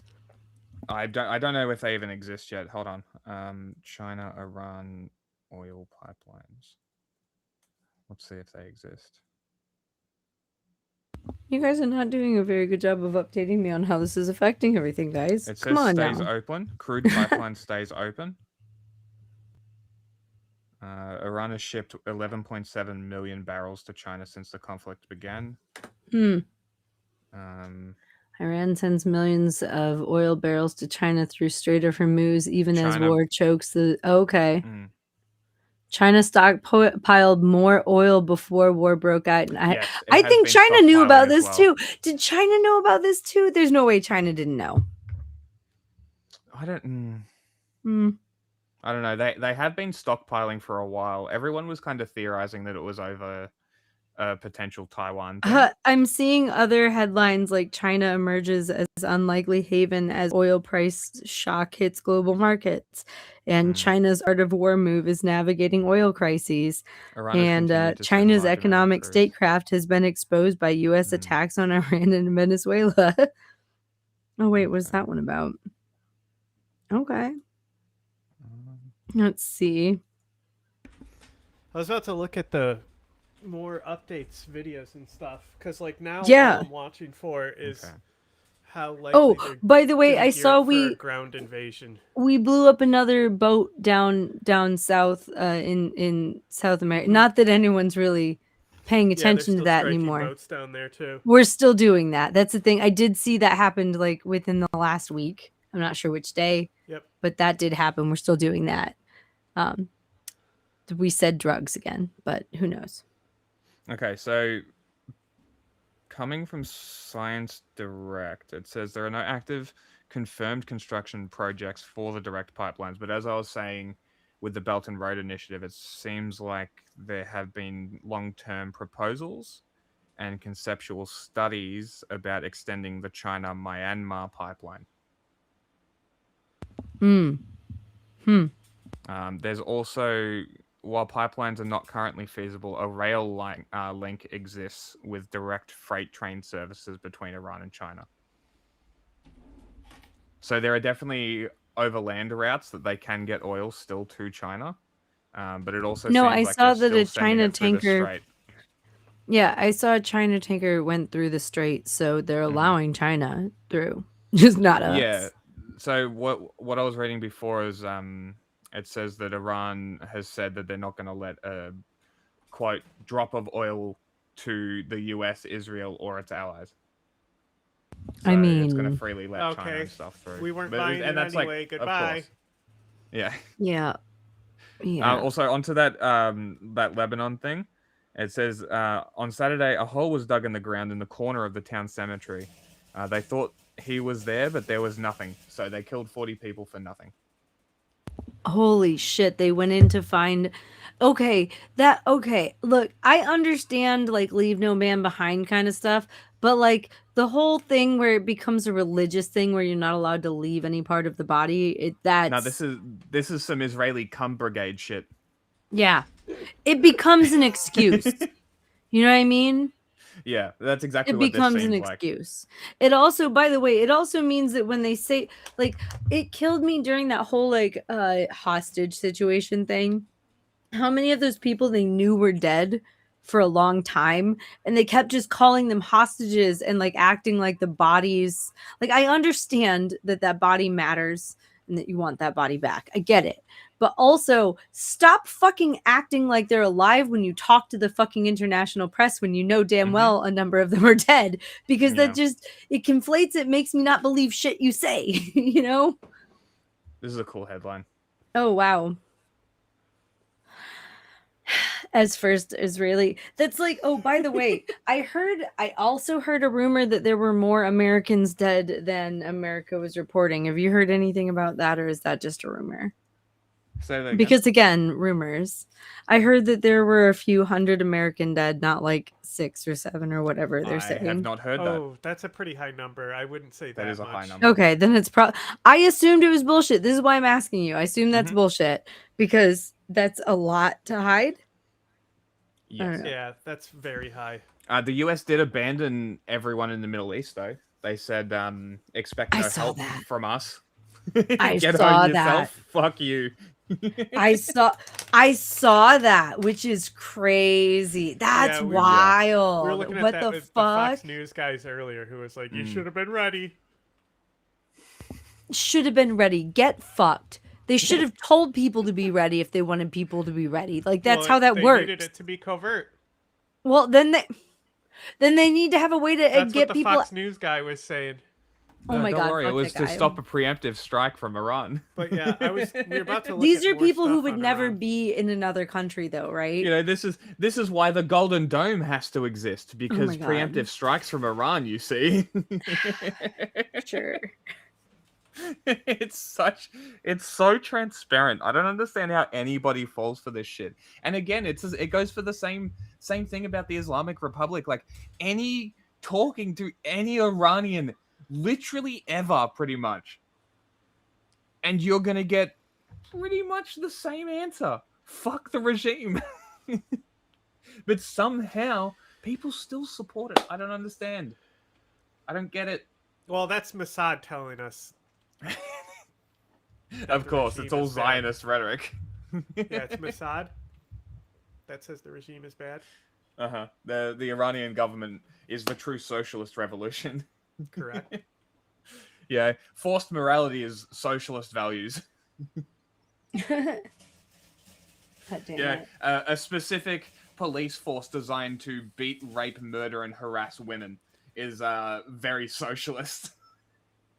We love this. We love the socialist paradise of the Islamic Republic of Iran. Oh my God. I am a leftist who posts about anti-state thugs and ACAB, but Basiji, them good. Yeah. Like, fuck Iran, but also, like, goddamn. Are we just. So the world is just kind of letting us do this? Yep. And No one's mad at us? Nobody likes Not really. Iran. I mean. This like is. my whole argument here is like the Iranian people have literally been begging for help for decades, and the people who are supposed to care about them Well, that's what Trump abandoned said. them. It's like, rise up, it's your time. But Well, don't yeah, yet, and this because is bombs why are it's falling annoying. and it's dangerous. And this is why it's so fucking annoying that we've been on this rhetoric for multiple years at this point. People have been going on about this for far, far, far, far longer than we have, decades. And yet the people who are supposed to care about people, the left, some care, some talk about it. The radical ones, quote unquote, are too concerned with their team affiliation to have any nuance on the situation and realize that this is the Iranian people suffering under the Islamic regime, being helped by the US and Oh, Israel. no, dropping no, bombs no, on no, them. no. I need you to Like- know that the actual left has kind of left. We don't have much of a presence online anymore. Like, No, I people think- out there still yelling, calling themselves leftists most of the time, That's like, why I are say just. leftist. Are grifters Yeah. that like to, that, like I said, have always been a problem. Like, like, even when I agree with Hassan 90% of the time, right? Like, don't like the dude, and he's not getting his, I don't know. He's not even the worst of them. There's way worse than him. like He's like the shallow end of the pool, right? Hassan is somewhat acceptable. You can. I'm not gonna like if someone. Goes, I'm "Oh, not a gonna big go Hassan after that fan." dude. Yeah. But like, also, if people are like, yeah, I love Hassan, I'm like, oh, okay. You know? Yeah. Oh. I don't know. It's just like yes, that is something that we do need to acknowledge, that the people who are online, who are claiming to be leftists, they are very much so. Okay, bought and paid wait. for. So what's been going on with the Prairie Lands case in Texas? The what? The Prairie Lands case in Texas. I don't know. Have you not been following this? I don't look at domestic politics. Okay, so there was a noise demo that went wrong. I won't go into all of the details, but Ice long facility? story short, a cop got shot, Okay. but was released from the hospital the same day. So I have questions. They have not said anything about who shot first, and when they were asked, they refused to answer the question. Pretty sure the cop shot first, and someone returned fire. It seems to be a hodgepodge of people that didn't really know each other that came together for this poorly planned noise demo. And I don't know. I don't know. Anyway, long story short, they arrested a bunch of people involved, but they also arrested someone who all they did was move zines. And the way that the charges are, like, essentially the only way that he could be found guilty is if the zines themselves contain something illegal and they were anarchist zines. So it's a trial that they are trying to set precedent with in Texas that is very, very concerning, that started the Tuesday before I left last week. So it's probably still going on. I'm just wondering if anyone's heard any updates, because I haven't had time to sit down and read through any like solid updates on what's going on. Is it the one in court right now? It should be in court right now. Yes. Okay. So they've been Ice shooting case Yeah. nears Mhm. jury's hands. That one? Oh, is that it? It's in jury's hands? Okay, so it's That's over. what it looks like. Oh shit. Okay. And that was as of today. Oh fuck. Okay. So I'm gonna have to as he read denied, through.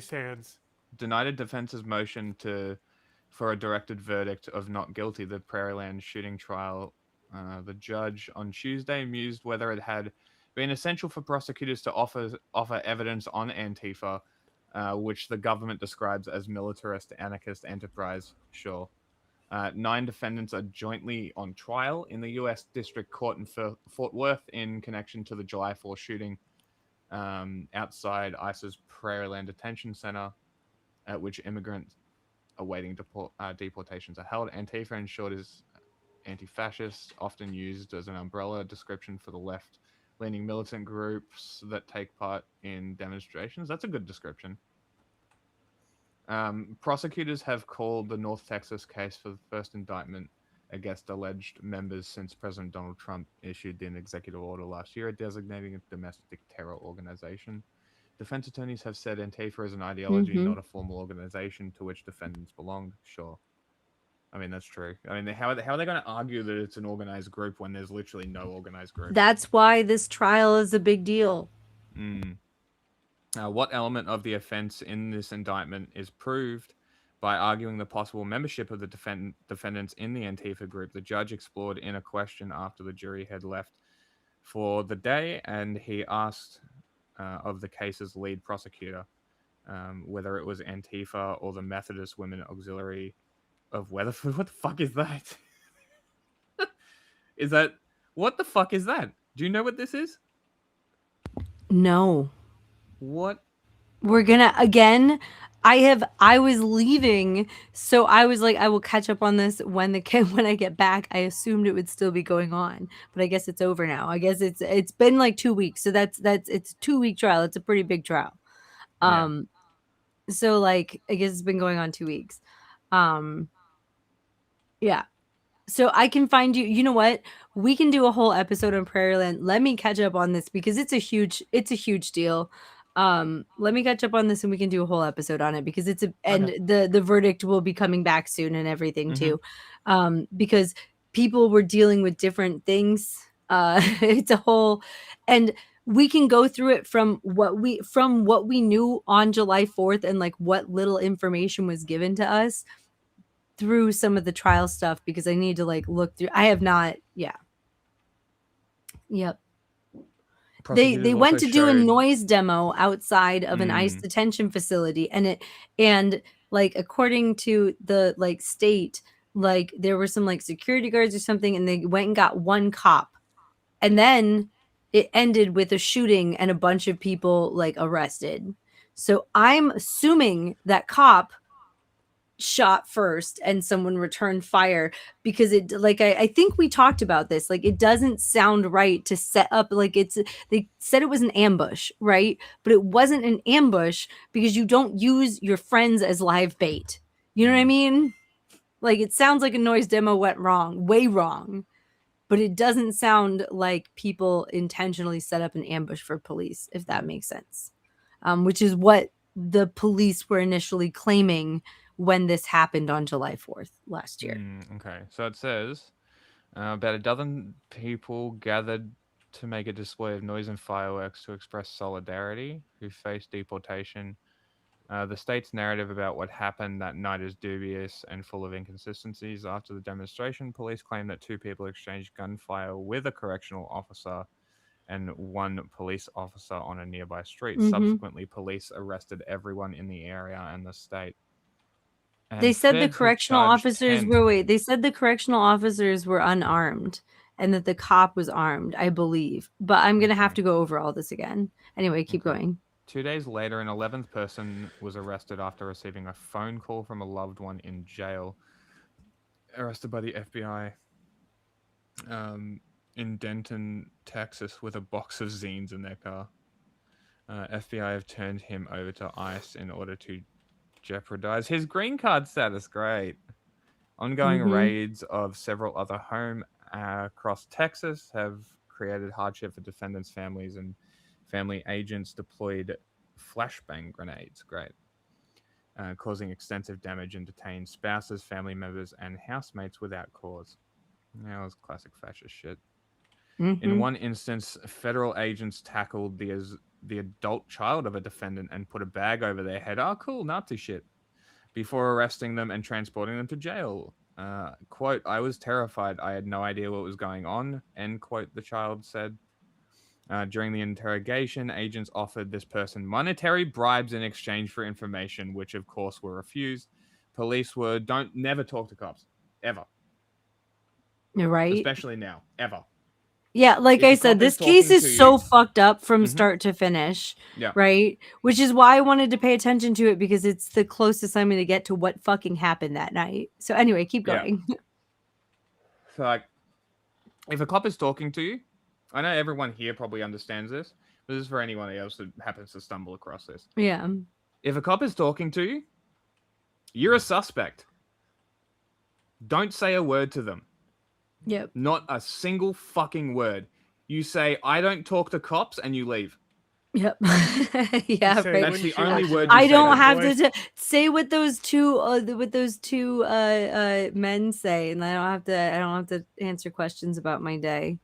Am I being detained? Yeah, Or am I exactly. free to leave? Yeah, very, very simple. Like, if they are talking to you, they are gathering evidence. Do not talk to cops. Police Speaking also... of cops, what do you think of that police standoff video I sent? Did you watch all What? 3 of those? No, I didn't. Oh, You No. didn't watch those? No, but we kitty- should the watch kitty fiddler? them. Huh? That guy. Yes, The- yes, that yeah, guy. the kitty fiddler, So yeah. basically, this guy was served. He was getting. The visit was over a parole violation, and from my understanding, I don't know if it was specifically kid diddling, but I guess his crimes are sexual assault related. I don't know exactly the specifics of that end, but the reason why the warrant was being served was parole violation. And he okay, posted yeah, 3 right. videos on Instagram with him standing off with the police. Oh, And then geez. shortly after the 3rd video, he went outside and fired at least 1 shot before he was killed. Yeah, that sounds about right.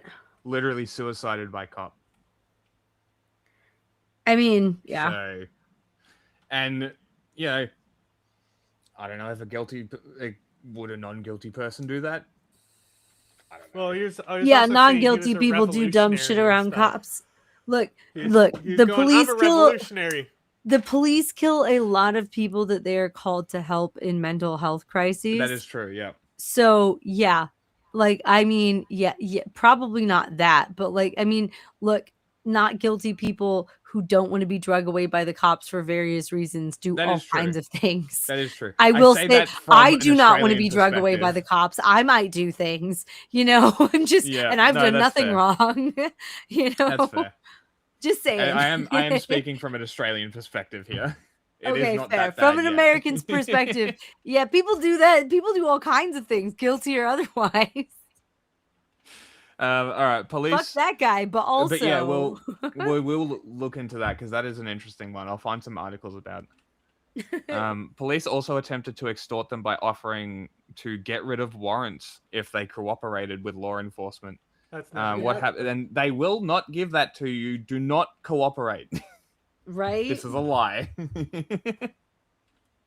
What happened July 4 was a normal protest, and regardless of what transpired that night, It's clear that the scale of aggression and police response is a fear tactic to send a response not only to Dallas-Fort Worth, but across the county or country of how this administration will treat anyone standing against their rising authority. Now, keep in mind, This is an from anarchist. this is their group support here. committee.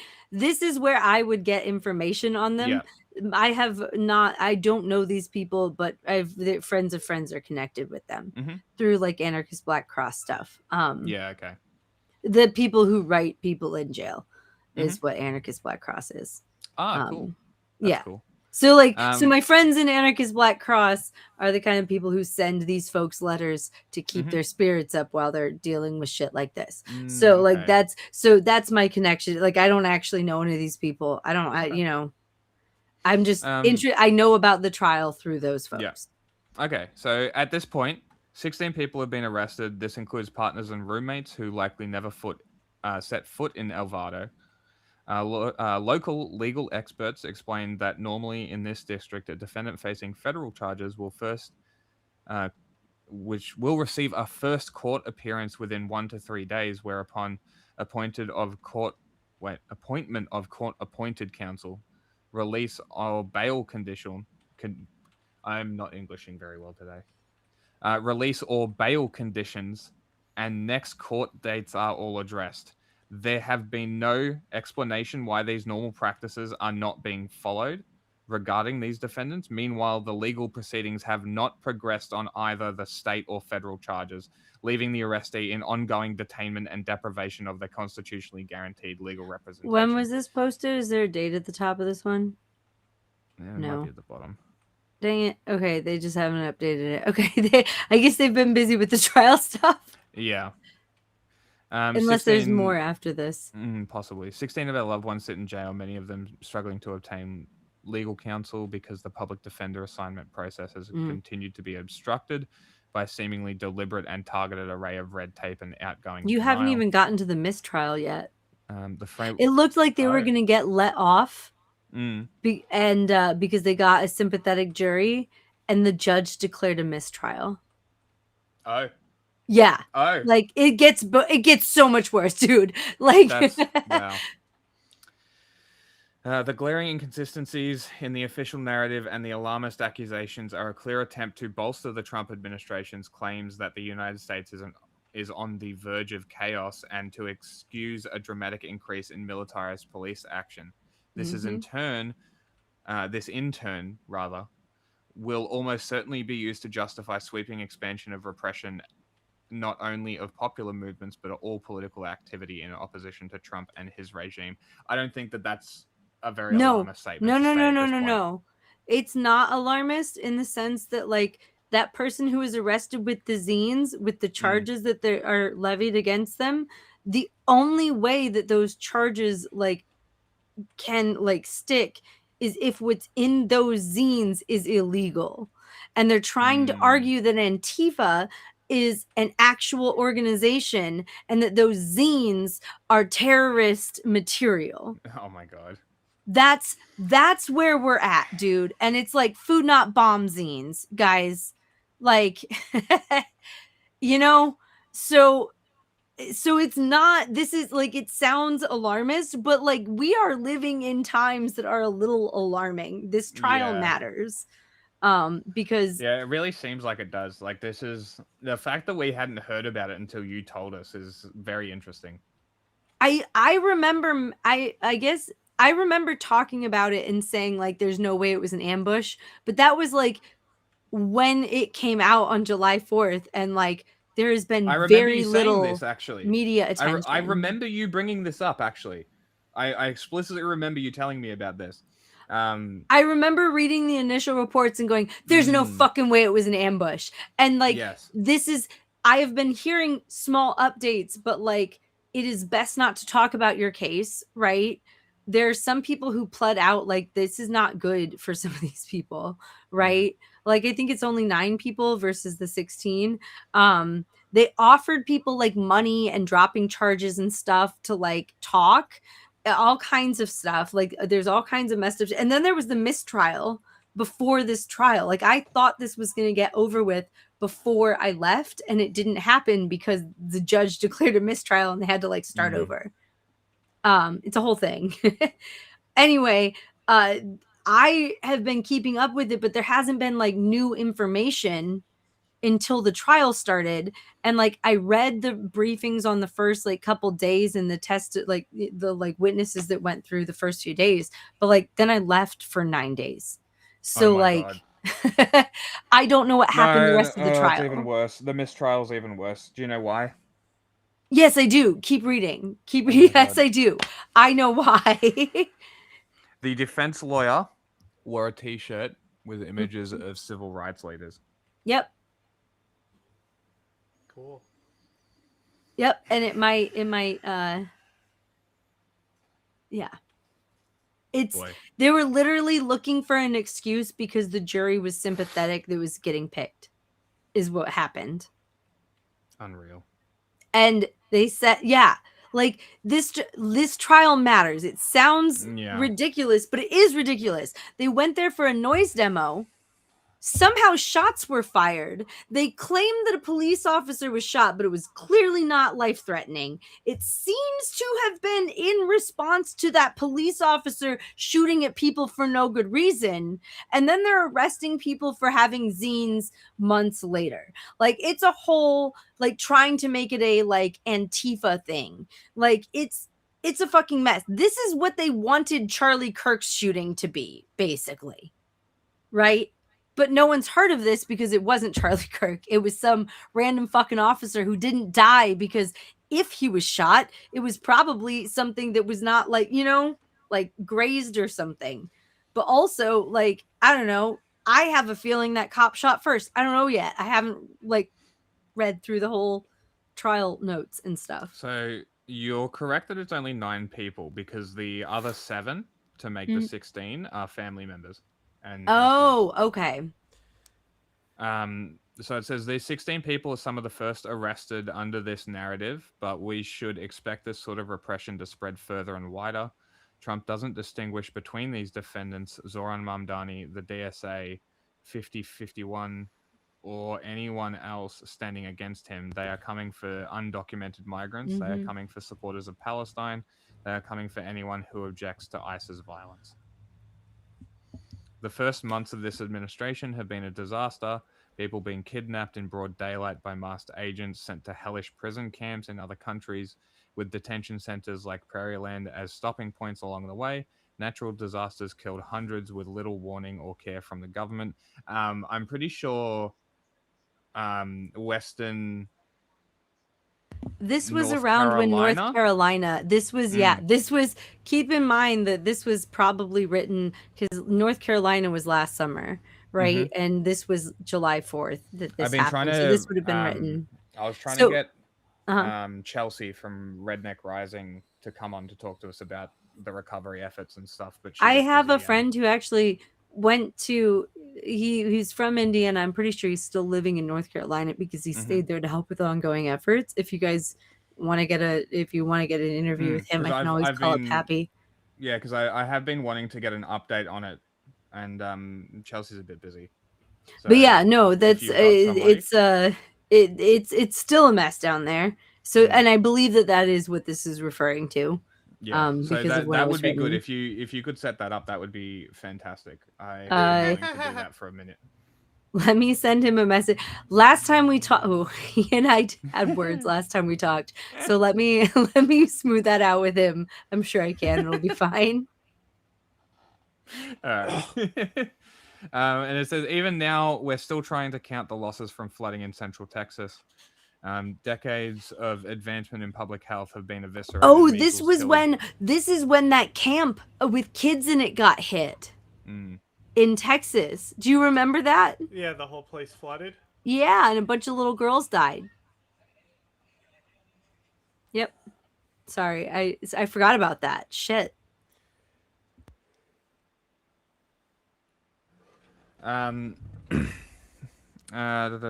Measles killed more children in Texas in the last month than the last 30 years.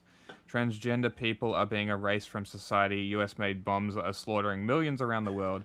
Black and indigenous histories are being scrubbed from official state narratives in an attempt to cage the public's imagination, shackle the people, and steal the future. The list goes on.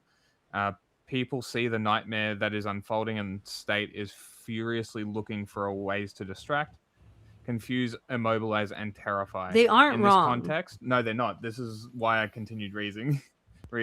In this context, it should be clear that the recent criminal charges in El Vado, Texas, are a dangerous and unconscionable stunt in the service of this goal. It's Alvarado. Whatever. Sorry, you're missing it. Sorry. I'm missing the A. You were just missing a syllable. You're so close. However, the people in this country, see, Americans always use county as well. Just use fucking suburb.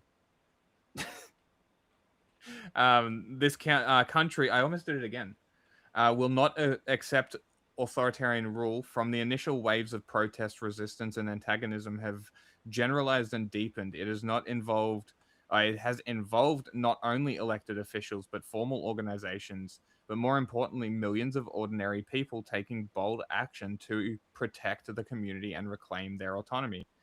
This spreading resistance has been met with violent state repression, such as deployment of active duty military on the streets of LA, yep, and the arrest of sitting judges and U.S. senators, yep.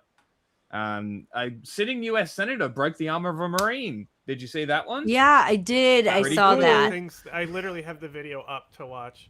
Oh shit. Okay. Well, I haven't seen it. I heard that it happened. I haven't actually seen the video. After this, we'll move on to that because I do want to finish reading this. Now, the state is attempting to ruin the lives of 16 people in their community in North Texas. It is clear that the systematic demolition of our freedoms cannot be stopped by appeasement and capitulation. Those who face state terror deserve our support, not silence. I could not agree more. I'm just going to leave this up there for anybody who wants to go.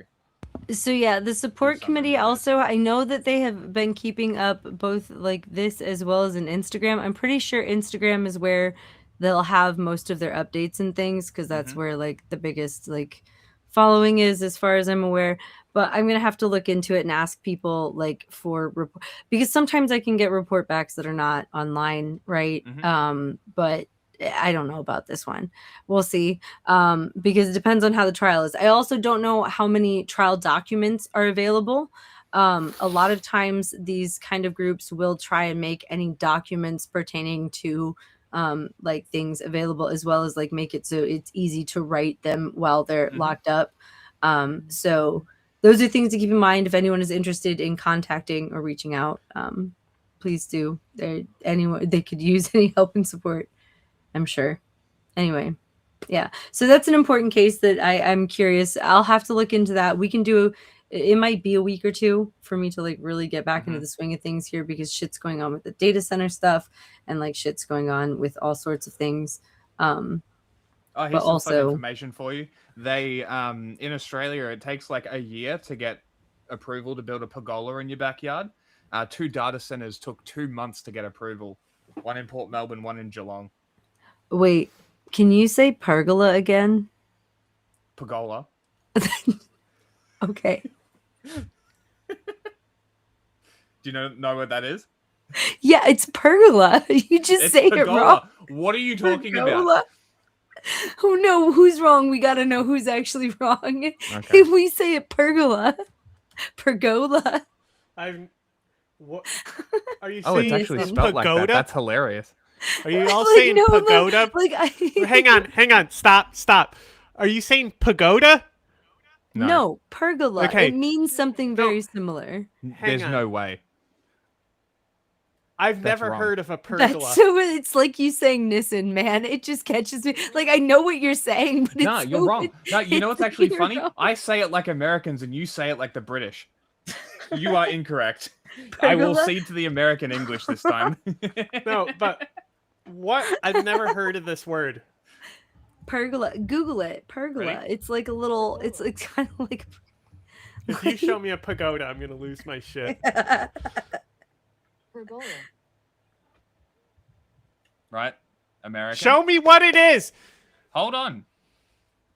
I will fucking murder It's you. kind of like a pagoda. Hold on. No! Yes. I don't want to hear any Hold on. pronunciation. I want to see the thing.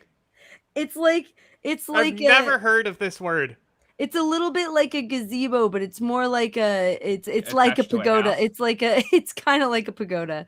Oh, okay. These things. That's not a pergola. That's weird. That's not, I would not call, I guess technically that's a pergola. Like, that's not what most of them look like, though. Never Oh, I heard of gotta- them.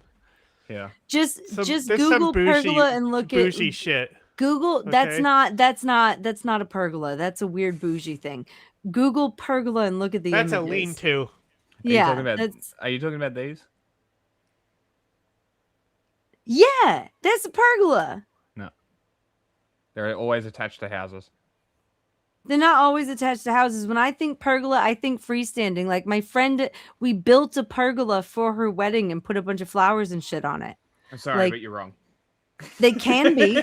They can be. Like think Italy, where you grow where you put those things above like the shaded area that you sit under kind of thing. Like that's pergola. Like it's a fucking pergola. I don't know how you're supposed to say it, but that's how I It's a say it. pagoda. It's a pagoda. It is a pagoda, though. And here's the thing. It's kind of come to mean like gazebo, pagoda, like any little freestanding structure. Some of them have roofs. I don't think they count if they have roofs, but other people will say they do. I think it's a. I think that it's a. That a gazebo is A gazebo like one has a of those roof. town square things, like the enclosed town square thing where the person will go and speak. That thing. Gazebos to me are usually round, but gazebos more than anything are a freestanding structure that like are open that like have a roof, right? The gazebo has a roof. I feel like a pergola or a pagoda generally doesn't have a roof, or at least a pergola. Like that's a gazebo. That's a fucking gazebo right there. However, people look, capitalism has changed the meaning of all of these words. Okay. Look, I'm just going to show this, and these are how they are in Australia. They're always attached to houses. Every time. That's just It's always that's just like an a outdoor veranda that's just overhang. an open air porch. Like to Well, me, yeah, basically, pergolas but are it's at the like back. freestanding. So, look here. Well, then Google it from the United States. That one might actually be freestanding. I mean, they're normally near This is the the porch. most Look, pointless argument of all time. they're normally look. I'm not saying they can't be attached to your house, but they don't have to be. They can also just be in your I'm gonna end backyard, it. I'm right? just gonna say hello to the gun barrel. Oh my god!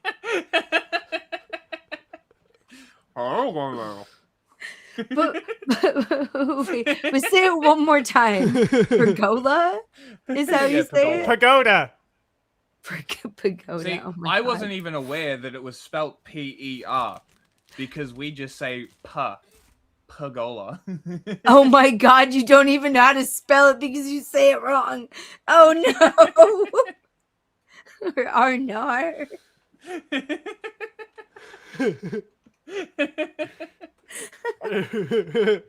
She hit you with a Okay, we Hold can on, move on I don't know now. if I still have it. Hold on. Just I'm gonna file that away with Nissan. You just okay. You guys just say it. Sure, how is this not on here? It's like Now- it's like when you've read something but you've never heard it pronounced, and I Yes. feel like That's awesome. didn't even know okay, there was what, an R in it. God damn it. what was the... Okay, so you have a Marine getting his arm broken on video Yes. By a U.S. senator. by a U.S. senator. Very cool. All right. Why can't I find it? Oh my god. Australian to say no. Let's begin. Repeat after me. No. No. That is not correct. No, spelled N-O. No. No. No. That is actually spelled N-A-U-W-R-E-I-G-H. Say no. No. No. No. No. Wow. Everyone else in the world can say no and pronounce it correctly. For Australians are hopeless. Thank you so much for watching. Thank you so much for watching. How to teach an Australian to say no.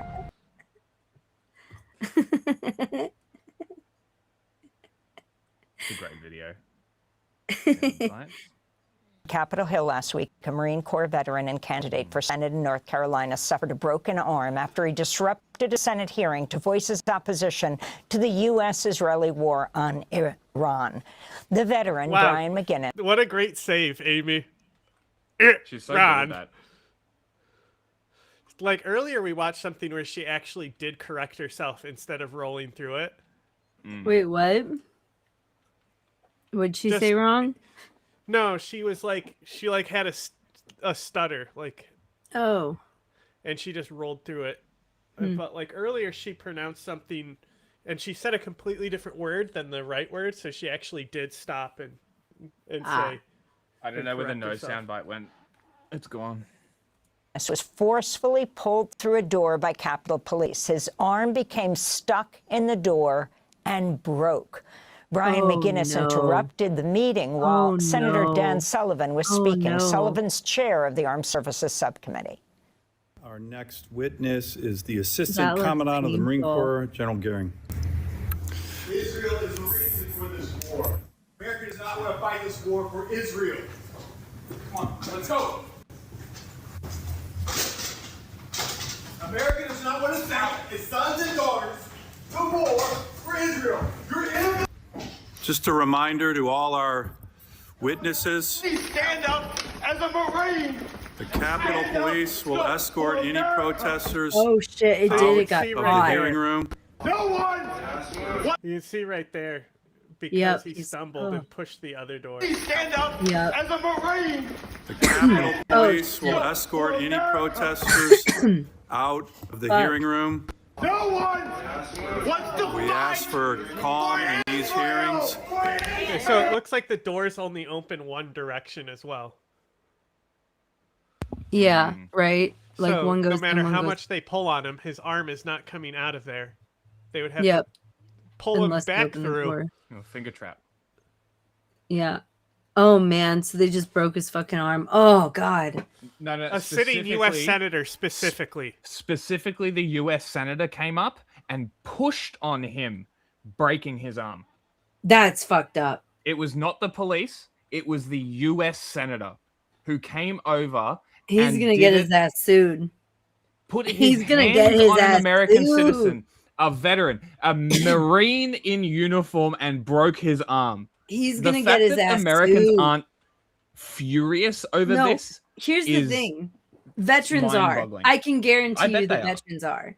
Like Cal, I what have haven't you talked heard? to I haven't talked look, I haven't had time to do the rounds since I got home, right? Since all of this has fucking started. But I should be seeing some of my veteran friends in the next couple weeks that Mhm. have veteran friends of their own, and I'm fucking sure that they are. I'm sure they're pissed, Mhm. right? Like there are a lot of veterans that have been watching this happen. They're like, you have to remember that like there was a point where our armed services really were very neutral in a lot of ways. Like, yeah, they've always leaned towards whatever the fucking state says, Mm. but like stayed fairly neutral in a lot of ways. And that was kind of their thing because they needed everyone's children. Yeah, exactly. And that's changing. So I don't know, man. It's upsetting. Here's the thing. I tried to tell people years ago when they started talking about it that it was going to be a problem, and then when they finally fucking implemented it, I was like, oh shit. And everyone in the military noticed. They made it so you can now be a ranking general without having to work your way up through the ranks. And I don't know if you understand what that means for the American military specifically. Unqualified. Like, yeah, you have to kiss ass. You have Russian to be on shit. board with Speaking whatever. about unqualified, what about Erica Kirk? Well, you have to. Well, they put a bunch of fucking tech bros and AI people in general positions. But did Do you you see not what remember they just this? did with Erica Kirk? Oh, did they fucking what? Did you see it yet? No, pretty- what it's happened with pretty Erica? funny. You guys are not doing a very She's good now. job of filling me in They on the just news. Hey, we're appointed getting her. there. They just This is why you're appointed her. You can't tell me, as I'm saying, did you see this? That I'm not Okay. filling you in properly while I'm trying to Okay. fill you in. Okay, Okay, you that's can't be fair. doing that. I For thought starters. you guys said you were already done. No. In the bunker. So,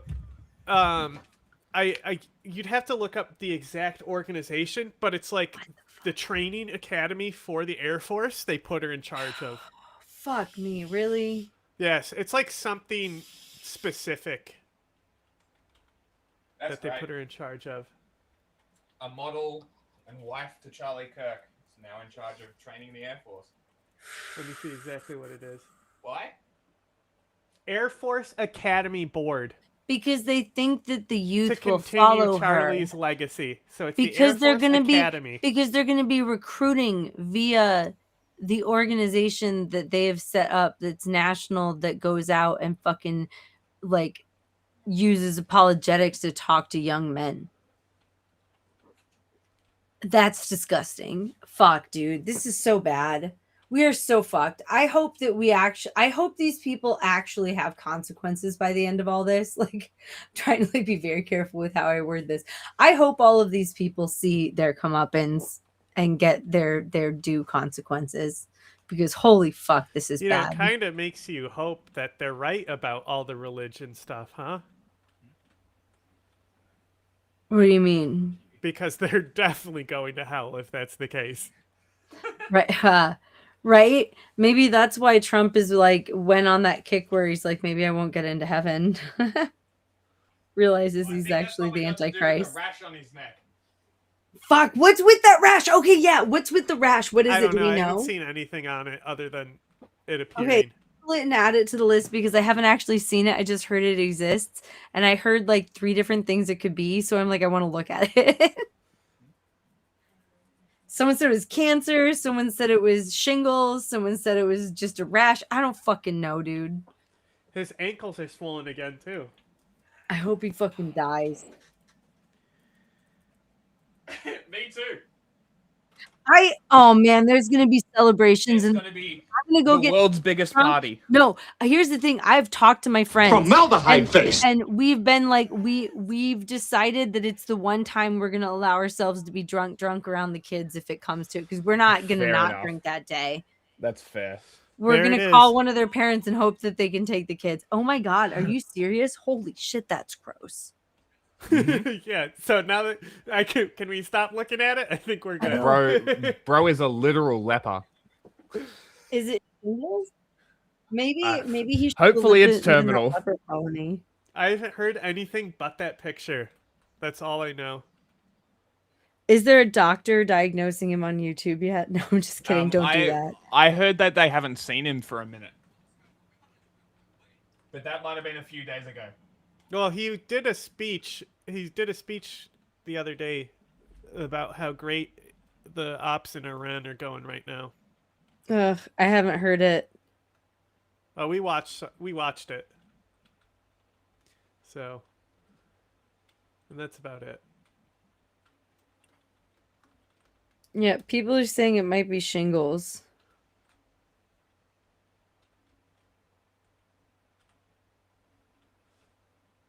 Gross. Whatever it is, I hope it hurts.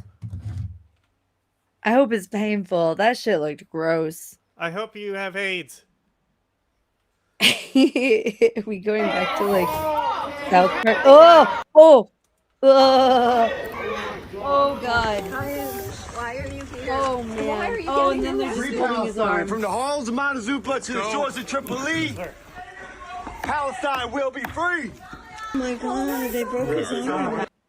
Brian McGuinness remained Shit. detained by Fuck, Capitol the Police police as he's did do that, treated though, in the after it was hospital broken. for a broken arm. He's now facing charges including assault on a police officer resisting arrest and unlawful demonstration. Yeah, he's gonna Brian sue the McGuinness shit out of served in them. Iraq in 2003, a member of Veterans for Peace, running for U.S. Senate from North Carolina on the Green Party ticket. Yeah, he's gonna sue the This is shit to out of replace the outgoing Senator Tom Tillis. Brian McGinnis joins us now from North Carolina. We're also joined by his attorney, Celana Simmons. We welcome you both to Democracy Now! Brian, describe what happened. First of all, why did you go to that Senate hearing? Good morning, Amy. I'm smiling because I'm excited to be here and meet you, but I'm sad from the headlines that have been sadly going across our screens for the last 2.5 years inside. I'm sad. I went to the hearing to hear what our leaders had to say in regards to war preparedness, and it was not any different from what I would expect from military leaders. They are so separate from the people, so in line with big government and its plans, and which we've been privy to with the last 25 years of war in Iraq and Afghanistan. It's just the people's voice are not being heard with any type of empathy. It's just, full speed ahead with military force. And I think the people are tired of that. And that's what the voice I was trying to present at that briefing. So walk us through that protest on March 4th. What exactly happened? How was your arm broken? Well, all that I can't speak about too much because of legal reasons, but everybody has seen the video, or a lot of people have seen the video, so it's pretty self-explanatory. Has she asked it? Has he asked him? Those briefing rooms are customizable. They have removable walls, and so I think my arm got wedged between one of those walls and the door, and with the force being applied, my arm got broke. My hand was completely stuck, and that's how that happened. Celana Simmons, you're Brian's attorney. Can you explain what the charges are against him? Yeah, first of all, Amy, thanks for having us. Brian is facing 4 counts. 3 counts of assault on police officers. There are 3 individual named that are law enforcement. The 4th and final count is resisting arrest. He's being charged by the United States government in Washington, D.C. That is Superior so Court. fucking ridiculous. And we're looking forward to having our day in court regarding these matters. I think the veterans need to be reminded of what their oath of enlistment says. Like the fact they that tried to attack veterans for saying they can, or they tried to attack the veterans who said that it's okay to refuse unlawful orders. Yeah, they did. Even though that's literally what the oath of enlistment says. And I literally asked a veteran on, I think it was Threads. I'm like, hey, are veterans technically, like, are they, when they retire, excused from their oath of enlistment? Like, is that still a thing that they have to live by? So in the event of a domestic enemy, is it justifiable for veterans to do something? I'm not sure. He said within the military uniform code, yes. Yeah. But it's a technical, apparently. Yeah. Yes and no. Yes. Yeah. If someone was legitimately invading our country, they wouldn't give a fuck who's shooting. Oh, You yeah. know No, what I mean? I'm It's kinda talking like- specifically in this scenario, like clearly Donald Trump is like serving his own interests. Yeah. Like, what point does it get to until the veterans go, all right, enough of this?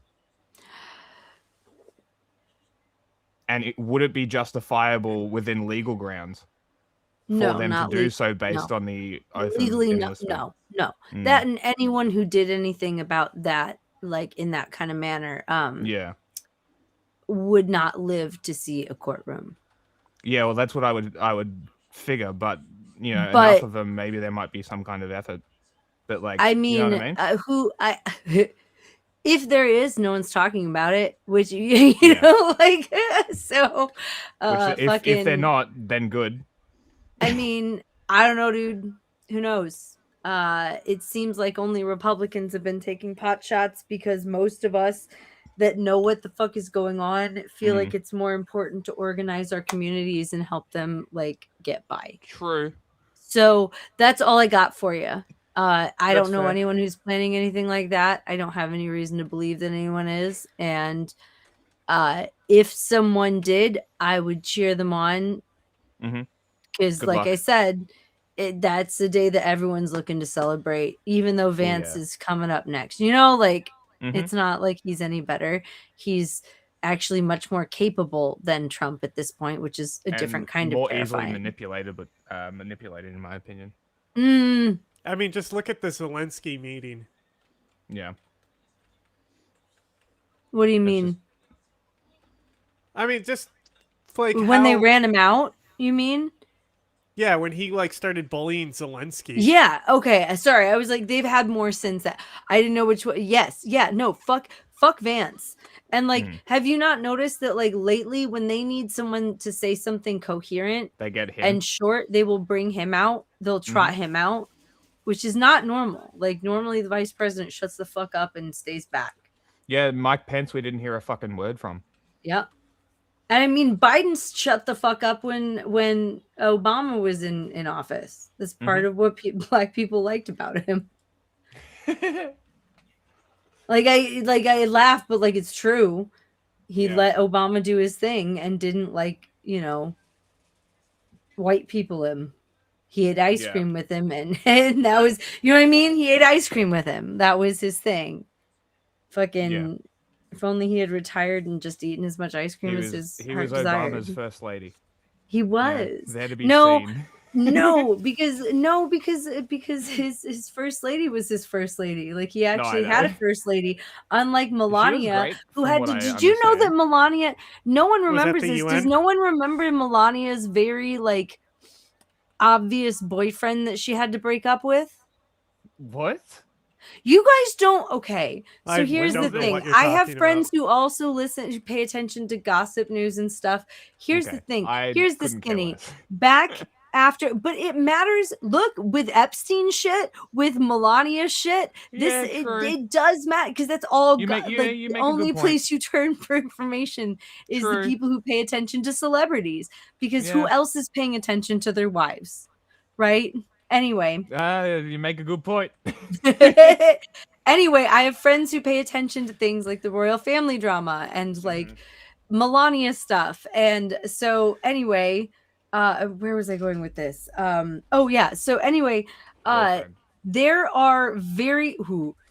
were rumors that were so like hefty that like there was a cease and desist, take that down kind of thing in response about how, because she had a boyfriend very openly. Do you remember the first administration? She didn't live in the White House. She lived in New York. And her excuse for it was that Barron was still in school. He's now 18, over 18, right? So he was still in school. So she was like, no, I have to be here for my son while he's in school. I don't want to move He him has to his schools. suitcase. Right? Yeah, and so she was living there and she was regularly seen with this boyfriend, right? Out. Interesting. Like by people, right? She was not hiding it. She was and she had been with him for years, like with Trump, but with him, just like Trump fucked other people, right? Like right? Anyway, I guess they had an agreement. Anyway, the word on the street that had to be taken down was that they had an agreement that if he lost this last election, they were getting divorced. Oh. And then he won. She is trapped, okay? She's a trafficked woman who is trapped. She knows what she's doing, right? Like she signed up for this, but also like there is a layer of this where like she was a trafficked woman through fucking Epstein and that what's his fucking name who now has a seat in Trump's cabinet. Wexner? And no, not Wexner. It's like Zappoli or something like that. Zappolini or something. I have to fucking look his name up again. Starts with a Z and it's Italian. Anyway, fucking creep. He was there the night that they met, according to the Epstein documents and a number of testimony like from different people of that night. So like, and there was also Jean-Luc Brunel, the French, The like captain of the Enterprise. yeah, no, the creep that like was the model person that like was the Epstein of Europe essentially, and Epstein's friend was there that night too, I believe. Anyway, pretty sure that you know she was on that whole train, but also she knew who she was marrying, you know, I don't know. I have heard Trump's this first as a wife theory. fell down the fucking stairs. You remember that? She died a few years ago. Just fell down the stairs. Yeah, and then he Really? buried her Then he buried in her. a golf Yeah. course. Uh huh. It really is like mob shit. Yeah. No. Jean-Luc Brunel was also found hung in his cell Oh, how convenient. in 2022, a few years after Epstein in France. There are new documents saying that there's some shit that there was cases down in Mexico that there was a senator that raped a child down in Mexico that was like 14 or something like that, 13, 14, 15, whatever, a child, right? And that there is a Marine that took his place and is sitting in a prison down there serving time for him. Wow.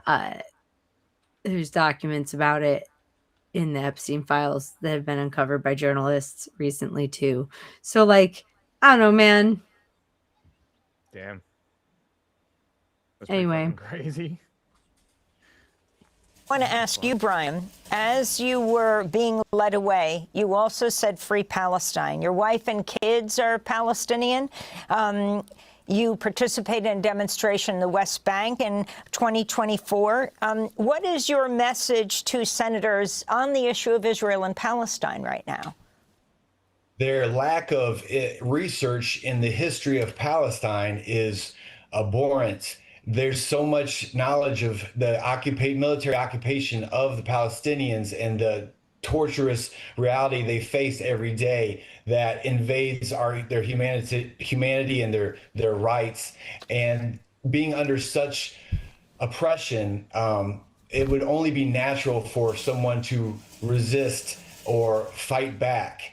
And this seemingly easy dynamic of life to understand, I am trying to present to Americans in a way, but sadly, the villainization of Islam or Islamophobia or the difference in American and Arab cultures have created such a gap in understanding that it's a challenging thing to do. But I'm not going to stop. Like you said, my wife and children are American Palestinians.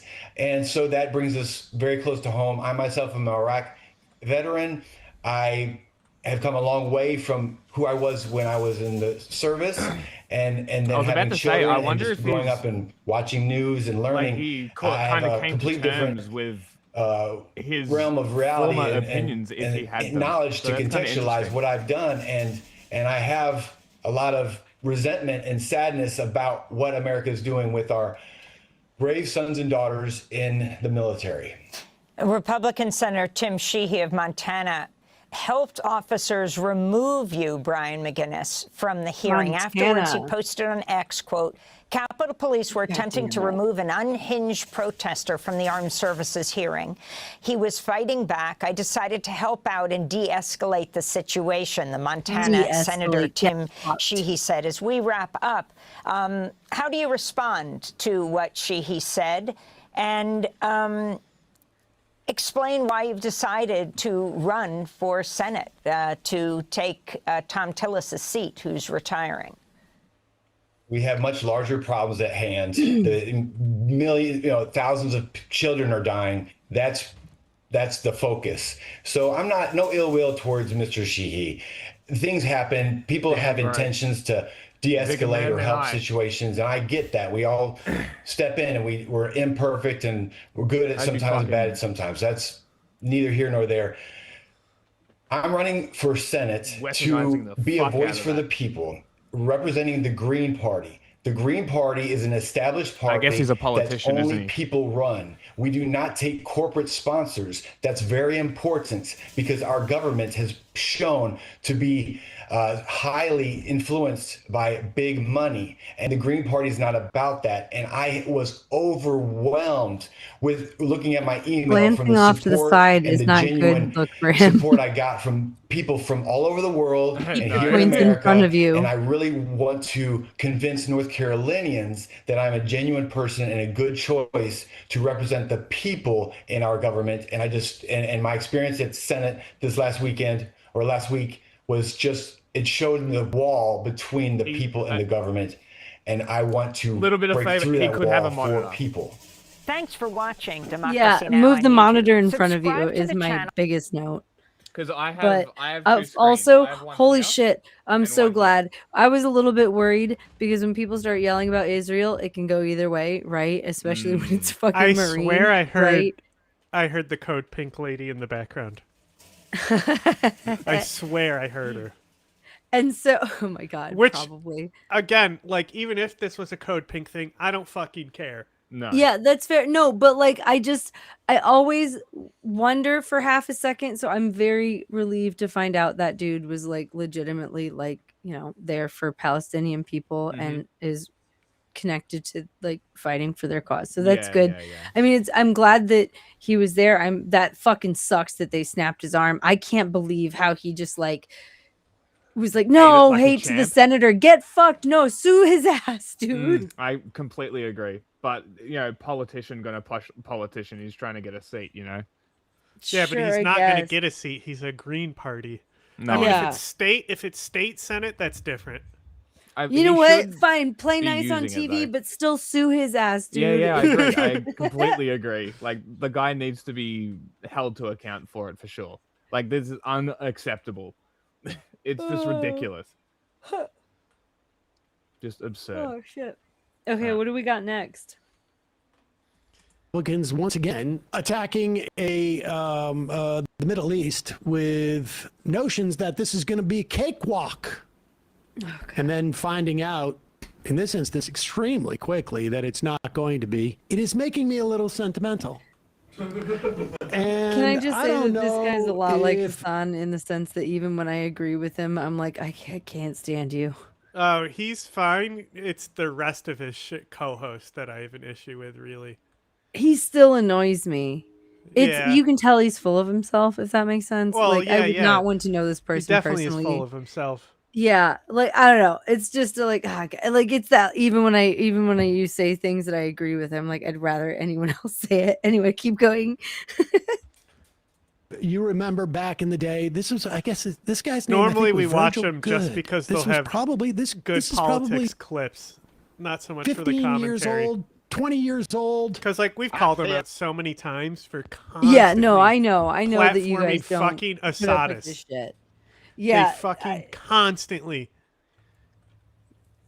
honestly, it's. I would rather watch him than you guys used to sometimes watch. What's his fucking face? The horse goblin porn guy. Oh, I'll put Vosh on every now and then, but it depends. By the way, what's with him in Destiny? I have not fucking seen shit from them in a while. Like in a I good don't know way. anything about Destiny. I didn't think he was Good. friends with Destiny. He wasn't. They were just both people that like were stealing. There was people that they were all vying for this similar pool of viewers at one point. Hmm. I don't know. But yeah, Anyway. since the goblin porn incident, Yeah. he entered what he's calling the fortress arc, What the fuck does that even mean? where he's He's just a fucking not. nerd. He's just not basically put himself out there. Because that's what happens when you get caught with weird porn, lolly porn. Yeah, creepy. You stop trying to put yourself out there, because anytime you do, people are going to be like, "Hey, isn't that the lolly porn guy?" Yeah, kind of like what's her fucking face? You shit her pants. Oh, Gun Girl. Yeah. Yep. Shit her Hey, did pants you shit girl. I your don't pants? even remember her name anymore. Caitlyn. Yeah, but if Caitlyn Bennett, that's it. But I was like, but if I saw her, I'd be like, oh, isn't that shit your pants? Girl, you shit her pants. Like, and I get Yeah. what you mean.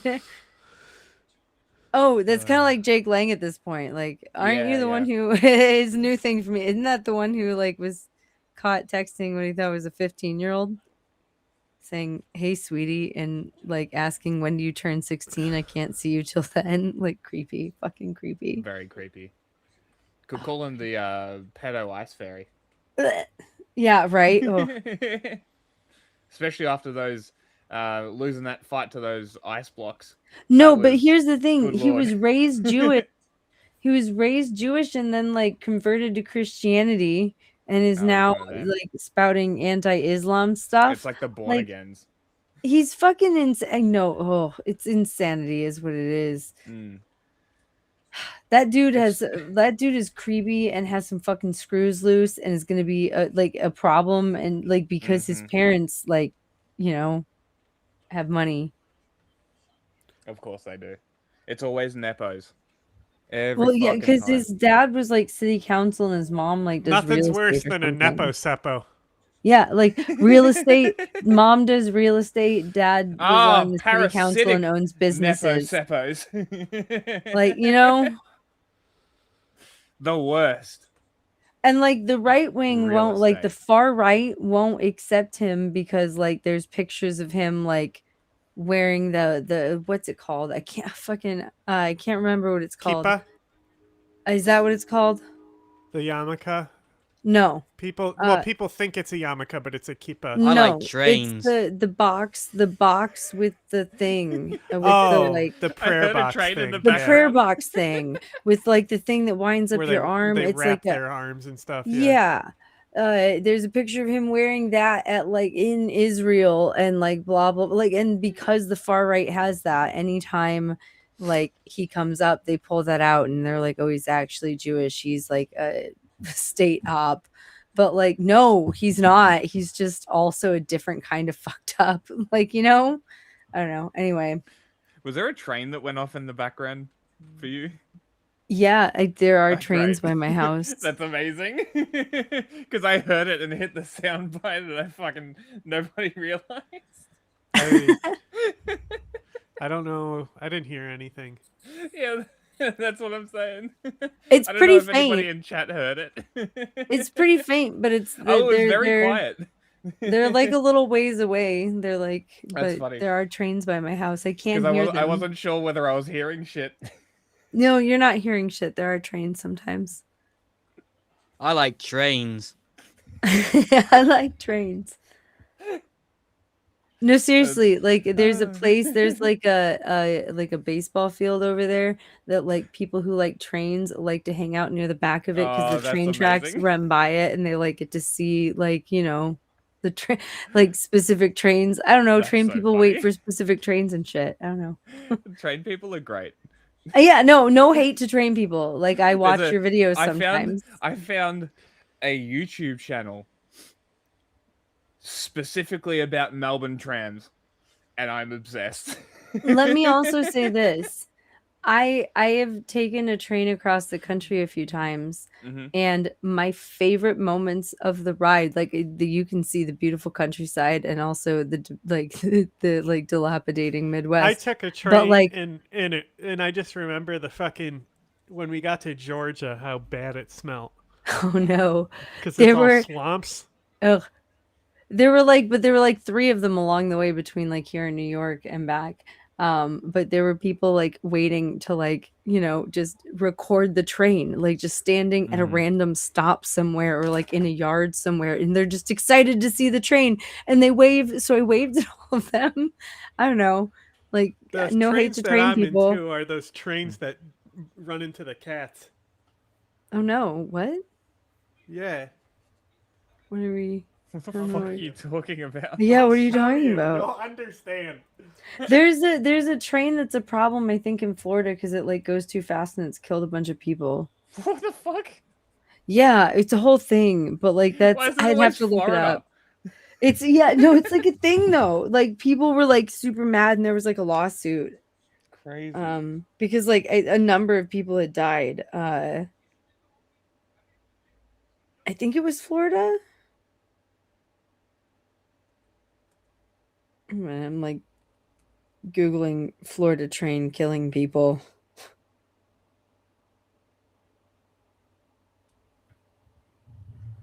Oh my god, 196 fatalities since 2017. That's a lot. Because it operates at speeds of up to 110 miles per hour. So yeah, I guess it moves faster than people think.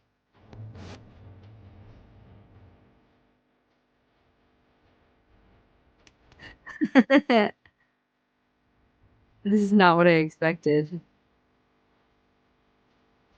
There's videos of like the cat sleeping and the trains Just going into it. don't move.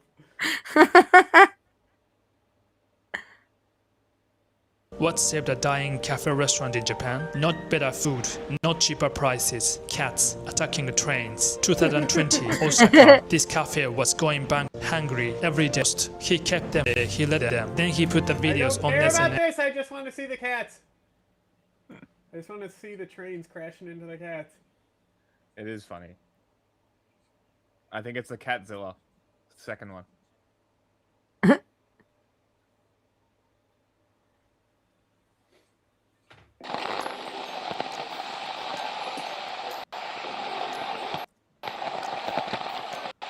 The perspective from the train is great.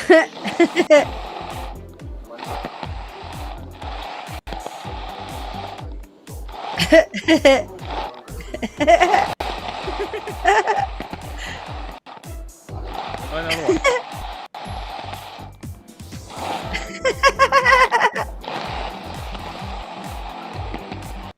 The cat doesn't give a It just fuck. yawns. Yeah, there's ones where they're literally asleep, just bumping into us. Just go through. You can do it. Man, am I glad giant cats don't exist. They do. What are you talking about? Yeah. Well, I They're mean, like almost this extinct, size. though. I mean, this size. Cannot be bothered. Will not be bothered. That cat has lived on the street and he's like, nothing can fucking bother me and it won't bite me. Can't make it. Damn. Thickums.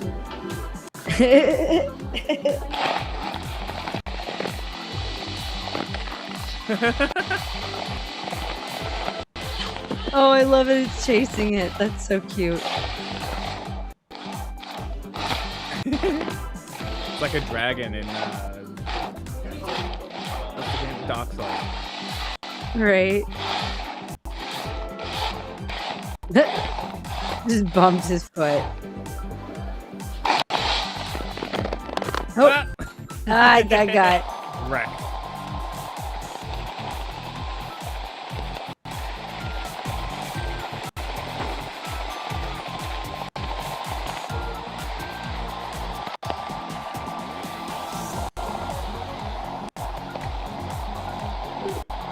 Is gonna be a jump scare? Right.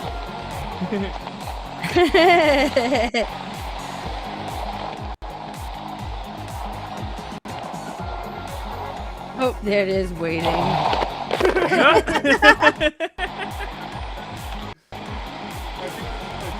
So let me see if there's... The best ones are the cats that are asleep and it just crashes into them.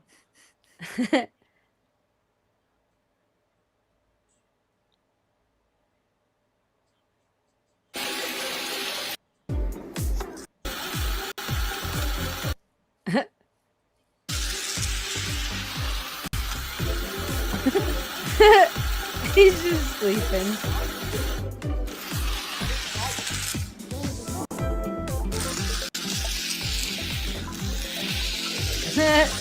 Try again.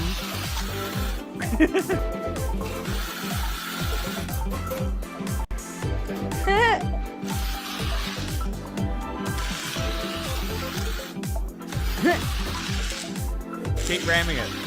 Yeah. Well.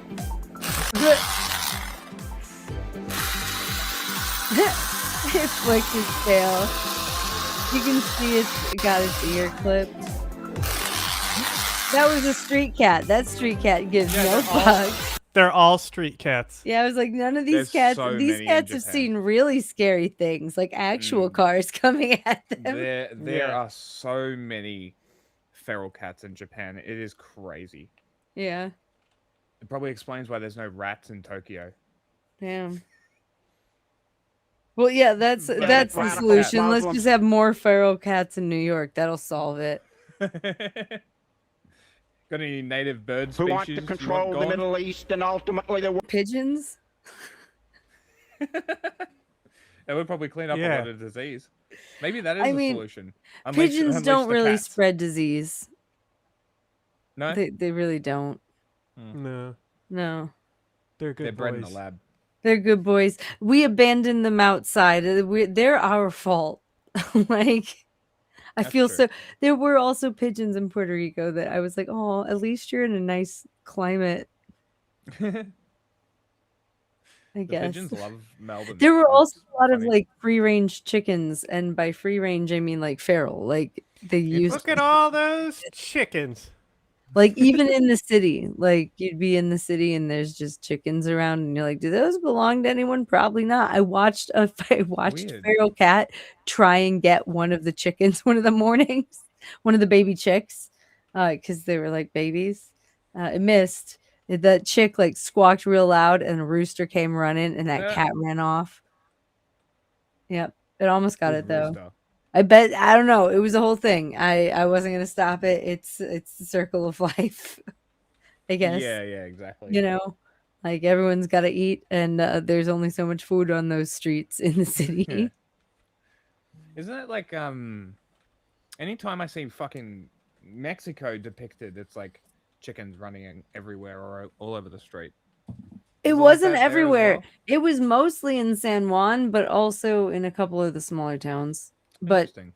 it's I mean, here's the thing. If you've got a lot of people who have chickens like for bound to get farms and things, some of them are going to get out and lay eggs, and if no one does anything about it, you know, Yeah, true. and it's a warm climate, like they can survive that. It's easier for them to survive on that island than it is elsewhere. But also they have feral cats and feral dogs that might eat the feral chickens. It's wild because there were actually quite like in some of these like in empty lots and things, sometimes these chickens would set themselves up, and like there would be like 5 roosters all just kind of hanging out together and be like, nah, we all keep an eye on each other's chicks because there's a lot of things around here. It was crazy to watch. That's so interesting. Yeah. Yep. Fucking dumb birds. They were very thin, all of them. I will also say that. They were very thin birds. Not good eating. No. Bird. Anyway, Bambi impression. I'm going to go heat up some food while we listen to the Majority Report. I'm gonna eat some I cereal. fear that radical Muslims who want to control the Middle East and ultimately the world would love to see In God We Trust stricken from our money and replaced with In Muhammad We Trust. That was on the floor of the U.S. Congress. Muhammad. Why would they put Allah anyway? All right. They put Muhammad We Trust. Just like we have in Jesus We Trust, or Abraham. There was also a period during the Obama years where you saw states around the country passing laws against the imposition of Sharia law because, of course, somebody on Fox News told them that they should. I can tell you, someone who's lived in this country my entire life, there is no danger of being having Sharia law imposed upon us. To the extent that we have had religious precepts imposed upon us, it was like places in Massachusetts where you couldn't buy a beer on a Sunday because of blue laws. Here is who is this backbencher? Oh no, I'm sorry. He's the Speaker of the House, talking about the danger of Sharia law coming to this country. Look, I've spoken to those members and all members as I Oh, always pause it. do. Oh, I should say the reason why, and despite the fact from what you will hear on CNN, that is worried about what Zoran Mamdani's wife tweeted 2 years ago. That's right. We They were have crying about that. Sitting U.S. Congress people What was that about? saying that Muslims should get out of the country. I mean, probably saying worse, but that's the gist of it. Publicly. So he's responding to this, and he's trying to make people understand you need to give them grace. Look, I've spoken to those members and all members, as I always do, about our tone and our message and what we say. There's a lot of energy in the country and a lot of popular sentiment that the demand to impose Sharia law in America is a serious problem. That's what animates this, and that's the the language that people use. It's different language than I would use, but I think that that's a serious issue. Sharia law and the imposition of Sharia law is contrary to the U.S. Constitution. Our Constitution is the greatest in the world. It's the longest surviving Constitution on the planet, and we're 250 years into this grand experiment in self-governance. And one of the principles that we believe in, stated first in the nation's birth certificate, is that all of us are created equal by God. It means every single person has inestimable dignity and value, and that we respect everyone's beliefs and their right to live out their beliefs and to speak freely about their beliefs and have that conviction. But when you when you seek to come to a country and not assimilate, but to impose Sharia law is in conflict with the U.S. Constitution. That is the conflict that people are talking about. It is not about people as Muslims. It's about those who seek to impose a different belief system that is in direct conflict with the Constitution. That's where I think that comes from. Back row. This raises a couple of questions. I would love to see One, somebody the first try and most obvious one is to implement what the F is he talking Sharia about? law in There is America no place in and this watch country how where fast people they get shot in the are head. imposing Sharia law on you. But two, it also raises the question of like, have you noticed what's happening with Christianity? We have multiple senators on a daily basis saying that wanting to impose some form of Christian fundamentalism on us always. Pete Hegseth is quoting scripture while taking press conferences on the war. But he's not an outsider trying to impose a different one on us. Oh, I see. But isn't the point the Constitution?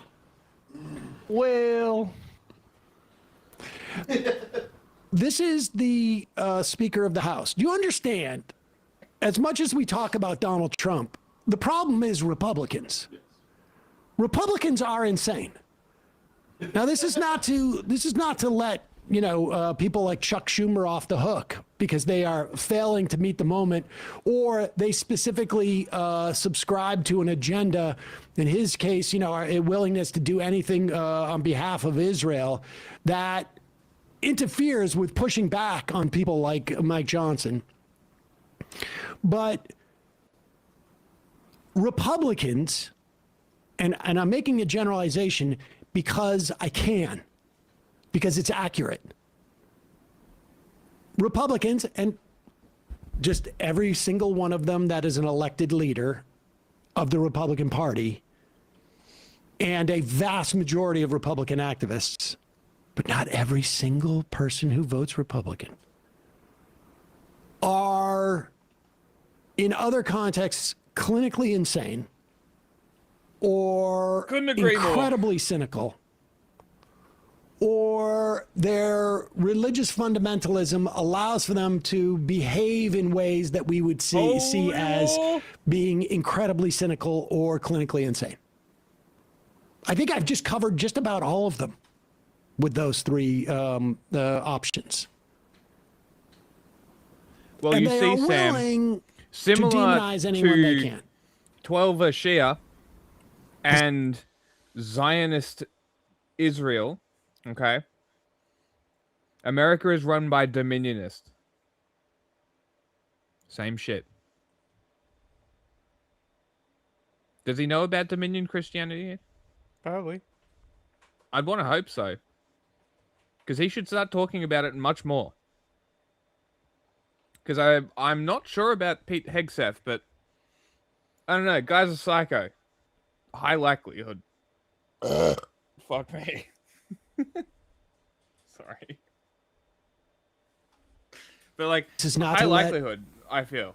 Other group. I don't know. What do you reckon? Does he ring Dominionist? Does he talk about Dominion? Have we heard him use those words? I don't know if I've heard him say Seven Mountain Theory stuff specifically, but Because I would be interested to see just how deep it is within the military. Because if that is their ultimate plan, right? Taking over the Seven Mountains, how much have they conquered? Is Donald Trump their path to that conquering of those mountains? Is this the path that they see to their Christian Sharia law with their Christian shahadas? Okay, wait. I'm back, and I'm here to remind you that Armageddon stuff isn't just for Dominionists. That there's a couple different kinds of evangelicals that okay, I'm just reminding you that they aren't. Do we need to watch? Okay, wait. Can I add? Can we add Jesus Camp into the rotation of movies for? Yeah, sure. Can you add Jesus I'll Camp put it in there? on Because there. I feel like it's a good one to rewatch. In part because the evangelicals that were part of it watched it and were like, "Yeah, that's a great movie about me." You know, like it was a well done documentary. But they look insane. It's from when I was like a kid. It was when I learned what evangelicals were, was through this movie. So like I feel it was for me a very formative experience. Well, I believe when I was the main raised guy, with, like, the main guy in the Jesus Camp is a sex Mhm. crime guy. oh shit, really? Okay. Yeah, Look, look I that never up. followed up on it. But yeah, Yeah, let's look do that it. We should do a Jesus Camp movie I haven't night. seen it. Yeah, we should do a movie night. We should. It's just a been years. documentary about an evangelical Christian camp where they indoctrinate their kids and stuff. Oh, cool. Yeah, But that's I want to it. say I want to say kids in the documentary were harmed by the clergy there. Oh wow, we should definitely look that up for context if we're gonna watch that movie. But also it was I would be Christians. surprised if that were the case. And also it was a very powerful documentary at the time that got passed around, and it was because you also have to remember that like the internet was very young at the time, so it's not like it is today with like sharing with even social media to share information with people. Like I don't know, so like Jesus Camp was kind of a big deal at the time. I remember renting it from Blockbuster to watch it. Right, like I don't know. I was watching some stuff with a friend of mine, and we were talking about Video Easy and Blockbuster, and what the stores are today, and whether they're fucking gold or not. Some of them are just like they were just passed around for a while, because I think it came up because like one of the stores, I was like, it wasn't that a Blockbuster? No, and we were just sort of figuring out where they were, because it's been like 15 years or something longer. When did Blockbuster shut down? Mid 2000s, maybe. 20 there's years. I think that the last Blockbuster like just closed or something like that in There's the a US. documentary literally called The Last Blockbuster. I Yeah. think. Yep. What the fuck? John's correct. I haven't watched it. Maybe put that on the list too. That's great. Interesting, because I reckon the video rental stores went out maybe 20 years ago. I reckon. I mostly use them for The only ones that are left are like specialty, like, and they're also like community oriented, where they'll have like thousands of like obscure like of movies. So they'll even have obscure ones and have them from VHS to DVD to Blu-ray, and then they'll have like screenings and stuff. But even they struggle. Like Scarecrow Video out in Seattle was one. They were like down the street from my house, and we would rent obscure random videos from them, because you could also rent a VHS player if you didn't have That's one. Awesome. Yeah, and you could also that's epic. and they had like screening rooms there, and they would have like they would host movie screenings and things. Like it was a community thing. And they like almost had to shut down, and I think they got saved, but I'm not sure. Anyway, they struggle too. I don't know. I actually have a friend here that wants to start like a physical media thing because they like, because it's coming back, especially like people our age are like, fuck all this internet being ruined shit, you know? Anyway. So Anyway, people, Sharia law is in the not coming country to off, America. But No. there is no I bigger said before, cohort like, of people try it, please. about I whom wanna you see can how say fast what I you just die. said and be proven accurate day after day after day. And the biggest failure of the Democratic Party is to somehow say that Donald Trump is somewhat unique. I haven't heard Donald Trump, say we've got a problem with Sharia law. Now he probably will at one point because someone's going to Pause tell it real him. quick. But I much- learned something recently. I learned something about the history. Okay, so have you guys ever heard like the myth about like, oh, you can get AIDS from like toilet seats and things like that? That I was heard like crabs popular. from a toilet seat. Well, yeah, well, STDs in general. This goes back to the early 1900s when doctors were like seriously starting to track and study, like track, but not just study, but track venereal diseases and outbreaks. And they were concerned when they were looking at the number of girls under the age of 16 that were coming up with venereal diseases, because they expected, like, if incest or like, rape of a child or whatever were to be happening, that it would be from people of color or uneducated people or immigrants or people whose values are not white Christian values. However, they found that between 10 and 15% of the cases all throughout the country were from white Christian households, and they couldn't explain this. So the explanation that they came up with was they must be getting them from places like toilet seats and public parks and things, and it must be because young girls just don't have the same protection that young males do, like due to their genitalia, and that's where that myth came from. Great. And it followed its way into the bathhouses with gay people and stuff like that. And it's because white Christian men were raping young girls and no one wanted to accept it. Fun fact. Unreal. I learned this last week and now you have to know too. Jesus Christ. Johnson is out there doing it.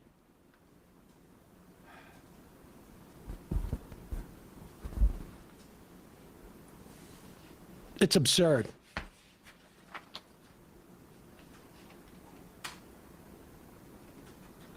I don't know what. Louisiana's not sending their best. No.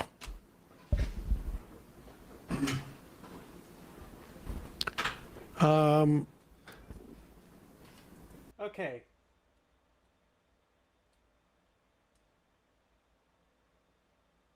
Okay.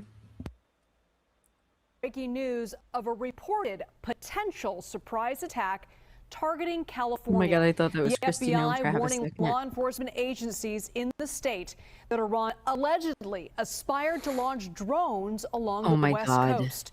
CBS Allegedly. News Bay Area's Katie Nielsen has a copy of that alert that went out to law enforcement. Katie, what does it say?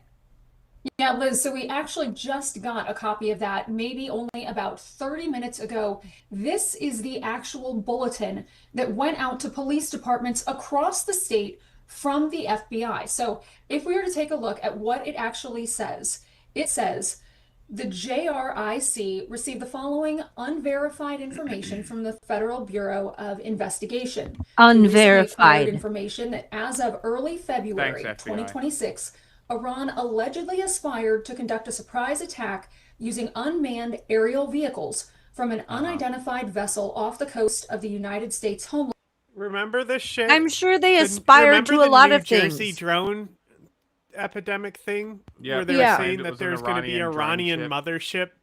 Oh my God. Yeah. You remember that? Yep. Yeah. That's Yeah. what Well, this is. it's almost like they were planting an idea to do a false flag to engage. In Well, the war. also Wow. telling people that none of those drones were illegal. That got looked into. They were just normal drones that people were finally fucking noticing. That's funny. Doofuses. doofus. Also, like, why wouldn't Iran be conspiring to attack? Yeah, they conspired to attack like all of our allies. If That doesn't mean that they can. Remember yeah, that we conspired hilarious... to attack a lot of people. Remember that Yeah, hilarious that's a great video point. they released? Remember that We hilarious build video? entire compounds and pretend that we're arresting your fucking presidents. Okay? Like, this is a joke, and the fact that it's unverified. Oh, you know what else got me? Okay, so I got back. I flew in from O'Hare into the small local airport here, and then like 2 hours later, I checked the news, and there are videos of people that have been grounded. I think they were grounded in Atlanta, but I can't remember exactly where. It might have been somewhere else. But they were grounded on a flight, like because of a concern about a threat of some kind. And like, so there's a video that someone took like as they were a passenger, and like the people file on like in military fatigues yelling like hands up, heads down, hands up, heads down, and all the passengers have like their heads ducked and their hands up.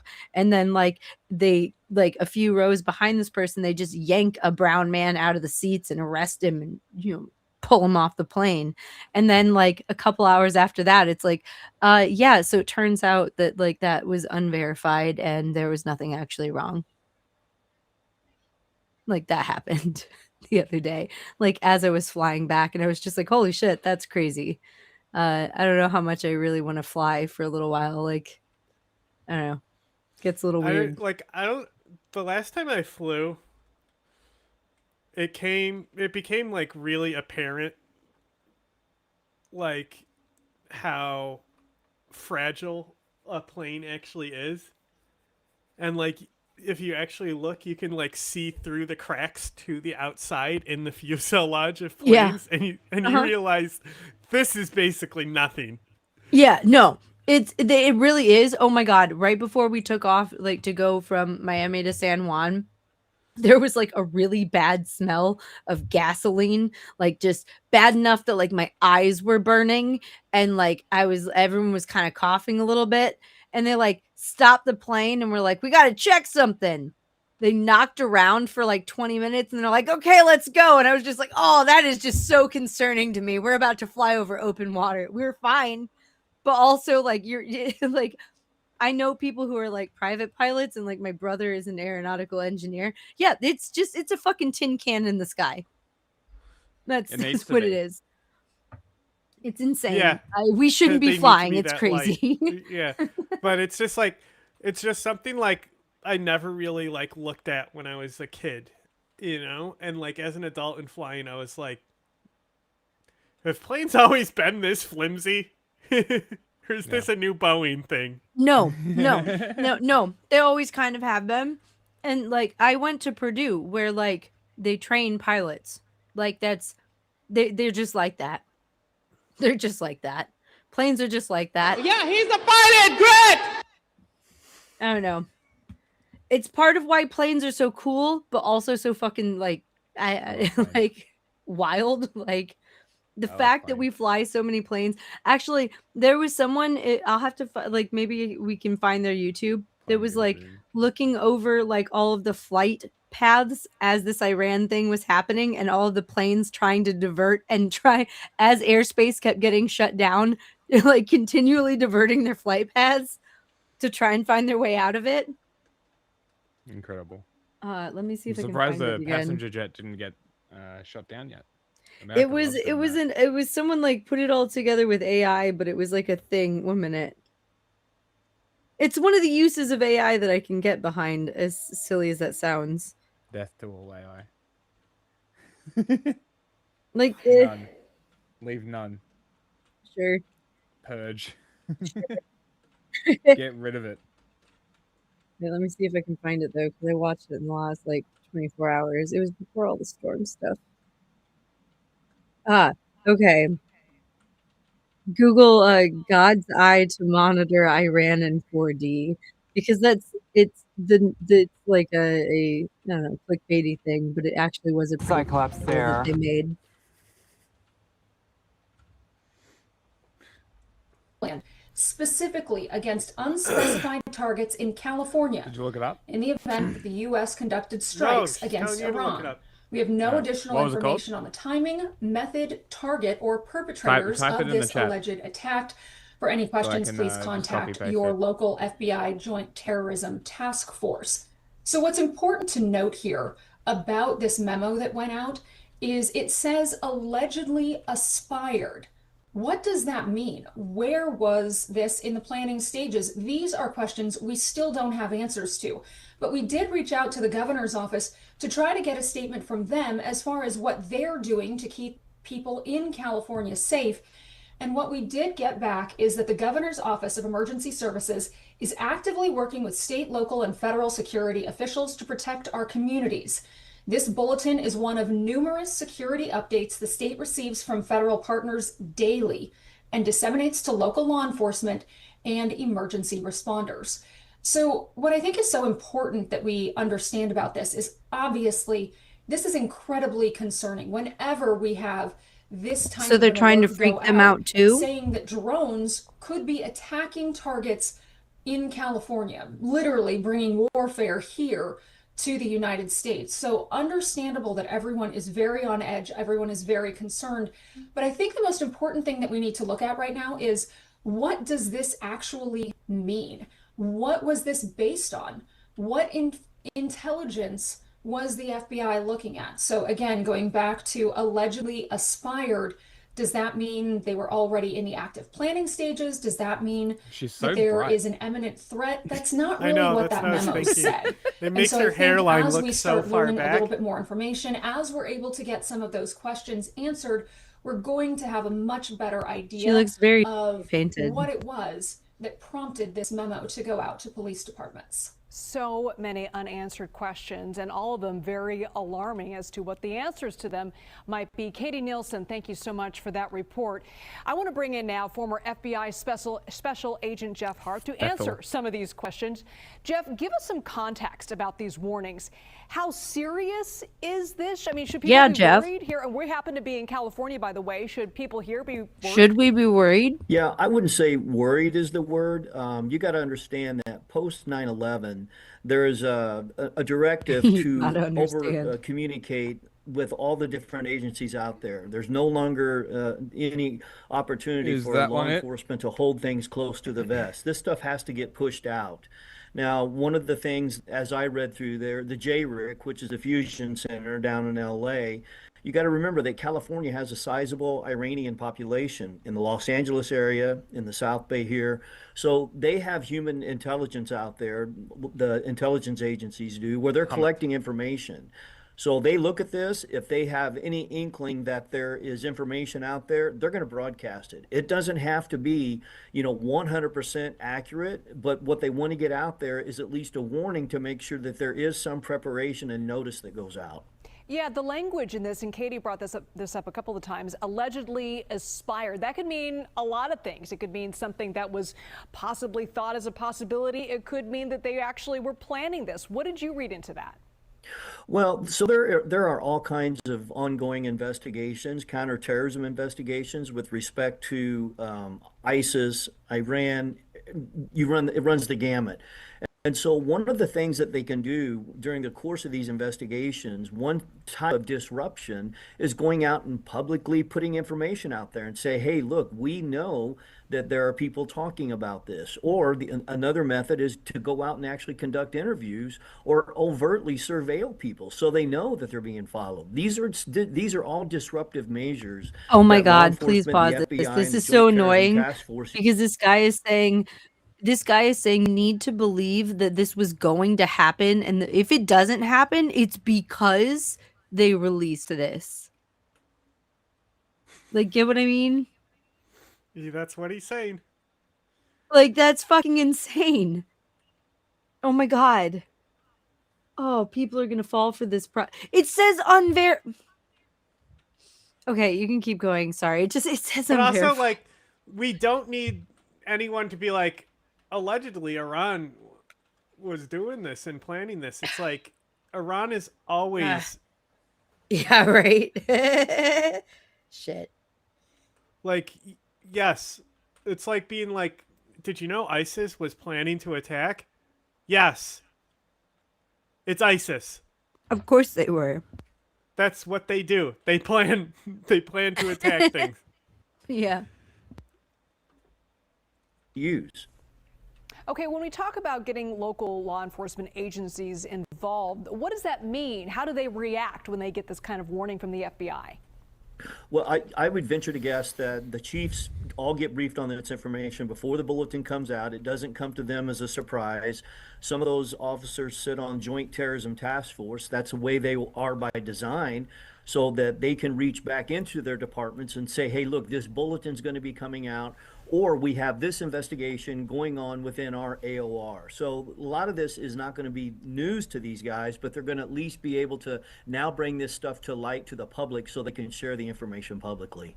Jeff Harp, thank you so much. Always great to get your insight on this. Great. Thanks, we begin Jeff. with breaking news.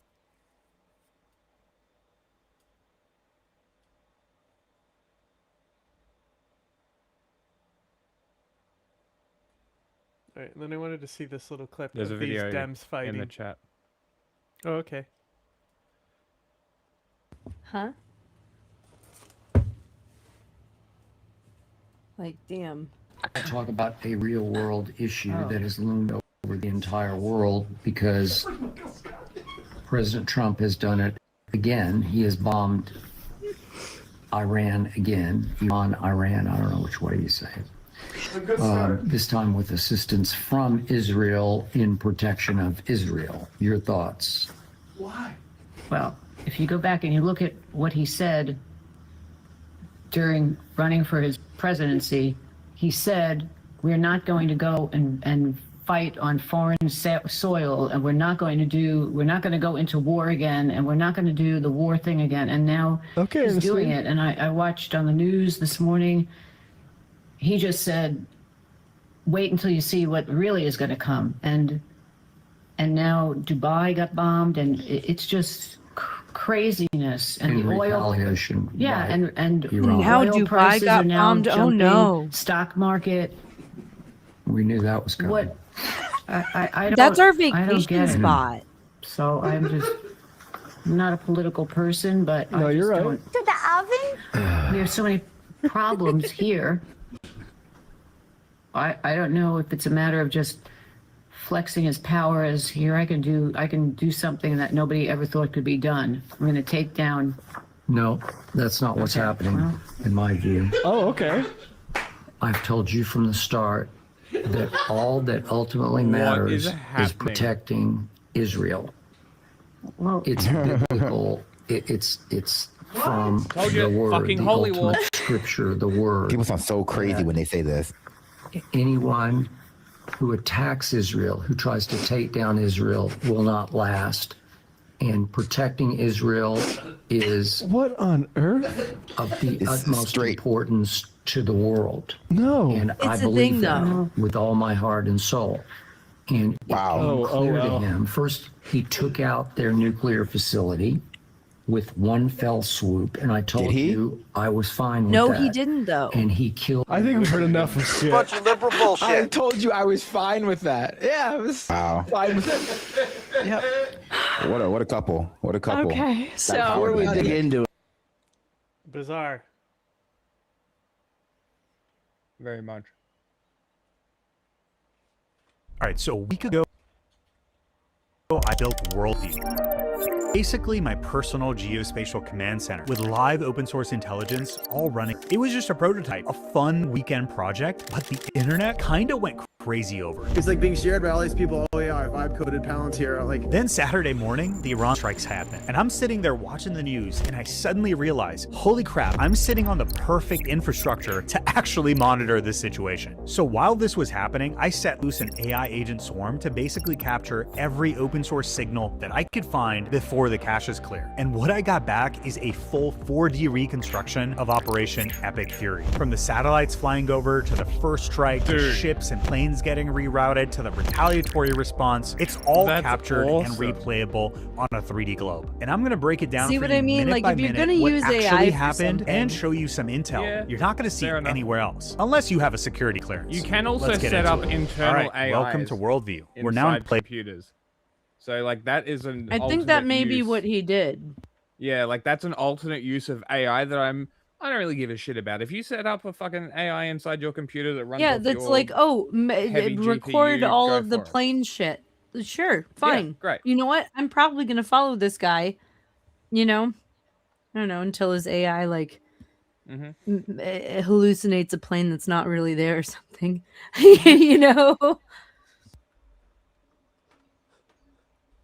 entire Back mode, and on the bottom you'll see we have the entire timeline of Operation Epic Fury, the entire strike on Iran and the response therein. I've got all sorts of data in here. We've got the satellites that are flying over orbit, we've got the commercial flights, we've got military flights, we've got GPS jamming, which are the red tiles over here, and if you zoom really in, we've even got maritime data of like boats and ships that are moving around. So let's talk about all of it. So the first thing you'll notice is that we've got a bunch of commercial flights down here, but we're seeing a sudden spike in GPS jamming. This is all derived from ADS-B data, and you will see very quickly that starts getting pretty frickin' spicy. Another really interesting view is to see what are the commercial and defense satellites that are flying over Iran right before the first strike happens. So we see the Pleiades Neo, Worldview Legion, Spot satellites, and you'll start seeing lines connect when they actually go over an area of interest. And it might be interesting for us to see what are some of these satellites. So let's look up Persona 3. Persona 3 is a class of Russian high-resolution military surveillance satellites. And what you'll find is this only escalates further. So we got Worldview, which is Maxar or Vantor, commercial satellite imagery provider. We've got Gaofen 11. Let's look that one up real quick. So Gaofen 11 and 12 are Chinese high-resolution microwave remote sensing satellites. There's the Worldview constellation again, Worldview Legion. There we got Gaofen 12, the Chinese satellite going over Iran.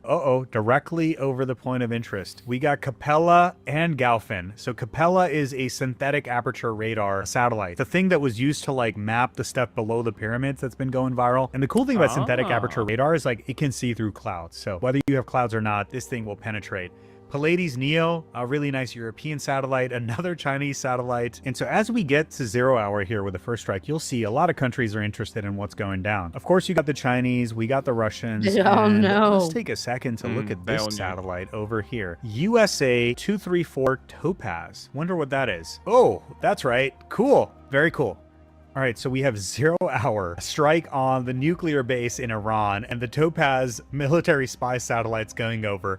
And then right after you have a flurry of activity, the Chinese and the Americans making sure they're imaging what it is they bombed. So my guess is what's happening is the initial satellites are documenting the initial positions, and then right after events start escalating, you've got other satellites imaging what happened after the fact. So what you'll notice is other events pop up on the map. They're typically very closely aligned with satellites flying over. And there we go, Tehran's in internet blackout. But the satellites fly over Iran just continues, especially as you see Internet strikes blackout. in other parts of the country. And by the way, this doesn't include all the other spy satellites because a few of them just aren't tracked, or we only have the last known position for when, you know, open source folks are actually doing the tracking. And then, and as all the strikes complete, we get a completely new suite. We got the spy satellites going over, we got the commercial satellites, all of them. And by the way, like 90% of the business of Commercial most of these satellites. commercial satellite providers is the US government. And then it's like companies like Google, Apple, and Microsoft for maps and things like this. So very cool. I haven't seen anyone else really correlate satellite flyovers with these type of global events, which makes a ton of sense, right? Like, what are the areas of interest that are being imaged? And what does that tell us about the various sites? So another interesting thing that you'll notice here is, like, obviously we got a bunch of commercial flights, but as GPS jamming intensifies and we get closer towards 0 hour, notice This how a is what bunch I of was these talking flights start about. redirecting. They're just going straight right, like, I'm getting the hell out of Dodge. I ain't going that way. But That's yet there nuts. are a few brave ones that trudge on. Let's see which ones those are. Let's see, we got THY 631 and VIR 354. And okay, this is now we got Tehran in a freaking blackout. And you've still got a bunch of these flights that are stuck Wild. in the middle of this all. And these flights that are continuing, they're going full Leroy Jenkins. And this one is Turkish Airlines. They want to get to Turkey, which is on the other side, which kind of makes sense, right? Like, there's a bunch of commercial air traffic and stuff going on over here. But yeah, imagine being on these flights as shit's going down. Oh my God, that has to be absolutely crazy. Meanwhile, all these other flights that we saw that are getting the hell out of Dodge are just happy to be out just in the nick of time before Iran is declared a no-fly zone. Now let's take a look at the various airspaces getting shut down after the first strike happens. Very quickly, you'll see that as soon as Iran's a no-fly zone, Iraq is right next to it, right? Like, they're the next to go down. They're like, I know, right? Get the hell out of Dodge. This is about to go crazy. Like, and you'll see their day would have been the most doing stressful donuts. day of their life. Wait, a bunch of them watch over the water. That's where most of them are. They're like, we're over the ocean. We're in international waters. Don't shoot. Like, and a bunch of them start doing donuts there. Well, they But yeah, no, they start shutting down other airspaces, and so there's a couple planes. What they're Huh? probably doing there is circling, waiting for a runway at the Dubai airport. Oh, they are. They're all waiting for like it. They're all circling, waiting for like where the fuck do we go that's not going to get shut down because as they're all leaving, that gets shut down next, and they're like, oh fuck, all this airspace is going to get shut down. What do we do? Yeah. Yeah. So he watches. Anyway, keep going. over here. So their airspace is largely cleared out, and then the other Gulf countries are going to follow suit. So you'll see right as we get to about here, Kuwait closes down its airspace. These are Iran's retaliatory strikes, right? So the US has air bases all over the place, right? Including in Bahrain and Qatar. And you'll see they're going to get targeted next by the Iranis. So there we go. That's the 5th Fleet. That's a military base run by the US. That got hit. You get Al Udeid that was hit as well. And with some of the air defense systems, you've got civilian bleed over, right? Like basically crap falling out of the sky circles that in are civilian starting zones. Okay, so as all the airspaces are all shut down, and then Kuwait gets hit. Now, this part of the world has some of the busiest commercial air traffic, and you will see a cascading effect They're all just as these circling, no-fly zones like, pop fuck. up, right? So Tehran's down at this point, as we mentioned. You got a bunch of the strikes going down.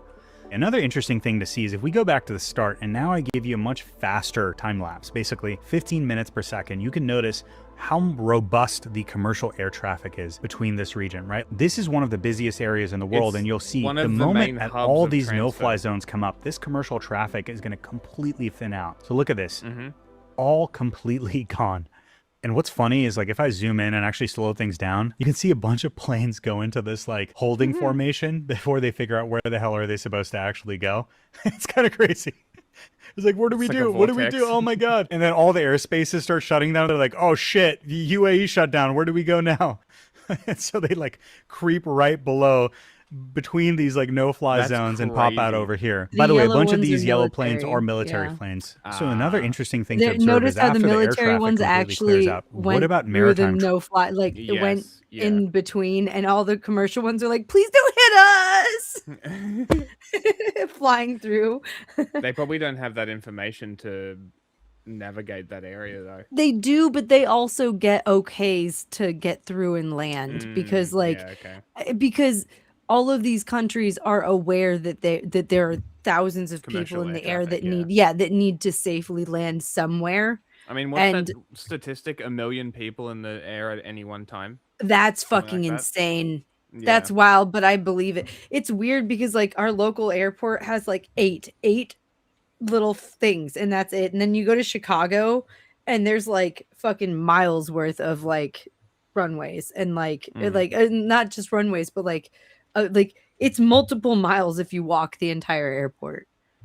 Crazy. Like, I don't know. It's just a lot of fucking planes. On average, 10 to 12 million people are airborne each day. At That's peak times, 1 million passengers are in the sky simultaneously. That's fucking crazy. Yeah, it's pretty wild.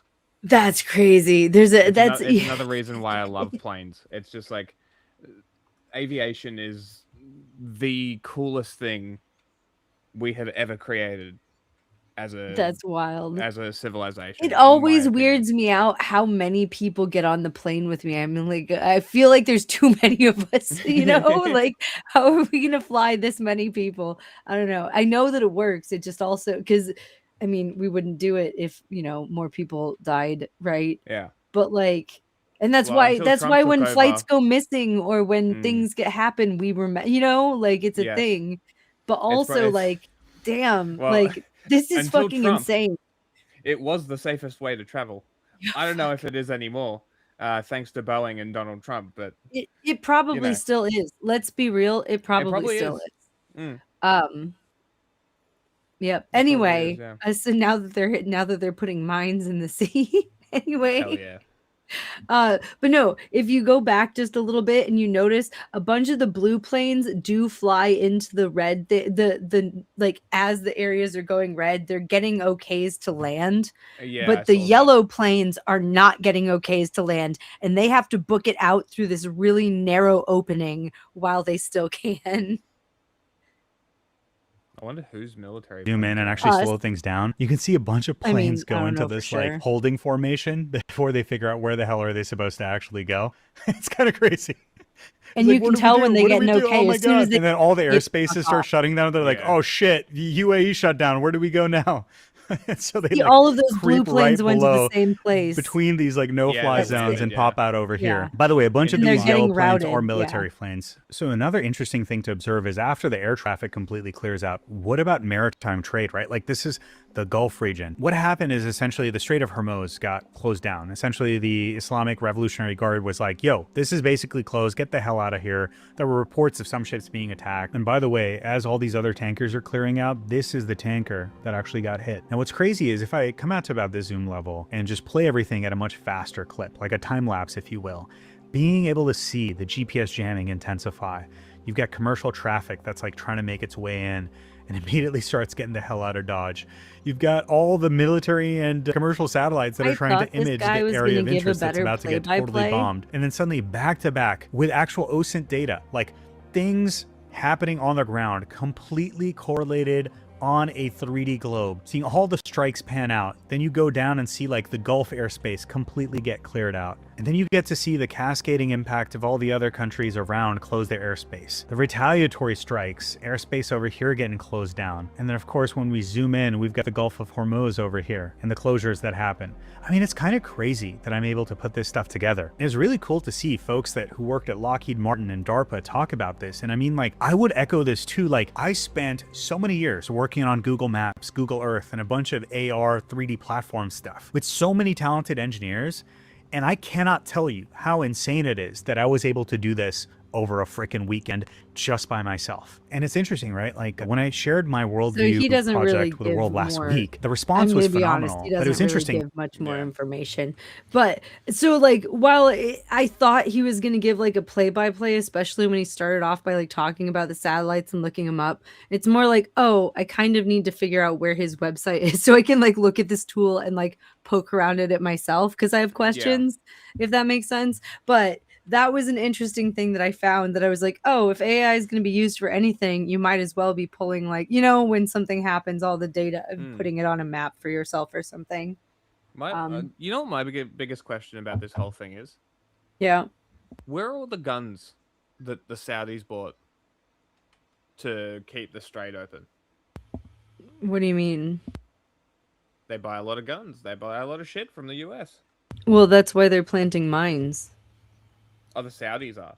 Well, no, that's why Iran is planting mines. No, but this is what I mean. Like, why aren't the Saudis reinforcing the strait to make sure that Iran can't close it? Why does Iran have Because such a stranglehold? because it's really quick and easy to drop mines. The Like it's not Saudis that are- hard to drop The them. Saudis don't care. That too, I guess. I don't actually know how the Saudis feel. But this is what I mean. Like, they're getting hit now. Where the fuck's your military? Big spender? Ship got I mean, They hit. have been doing counters. Like Mm. they're in part of the counter operations. Do they even have a navy? Whose ship got hit? Thai. There are two other ones. I'm not sure about the other ones. What have they said about it? I'll look it up. They don't tend to care about their fishermen. So I don't Right. really think that they'll care much about their shippers, you know? But I don't know.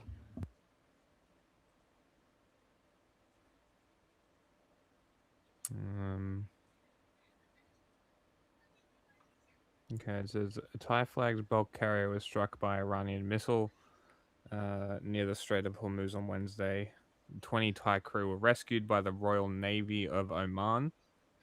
3 still on board, according to the Royal Thai Navy. The ship operated by, I'm assuming a Thai company out of UAE, was en route to India. It came under attack Thailand time around 11 o'clock. After transiting the strait, the Navy's Maritime Traffic and Vessel Control Center said 2 projectiles hit above the waterline, triggering explosions at the stern and in the engine room, igniting a blaze. The strikes damaged the vessel's engine room and caused a fire. All 23 crew on board were Thai nationals. 20 abandoned the ship in life rafts and were brought ashore. They're working to get the rest. The specific details and cause of the attack are currently under investigation. Iran claims responsibility. The Israel-owned Express Interesting. Rome ship flying Liberian flag and the container ship Mayari Nari were hit by Iranian projectiles and stopped after ignoring warnings of the IRGC naval forces.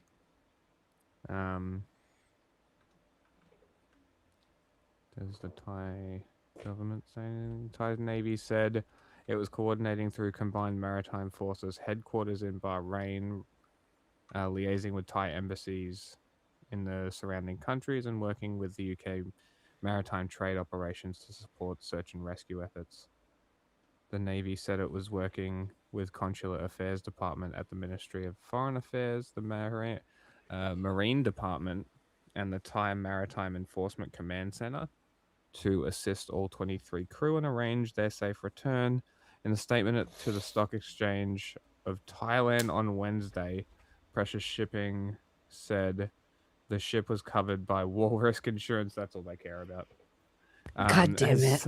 As such, the company does not expect No the one incident to died, have covered by material insurance. financial Fuck it. impact.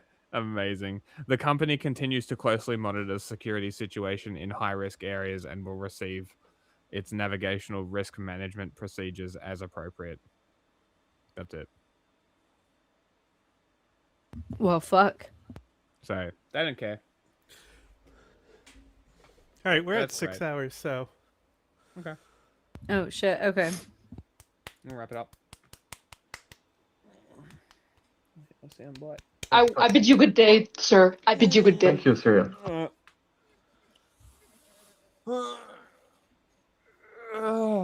Goodbye, everybody. Thanks for tuning in. Sunday, we'll be back. My Sunday, your Saturday. We also might do interview Sunday. Oh, yeah. Is that with the Simple Black Theory? Yeah, we'll see what happens. Okay, cool. Because we We want need that group chat. I'm really curious wanna- about that. Yeah. ending. Well, because Bye-bye. like we